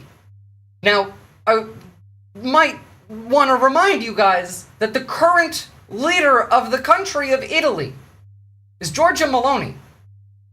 Giorgia Meloni is literally in Mussolini's party. The party that coined the term fascism. And they're calling ICE the squadristi, which is a callback to a World War II era, like, squad of terrorists that terrorized, raped, murdered individuals that were, you know, used by the state under Mussolini. So, like, that in and of itself is quite noteworthy. The other thing is this. The Italians are absolutely pissed, and they have a right to be. So seems to be confirmed that ICE is coming to Italy in February for Winter Olympics with American athletes. In my country, in Milan, in my city. Could someone please explain me which is the fucking reason for this? On a real note, like, obviously the real details of it don't matter because they don't care about the law, but, like, what would be the justification of bringing immigration enforcement services from the United States to another country? ICE is going to deport the Italians to Italy. Yeah, literally. We have so many military corps and public agents doing every single day a wonderful job to guarantee public security. An underpaid job, I say, but a wonderful job. We have Polizia, police, Carabinieri, Esercito, which is our Italian army, Air Force, Navy. We have Alpini in the mountains, like, Guardia what is the Forestale justification? in the mountains as well. We have Guardia di Finanza, local police, Protezione Civile, and so many others. Do we really need ICE here to guarantee security for American athletes? So I would like to say to our... I would literally prefer, yes, Italy deploying their military to stop this from... First off, again, this is a private military force. ICE is a terrorist organization that is like a state-sponsored terror organization. If ICE tries to enter Italy, I would be in favor of the Italian military forcing them out. Prime Minister Giorgia Meloni, which is clearly new Trump's Italian good-looking girlfriend, are you completely out of your mind? I'll say it even in Italian. Ti sei bevuta il cervello? Anyway, Donny, she's too old for you. I thought you preferred much, much younger girls, don't you? Excellent. And guys, I really don't know how this is going to end, because central government allows ICE to come to Italy, but our major in Milan here, Beppe Sala, said yesterday that ICE are not welcome in Milan, and I agree with him, obviously. So they're going to fight together for this. And in the middle of this fight, there is Winter Olympics. This is shit. So the conclusion... This is shit. And yes, my God, basically that is what happened at Davos. is that wherever and whenever there is fascism in US or in Italy, there's always a big problem. So seems to... So yeah, no, the Italians are rightfully pissed. Now, on another unrelated note, here is an example of how you defend your property and your rights in the United States. Here is a man in the US removing ICE terrorists from his property in about 10 seconds.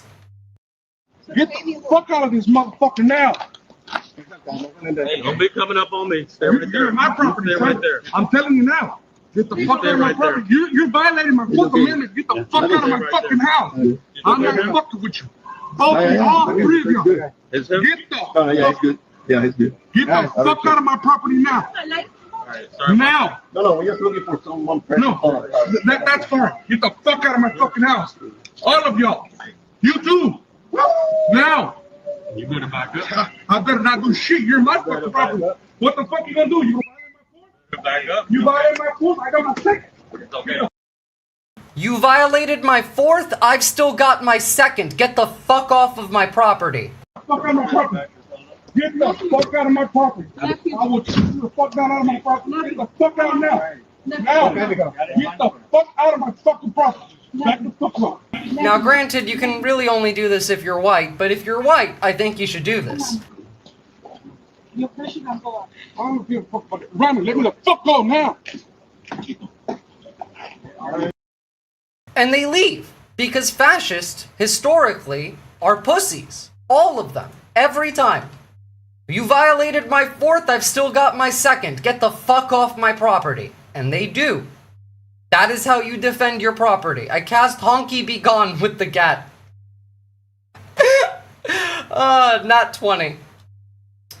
Alright, in other news, The Onion with another banger, as they usually do. Breaking news on a developing situation in New Jersey, where local law enforcement are asking for the public's help tonight in falsifying a report. Following a tense altercation that left Trenton resident Eduardo Cruz with severe bruising and a fractured collarbone, police are now struggling to find a lead on any excuses they can use to justify their excessive use of force. Today we are asking any good Samaritans who may have witnessed the incident or who didn't but are willing to say they did, to come up with something, anything, to make it seem like what we did was okay. Officers are concerned they may have already exhausted all viable falsehoods after making up details on a deadly traffic stop report in 2023 and in an internal investigation into rampant sexual harassment within the department in 2024. But Trenton Police Chief Mark Understall remains hopeful that a community tip could help crack any case against them. Saying that he lunged at us, or that he had a knife, or just something shiny that maybe could have been a knife, but it was too dark to tell. No made-up detail is too small. Trenton police are instructing residents to call this number if they have any new lies or fake evidence they believe could help with this case, and are offering a $10,000 reward to anyone who knows how to erase body cam footage. Coming up next... You're so right, Jet. Like, this barely is satire. We really are like a week away from DHS putting that request out. Alright, now let's talk about the crashing economy. First and foremost, always a great sign when you see Lockheed Martin quadrupling production of its THAAD missile defense interceptors to about 400 per year under a new 7-year agreement with the Pentagon. That's usually a great sign. By the way, I am pretty positive we're striking Iran sometime between Friday evening and Saturday morning Eastern Standard Time. We'll talk about that if we have some time later on, but like, we've been, like, the war against Iran started. Those protests were primarily because of us, so. Now, continuing on from this, here is Peter Schiff, who gained fame for accurately predicting the 2008 financial crisis. This is what he has to say about what's happening in the markets right now. What's up, Latina Mafune? The rug out from under the U.S. The dollar's going to collapse. The dollar's going to be replaced by gold. Central banks are buying gold to back up their currencies. They're getting rid of dollars. They're getting rid of treasuries. We are headed for an economic crisis, again, that will make the 2008 financial crisis look like a Sunday school picnic. The biggest difference between the crisis that we're about to have and the one we had back then is this one is all in America. It's not going to be exported to the rest of the world. I do disagree with this sentiment. I do think that any economic crisis that happens in America, especially one of the magnitude that is coming, is going to impact a lot of the world. But I do think it will be significantly worse for Americans in America. It's not a global financial crisis. It's an American financial crisis. The rest of the world is actually going to benefit. I need to get in here. You sound like Jamie Dimon. The world is...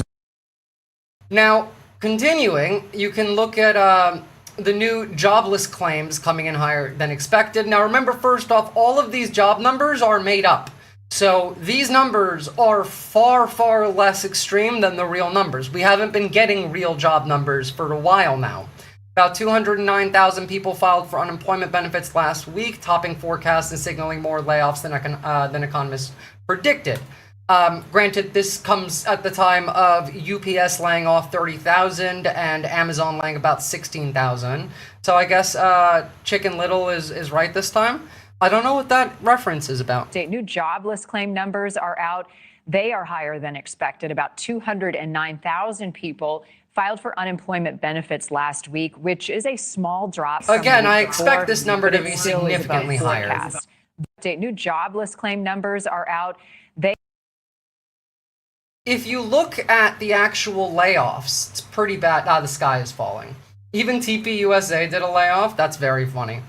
So, like, the Amazon layoff specifically, people are finding out that they're gone in pieces. Accessing half working, calendars erased before conversations happen, leaders disappearing in the middle of the day, inboxes visible but locked, work still paging them after their job no longer exists. This isn't performance-based. Profitable teams were hit. Top performers were hit. Entire management layers are gone while systems kept running like nothing changed. Part of this is AI automation, obviously, but it's bigger than that. The timing isn't random either. The cuts happened just before major vesting windows. Remote and non-hub workers basically wiped out first. Some are being nudged into relocation choices. So a lot of this is coming at the heels of what's being reported right now as a massive sell-off in gold and silver. Gold went down about 8% today. Silver went down about 12%. Both of them did rebound shortly after. The S&P fell, the NASDAQ fell. I need you to understand something about this. So first off, yes, gold fell to $5,177.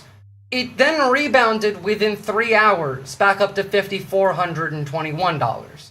They want you to believe that gold crashed today. They want you to believe that precious metals are acting like meme coins, jumping all around the place. That's not what's happening here. What's happening is that the Western elites, the wealthy in Europe and in the United States, were forced to liquidate their gold and silver and precious metals to pay off their losses from gambling, from stock market losses. They were not liquid enough. They were having a crisis in liquidity. And once they sold off their gold and silver, the price then rebounded. Now, the market manipulation was not internal, because do you know who bought the dip when gold and silver fell? It was Russia, China, and India. It is essentially a transfer of wealth from the West to the East. Every time Western nations dump paper gold to save their dollar, the East buys physical metals. They're draining the West of its wealth. Now, again, this is almost certainly something that, the economists in the regime know. For example, Scott Bessent is not an idiot. Scott Bessent only plays an idiot on TV. Scott Bessent is one of, the old money rich. Should we be buying gold and silver if we can? No, not really. At this point, honestly, get your money out of the banks. And, I mean, look, personally, I hate crypto. Personally, I don't know what's going to happen when this economic crisis comes. Monero seems to be the safest option, because Monero is the one cryptocurrency that's not used for, like, investment trading and rug pulling. It is the safest currency. It's the one that like the CIA uses when they don't want to get caught doing something. It's the one criminals use when they don't want to get caught doing something. Now, I don't want you to commit any crimes, and it's not a crime to buy Monero, but it is generally the safest place you can have your money right now. I understand that lead and washers hold up better. Probably also, yeah, precious metals are not exactly a great investment. It's kind of a psyop, in that, like, you should buy gold when the economy is crashing.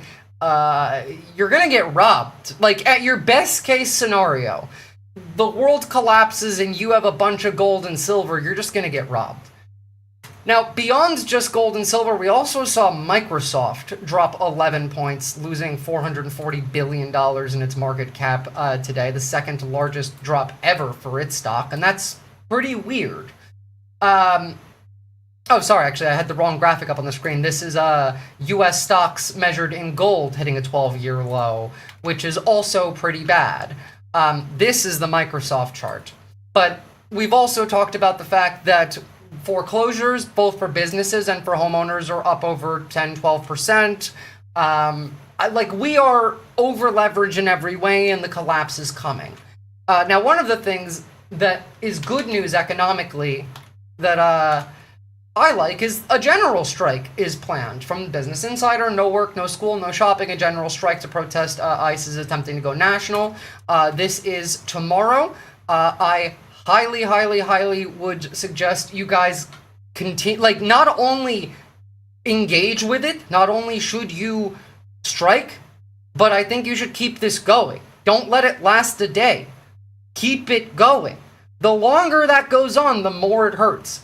If everyone liquidates their gold at the same time, they're fucked. I mean, yeah, that would be market manipulation against them, so yeah. But no, seriously, general strike, like, applause, please do it. Keep it going. This is the thing that hurts them. Hit them in the wallet. Because nothing else is going to stop what they're doing. Nothing else. Other than, like, proper uprising from the bottom up. And to be clear, that does, like, include a general strike. Don't tell the others, but you're my favorite creator on this space, with Andrea from Buckville being a very close second. Aw, thanks, Glitchmaster. The corporations in Minnesota started sweating after a strike of 1 day. Imagine doing a week. Yeah, imagine doing that nationwide. And, you know, maybe like, this might help give you guys a little bit more motivation for that. Here's what the Fuhrer said today. Existing housing, people that own their homes, we're going to keep them wealthy. We're going to keep those prices up. We're not going to destroy the value of their homes so that somebody that didn't work very hard can buy a home. We're going to make it easier to buy. We're going to get interest rates down. But I want to protect the people that for the first time in their lives feel good about themselves. They feel like they've, you know, that they hate you. They want you to starve to death. They're gonna make it, like, it's already impossible for you to buy a home. They're doubling down. They don't care. What's up, what you can do? I'm happy to come to the cookout. Here's some more motivation that might get you in a mood for continuing that general strike. This is what's happening at Mar-a-Lago while Americans are starving to death, can't afford health care, can't afford to heat their homes, and are freezing to death, while our citizens are being executed by the state-sponsored terrorists in the streets. This is the parties that they are throwing in. Like, this is straight Hunger Games shit. Like, it's the Capitol. This is what they're doing at the fucking president's house. The lords and the ladies in King's Landing are enjoying their feasts and their parties while you starve to death. While you freeze to death. This is also not the first time. They do these all the fucking time. They love their Gatsby parties.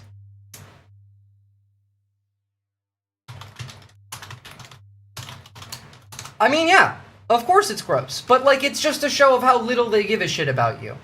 Oh, by the way, remember denaturalization they were talking about? Well, guess what? We've started on the path to that today. Now, a lot of you may have forgotten that Thomas Massie is a piece of shit because he was in favor of releasing the Epstein files, but here's Thomas Massie. I signed a brief to the Supreme Court in support of Trump's EO on birthright citizenship, giving children of illegal aliens automatic American citizenship, incentivizes unlawful immigration, blah, blah, blah, blah, blah, blah, blah, blah, blah. Brief of U.S. Senator Ted Cruz, Representative Jim Jordan, other members of Congress, in support of the petitioners. Yeah, this is the beginning of the fight for taking away your citizenship. Now, I'd like to remind you that it was about a month ago when we put out a quota of 150 to 200 denaturalizations per month that the administration is aiming for, as well as that ICE is specifically looking into U.S. dual nationals who are overseas and traveling as they try and enter the United States. So, you know, there's that. Sorry, I'm just cleaning up all of the little bits of, like, random news before we settle into, like, a full subject. Here's another one. I mean, I was gonna say I can't believe I called this, but I can. I totally can. I called this as well. We were entirely planning to pardon Maduro when we kidnapped him. That's why we took his wife. Breaking. It appears as though Trump may be offering up a pardon to Nicolas Maduro in exchange for him making claims that Venezuela helped rig the 2020 U.S. election for Joe Biden. This coming in conjunction with the raid on the Fulton County election center where they took like 700 boxes of votes and like voter registration details and shit, which, by the way, guys, yeah, you're not gonna have a real fucking election. I literally said this is what they were gonna do. 1-to-1. I said we were going to kidnap Maduro, that we didn't take his wife for no reason, that we were going to pardon him in exchange for lying about the election in 2020, and then he's going to go to Turkey, because Turkey has already offered him asylum. 1-to-1. I mean, like, I just wish I could be wrong on occasion. Now, continuing, this is another thing that the president said today. I found this one quite funny, because this lines up with the thing Epstein said about Trump. So here's him claiming that he hired Doug Burgum because he wanted to bang Doug's wife. And I would like to remind you all that in audio recordings, we have listened to Jeffrey Epstein talk about how Trump likes to cuck his employees and his friends by fucking their wives. So, you know, I saw them riding horses in a video, and they said, "Who is that?" I was talking about her, not him. And they explained it. I said, "I'm going to hire him because anybody has somebody like you to be with. It's an amazing tribute, and it's a great couple, amazing couple." You know, very funny to me, honestly. Now, let's jump over to some more not fun topics. First and foremost, we all know about NSPM 7. We all know about how we are all, as political activists, being targeted by Homeland Security. What a lot of people don't know is that a lot of the stuff that they are targeting the left for was first criminalized under the Biden administration. Quote, no borders, the quote, no war but class war, the quote, smash fascism, the quote, goodnight white pride were listed in the FBI's domestic terrorism symbols guide during the Joe Biden administration. Anarchist violent extremism, blah, blah, blah, blah, blah, showing different signs, you know, talking about Antifa, the colors that represent, all that kind of stuff. All of this under Biden was put in place. So when the current DHS starts to weaponize this against us, just know that it's not just them. They got some help internally. And it gets worse, it gets worse, it gets worse. Here is a headline that I found today. Though they've been trying to do this in multiple states for a little while. This comes from Aaron Reed, Aaron in the Morn, who is, in my opinion, like the only source that I'll read into on like trans-related legal issues and legislation. Kansas is advancing an anti-trans bill allowing bounty hunters to patrol private businesses in their bathrooms. Not only is this like inhumane, horrific, demonic, it's also just really bad for Kansas and business. Like generally, like you would imagine privately paid bounty hunters looking for people's genitals who have an incentive to find anybody that they can take in are going to harass a lot more people, which is going to make it so that public places are fucking abandoned because no one wants to go outside. Yeah. Now, good point there, Jet. Join the fucking SRA, guys, because no one's coming to protect you. Nobody is. Only you can protect you. The SRA is a 501c nonprofit organization prioritizing in self and community defense and education. It is where you go to learn to defend yourself. It is how you learn, where you go to learn how to build a community, organize for your community. They engage in disaster relief. They are a non-political organization. Just because it's the Socialist Rifle Association does not mean you can go there and talk politics. You will get kicked out. But definitely go join the SRA. God, why is every news from the US so bad? And well, it's because we're talking about Nazi America. It's like asking, like, why is the news coming out of Germany in 1936, like, terrible? I'm gonna make it a note to hold it in while in Kansas, FFS. Yeah, probably not a bad idea on Foul Go Foul. Now, again, you want to protect yourself and you want to organize your community, because even calling the police, you know, not the federal death squads that are roaming the streets, is unsafe. I've shown multiple videos of the police just brutalizing people for no reason, not just black people, which, you know, is pretty fucking bad all on its own. Doesn't really need to be worse than that, but it does matter in today's day and age. Like, for example, this clip, hold on, which I showed yesterday, of a police officer who was kicked off of that county's, like, force, but is very likely already rehired in another county, in which he is speaking to a handcuffed woman who is standing and defiant, refusing to comply, and he smashes her face against a chair. That's enough. I'm done. Either you fucking take me to go piss, or I'm fucking dead. No, take me. Have a fucking seat, bitch! Have a fucking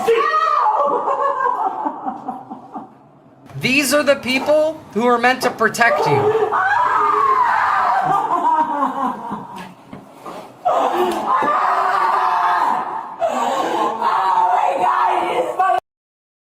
So maybe don't expect them to protect you. Yeah, ACAB for a reason. Here's another incident. Like, there's, like, we need to get rid of DHS. We need to abolish ICE, but there are so many fucking things that need fixing in this country in regards to any kind of policing. Here's another incident. Look at this guy. This is just, like, an entirely compliant person waiting to be booked. And watch how this fucking pig reacts.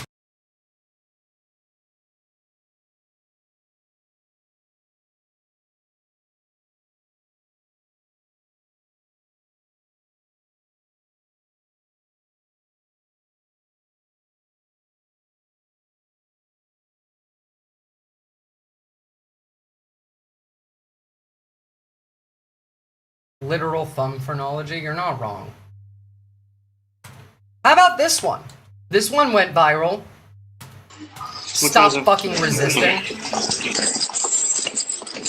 Stop resisting. Stop resisting. No, stop resisting. Stop resisting. Stop resisting. These are the people who are meant to protect you? No, fuck that. How about you go and you talk to your neighbors? Go knock on some doors. Get everyone's fucking address in a PDF and then have a group chat labeled as such of this is the 911 group chat, and have everyone agree that any message in that group chat is the equivalent of you calling 911. Come to my fucking house right now. I need help. You'll be far safer than calling the police. I don't trust the fucking police, not when they act like that. And again, that's not even DHS. That's not even ICE. Let alone how they're going to treat you with the new social credit score applied. Now, it's more detailed than how this woman is going to describe it to you, but this is the trustworthiness credit score that Palantir assigns to you. And on a broad scope, how it works, it is far more detailed than this. But police departments also have access to this technology. For you to understand the level of surveillance that is happening right now, I need you to lock in. Okay, hold on. Sorry, I think the audio is going to be too quiet. I'll find another clip of this with louder audio. But picture a map. Okay, picture Google Maps of your neighborhood. You and everybody, all of your neighbors, you and everybody in your house, everybody floating over top of your house. Basically, that's what it looks like. Hold on. I have the same clip, but with louder audio right here.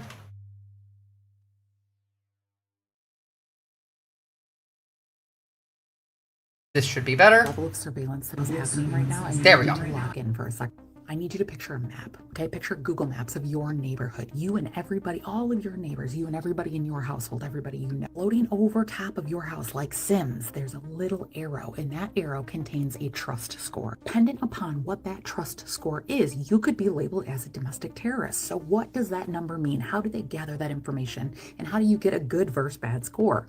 Oh, I'll tell you. Here we go. The CTO, Chief Technology Officer of Palantir, of Meta, and 2 of OpenAI's Chief Research Officers have been sworn on as another branch in the U.S. government called Detachment 201 as lieutenant colonels. Andrew Bosworth, Bob McGrew, Shyam Sankir, and Kevin Wheel. What does Palantir bring to the mix? Why would they hire him on? Let me go over law enforcement records, immigration files, travel records, financial transaction metadata, phone.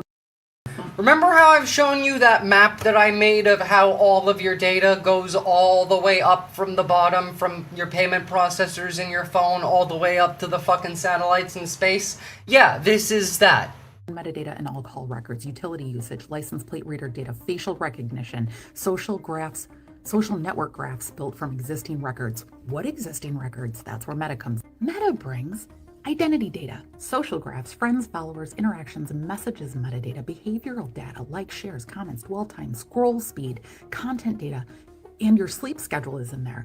Photos, videos, captions, metadata, location data, per site GPS if enabled, Wi-Fi, Bluetooth proximity, IP-based location, off-platform data being tracking pixels. Does Meta infer which way you lean politically? Relationship status, income bracket, shopping intent, health-related interests, emotional states, pregnancy likelihood.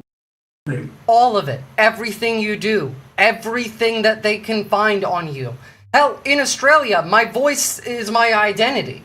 So literally just hearing you talk, every flock camera in the country now has high processing like microphones that are literally designed to be able to listen in on private conversations in noisy streets. The fuck is that square on her glasses? No idea. But, you know, they're not the Meta AI glasses that ICE agents are wearing that record and dox you in real time. Location intent. And you have the 2 chief research execs from OpenAI. Facial recognition, any information you've ever given AI. You guys are worried about the TikTok purchase. They already had it. So if you research Detachment 201, the branch in the U.S. government, and then you mosey on over to whitehouse.gov, research NSPM-7, they tell you what they're doing. And we've talked about NSPM-7 at length. Again, we still don't know what NSPM-6 is. If they're willing to openly state that everyone who is not an outright Nazi is a terrorist or extremist, what are they not willing to say? What is NSPM-6? My big hint to you is flip the order.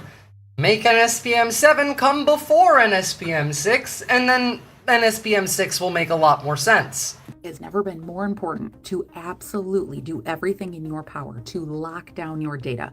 Get a DNS, get a VPN, make sure you're limiting Oh, by the way, they're banning VPNs now, already. You are sharing. Be careful with your verbiage. Have a secure backup plan with people that you trust. This goes so much deeper. You cannot fit that. I have been looking into this for hours. Hours. I love you. Drink your water. In order for you to understand the level.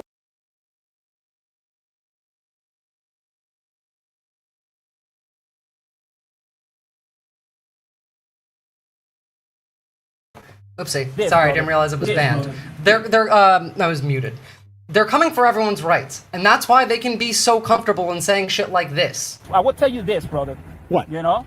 I will tell you this. You raise your voice, I raise your voice. If I raise my voice, you'll erase my... Exactly, yeah. Yeah. Are you serious? You Yeah. said if I raise my voice, you'll erase my voice? Yes. Man who will be in the camps shortly after we are speaks. Yeah, so how do you ban a VPN? Not very easily. It is very, very difficult to ban a VPN. The way that they're going to go about doing that is by making it incredibly difficult and tedious so that people who are not already very technologically capable can't easily access it. Call ICE on that Hispanic officer when he's off duty, for sure. For everyone's right. You just don't need to defend yours right now. But there will come a time where you will need to exercise your rights, and they will be gone, and there will be no one left to fight for you. When we allow these things to happen to other people, we allow the systems to be built for it to happen to us. Right now, we are losing our First Amendment, our Fourth Amendment, our Second Amendment, but you don't need it right now, so you don't care, huh? I pity the day you need it, but I will not be here to defend you. Feels, girl. Feels. And you're not wrong at all, Real John Lithium. Guarantee that guy practiced that in the mirror beforehand. My liberal mom is like 2 years behind. That seems to be about the average. Oh, by the way, remember this Antifa warrior that everyone called out as the most Fed-coded Fed that has ever Fedded? Turns out, yeah, we were right. U.S. Naval Special Warfare Group Director.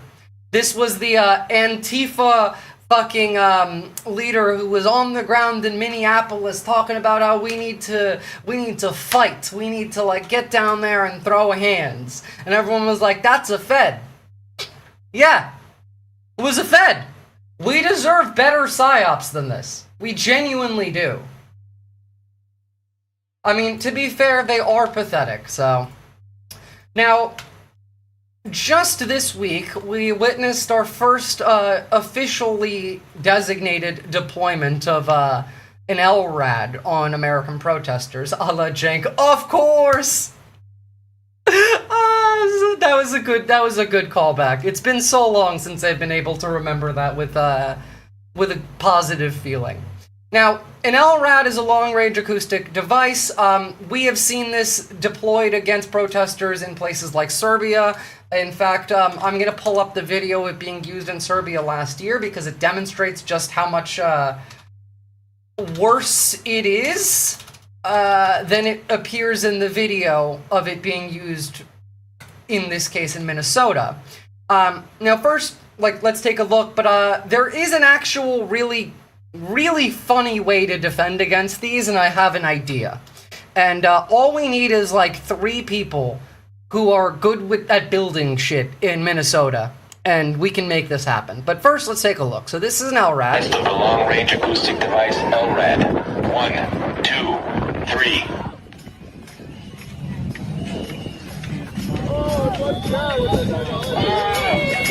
Now, thankfully, the crowd wasn't very big, and a lot of them moved out of the way. This is what an LRAD looks like when it's deployed against a large crowd. This happened last year in Serbia.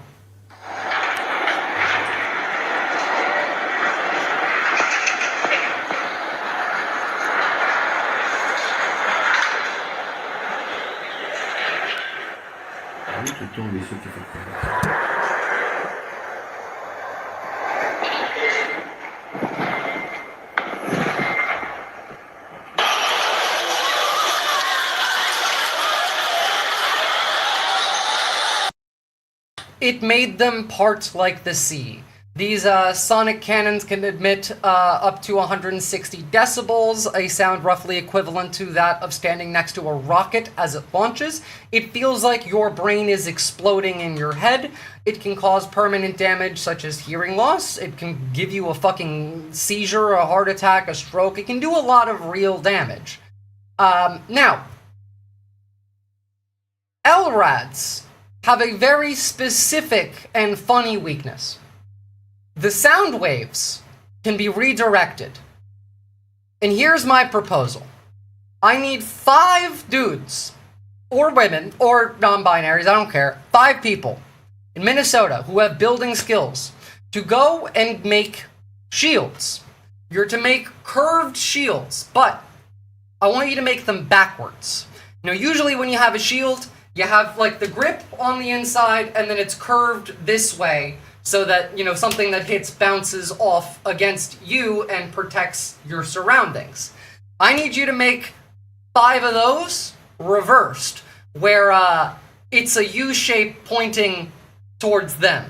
And when you see the LRAD, I need you to call for the shield wall, and I need the brave souls to stand at the very front and deploy their shield wall right next to one another as they fire the LRAD. And so all of those sound waves will then enter into those little loops and then get redirected right back at the people sending them. And it's actually really easy to do. And I guarantee you, they are not expecting anything like that. Now, if you want to know how to make a shield, I can show you. You can make better shields than this, but just as a basic rundown of the kind of shield that you can make, something like this, something in this shape. I want you to make this shape, but in reverse. You can get some old satellite dishes. You mentioned foam works good against the noise. Are you talking about foam earplugs? No. Foam has been known to work a little bit, but not earplugs. Plugging your ears will not help. It needs to cover your body. Like having foam in front of you in a giant block will keep you safer than any kind of earplug.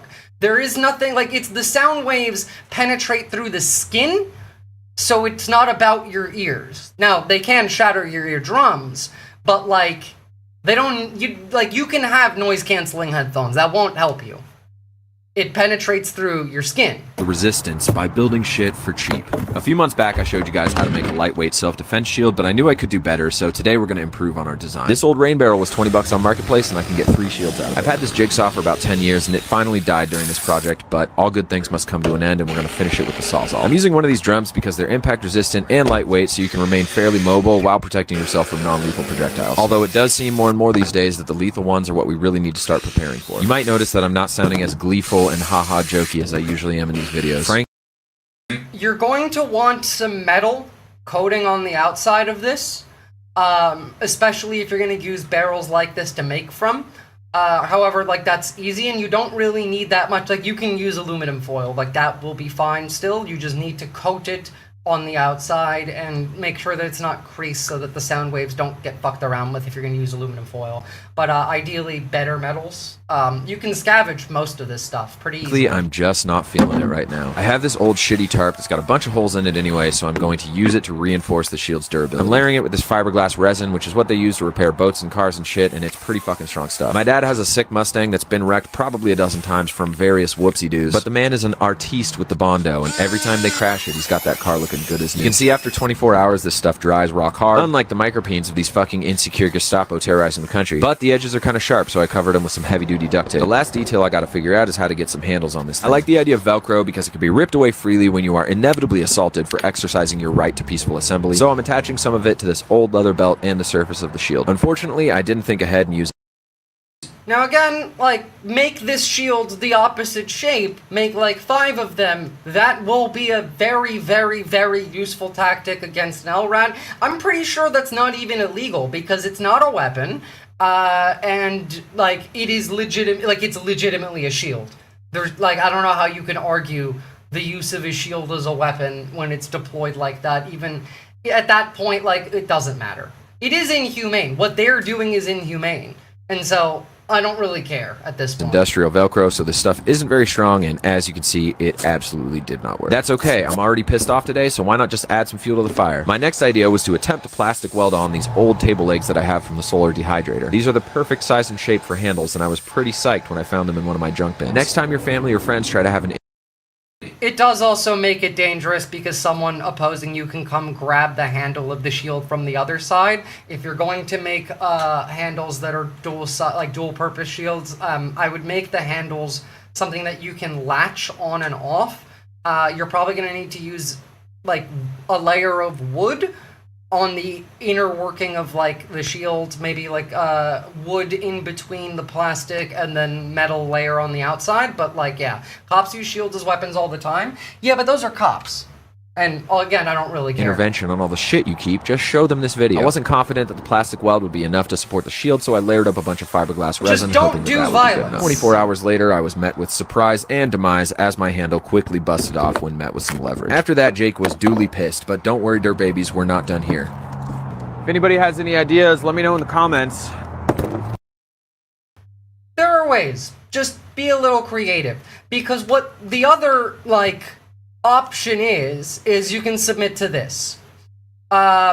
This is in relation to ICE sexually abusing males in their custody by grabbing and bursting their testicles, according to the ACLU and The Guardian.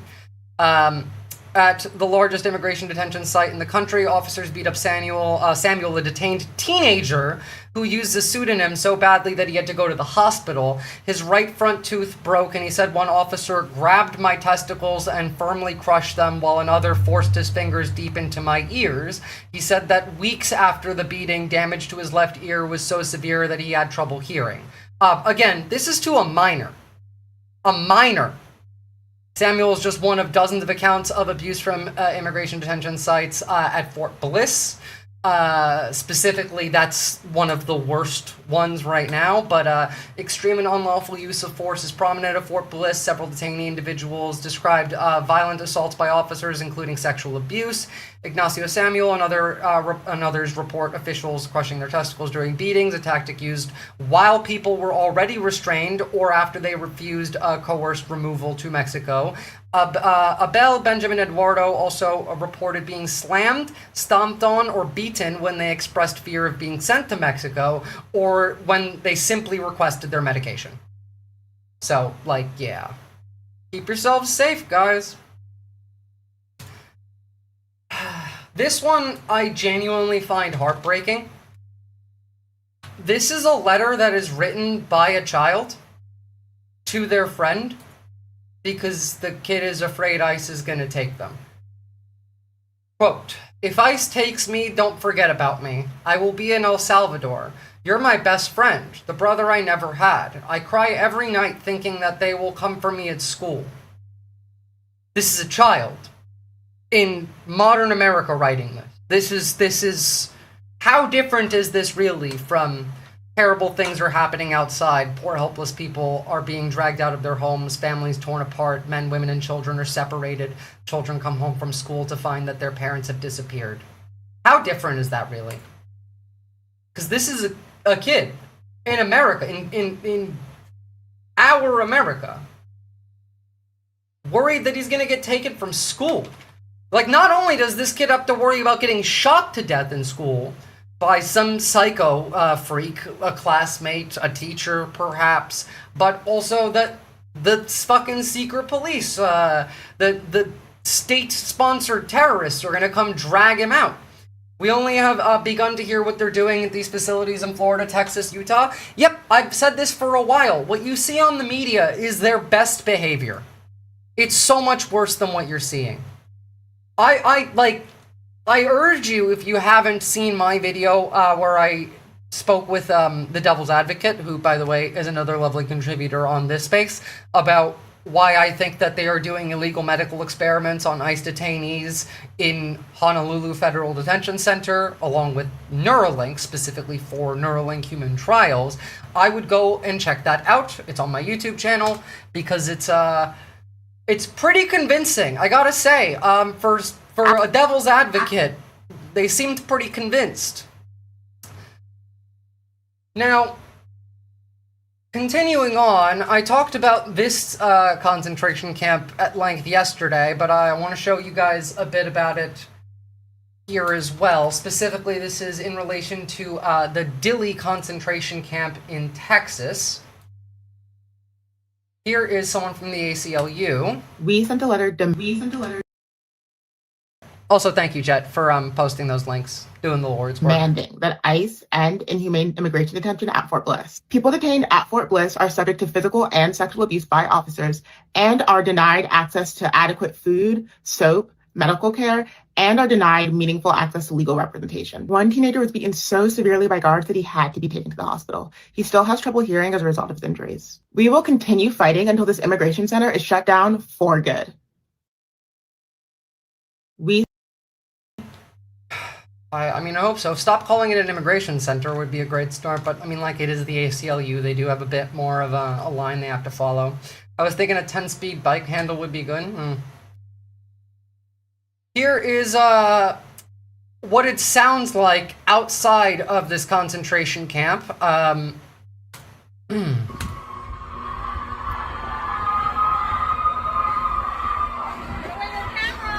outside. I'm outside. It doesn't say out here. And I've just been ordered to leave the premises. And she's yelling at me right now, so I'm gonna head back to my car and try and keep you abreast of the situation. It's okay. We have a view of what it looks like inside. This is what it looks like inside. This is what the camp looks like. First off, they're all wearing color-coded jackets, you know, between red, green, and blue. I'm not sure what the colors actually mean. Simple Psychology says the Stanford Prison Experiment, led by psychologist Philip Zimbardo in 1971, explored how people behave when given power, placed in powerless roles. To be fair, I do have a lot of gripes with the Stanford Prison Experiment because it was not done well.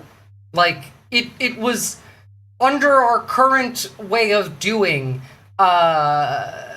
experiments like that. It is fundamentally flawed methodology in every way. However, a lot of what we learned through that is very clearly on display. Literally Squid Game's ass moment. Yeah, I haven't seen Squid Game, so I'm not really sure. Like, that's the reference a lot of people have been making. But, like, I mean, they're screaming, "Let us out."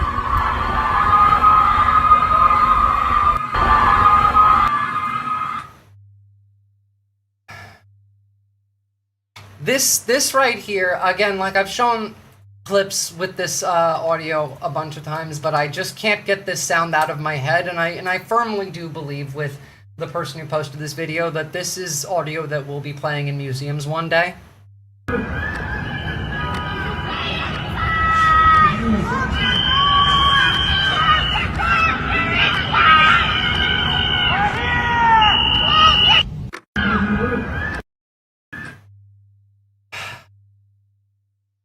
Because up until things change, we're going to continue going down this road. I'm seeing a lot of positives. I'm seeing a lot of rhetoric shift. I'm seeing people get angrier. I'm seeing people being more willing to go outside. But until we stop getting stuff like this, until people stop filming and start helping these people, nothing's going to change. Kill me if you let this happen! They will kill me if you... They will kill me if you let this happen! They will kill me if you let this happen! Stop taking pictures and save my life! Now! Help me! I am going home! Stop! Stop! I will not! I have done nothing wrong! They will kill me if you... Stop filming and help these fucking people. Because you don't understand how much worse it's about to be. Visora, do you want to resend the link to the full version of this? The full version of, like, the clip we just watched? Yeah, sure. Here you go. Here it is.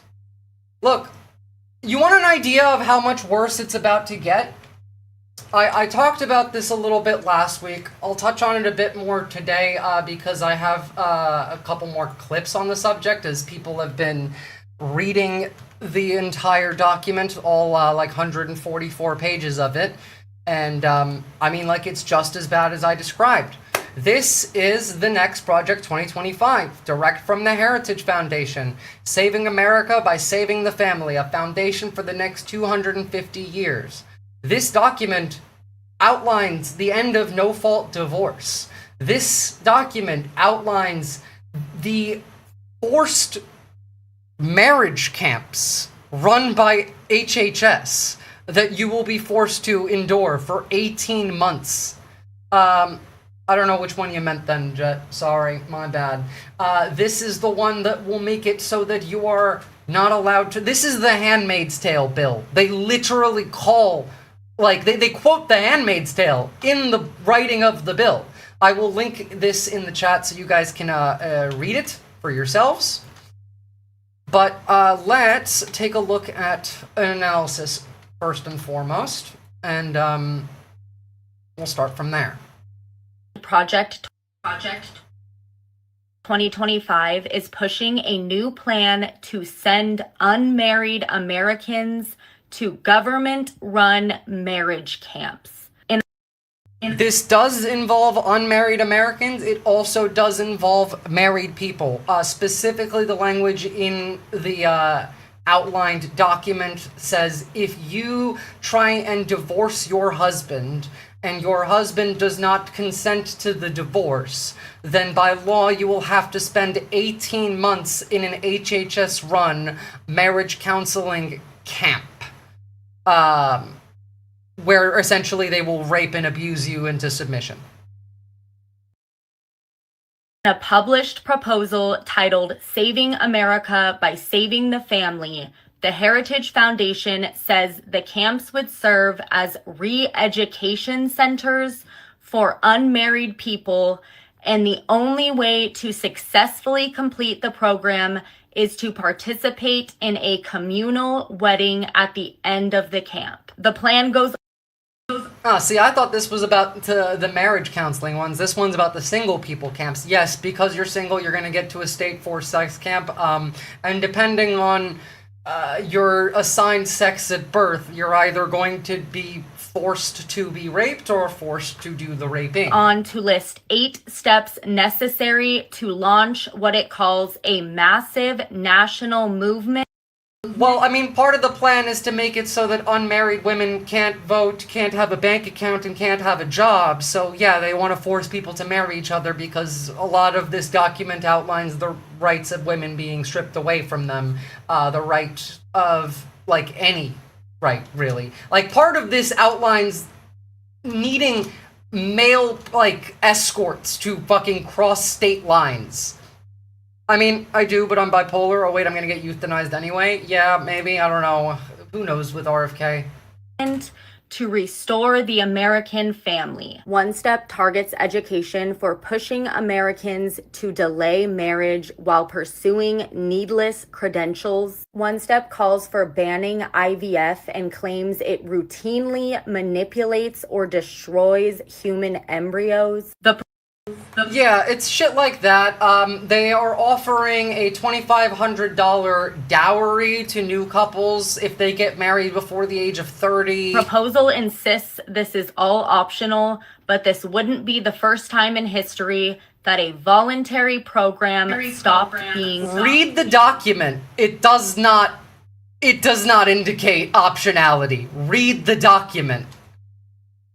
2026, 13 days ago, the Heritage Foundation. Again, like a lot of people didn't read Project 2025 because it was 900 pages. This one's 144. Read the document. Which is responsible for Project 2025 and, by the way, hand-selecting J.D. Vance as the candidate for vice president, aligning him to be the next president. Remember, he's only a heartbeat away from that office. They published this. It is, quote unquote, a special report, and it is called Saving America by Saving the Family, a foundation for the next 250 years.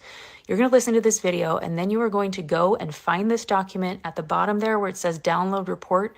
It is over 160 pages. I'm going to... Just to give you a taste of how far this actually spreads, part of this would include a nationwide civil rights march planned on a Sunday, for example, being denied a permit and dispersed by federal law enforcement because it would fall on a uniform day of rest, which is an act that they want to pass, which would make it illegal for businesses to be open on Sunday. The administration argues that large-scale political demonstrations would violate the community tranquility and spiritual health mandates of the new Sunday laws, effectively using religious observance as a pretext to criminalize dissent, on the only day that most working class people have, like, time off to go in protest. If you didn't read Project 2025 and are now complaining about the time it would take to do so, this is a lesson as to why you should do it now and not put it off for tomorrow. Yeah. Heritage Foundation saw Handmaid's Tale and said, good idea. Literally, yeah. Like, search the document. Like, Control F and search Handmaid's Tale. Give you a few of the highlights, but it would be in your best interest to spend some time with that document. I'm going to make a separate video on the idea of July 4th, 2026, because a lot of the Heritage Foundation documents reference it, as well as a lot of the executive orders from Donald Trump. Yeah, a lot of things are leading up to America 250, which is like their launch of their new fucking like New World Order. It's the 250th anniversary of America, and they've killed the country, so now they gotta celebrate it. Just like they saw Lord of the Rings and were like, ooh, Palantir, we like it. Well, of course, the letter hack, as like I say regularly, fascists have no ability to to be creative. They have no creativity. They can't produce art, and therefore they have no originality. And so our entire scope of fascism is directly ripped from the dystopian media that we grew up with. There's a reason why we're doing the Patriot games. There's a reason why everything feels like cyberpunk. Like, every morning waking up feels like good morning, Night City, like, for a reason. And so I feel bad about that date. Something is uncomfortable about that date. But what they are saying is, on July 4th of this year, we will remember our founding fathers, and as a result, we must remember that they were, in fact, real fathers. They introduced the idea that the universal experience proves that children are best raised in homes with married mothers and fathers. Then they define the family as... Again, like, I'm not gonna spend the time debunking how much of this is fake. This is from the Heritage Foundation. I'm gonna spend more time actually telling you, who the Heritage Foundation is tied to internationally and why this is not just an American effort. This is a broad scope international effort. A foundation of civilization and marriage. The committed union of one man and one woman is its cornerstone. It is the seedbed of self-government. It then goes on to talk about how even communist dictators of the 20th century, such as Stalin and Mao, could not get rid of this idea of a need for family. So they're like justifying it by saying that like it's okay because dictators thought it was cool too. I don't know, that part's weird. After that brief introduction, they then start talking about policy and how the government can respond to what they are explaining as a marriage crisis and a birth rate crisis in one of two ways. The first is to just accept. Look, I've talked about this before, and let me make it clear. There is a birth rate crisis. There is we do have a lack of replacement rate births. We are drifting down as a population. Now, there are two fixes for birth rate problems. The first fix, immigration. The second fix, make it cheaper for people to fuck and have kids. They want to do neither of these. So that's why we're here. The Heritage Foundation would know family, what family is if their dad showed up with a paternity test just to abandon them again. That's a good one. How things are progressing and what the trajectory is. And then they recommend a second option, which in their words is to presume that if trends, policies, and influences lead to the decline of marriage and family, then trends, policy, and influences can lead to its restoration. And then they say in black and white, and then highlighted in yellow by me, no other choice than to pursue this option. They have no other choice We want to maximize cum, so we're going to make it so that you have to get forced married and raped. Wait, you're telling me that Zoran Mamdani gave free childcare to everyone in New York City in like 7 days and then had new mothers showing up on like talk shows being like, I think it's time that I have a kid. And everyone applauding, you know, like that's not an option. Besides, the least gay Republicans think that women are only good for breeding. Yeah. No other choice. They suggest that the president, and by the way, Donald Trump is named in this document, you can look for that yourself. It says that the president, as in Donald Trump, should issue a series of executive orders requiring every grant, contract, policy, regulation, research project, and enforcement action involving the federal. Blah, blah, blah, blah, blah. Read the document yourselves. Sorry, I'm moving a bit fast. It's fucking hot. It's like 110 degrees. Bear with me. I'm doing my best here. Let's take a look at the international ties of the Heritage Foundation. Now, first off, we're gonna focus on Hungary in this video. There is a large connection between Hungary, Viktor Orban, and the Heritage Foundation. But before we get into that, I need you to first understand, on a broader scope, the Heritage Foundation, people like Leonard Leo, the entirety of the Russian Orthodox Church, Opus Dei, the fucking cult in the Catholic Church. All of these groups are interconnected. And all of these groups have interconnected actors who are members of the administration in the United States and or members of the Heritage Foundation. Leonard Leo, Heritage Foundation, works with the regime and is a member of Opus Dei. Peter Thiel, Heritage Foundation donor, Opus Dei member. Very friendly with the Russians, very friendly with the regime. J.D. Vance, Opus Dei member, very friendly with the Heritage Foundation, very friendly with Opus Dei, very friendly with the Russians. All of this continues over and over and over again because prior to the Nazification of the United States, the #1 exporter of right-wing white nationalist Nazi propaganda in the world was Russia. So a lot of what we are experiencing is Russian built. Yeah, they watched The Matrix and said Machine City looks fun as fuck. That too. Yeah. 2 things result in slavery to the system. Children and debt, and the former guarantees the latter. True. True. All right, let's take a look at the Heritage Foundation's ties internationally. Hungary, once a beacon of hope after the fall of the Iron Curtain, has descended into authoritarianism under Viktor Orban. Even more alarming is the open admiration for Orban's methods from figures within the American right. J.D. Vance, the junior senator from Ohio, has praised Orban's policies. The Heritage Foundation, once dedicated to fighting the Soviet Union, has now become a promoter of Viktor Orban's authoritarian regime, an illegitimate government comparable to the Soviets. Here, because it is directly working with the remnants of the Soviets, which is the imperialist Russians. Remember, following the fall of the Soviet Union, we made Russia into what it is today by using the shock doctrine on them. We raped and pillaged that country and then turned it into the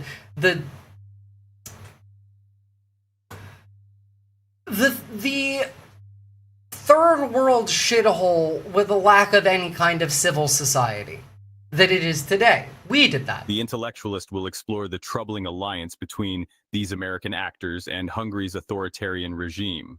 Viktor Orban's rise to power in Hungary was subtle and insidious. He presented himself as a champion of the people, promising to restore national pride and traditional values. Orban's first target was media, understanding that controlling the narrative was essential. Independent media outlets were subjected to hostile. Now remember, we're learning about this through the lens of Orban, who's old news, because we're talking about the Heritage Foundation and their Russia ties, just for like extra clarification. And crippling lawsuits. The judiciary was next, with judges replaced by party loyalists. Orban's tactics are a familiar playbook used by aspiring autocrats around the world. J.D. Vance, the author of Hillbilly Elegy and now the junior senator from Ohio. Oh god, I can't stand the fucking AI voices. Here, I'll just skip some of these and just read them out myself.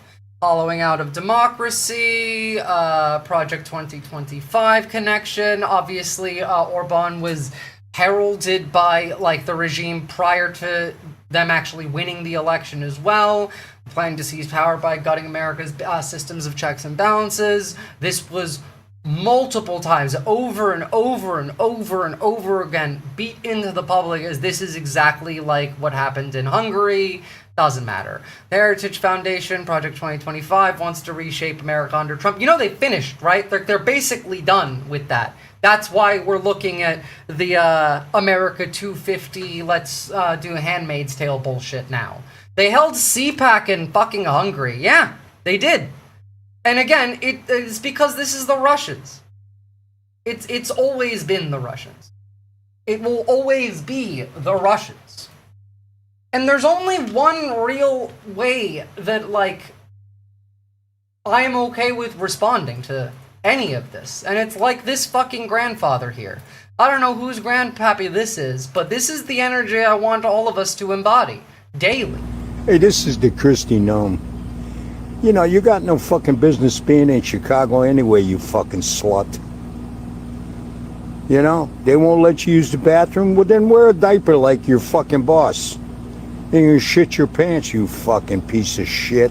Get the fuck out of Chicago. People just trying to start trouble and get this whole country into a turmoil. I think I'm sick and tired of it. This video probably won't go through for what I just said because this Trump loves this fucking horror. You know, our country is run by a bunch of fucking bitches and pussies. The Republicans are... No, Mr. the Saint, you don't need to put the /S. Why is Christy Gnome out there working a job and not, I don't know, barefoot in the forest pregnant and making her husband food right now? I practice what you preach, motherfuckers. I practice what I preach. I do everything that I tell y'all to do. All of it. Why don't they? We're all pussies. They lick Trump's ass twice a fucking day, and I'm getting tired of listening to it. Me fucking too. You know who I'm actually surprisingly interested in listening to today? It's Charlie Kirk. The Second Amendment is not for hunting. It's not for self-protection. It's there to ensure that free people can defend themselves if, God forbid, the government becomes tyrannical and turns against its citizens. We are Charlie Kirk, and we carry the flame. I mean, I'm fucking with you, but like, no, seriously, guys. I can't stress enough. That is the whole fucking point of the Second Amendment. Hell, that's the whole point of the National Guard.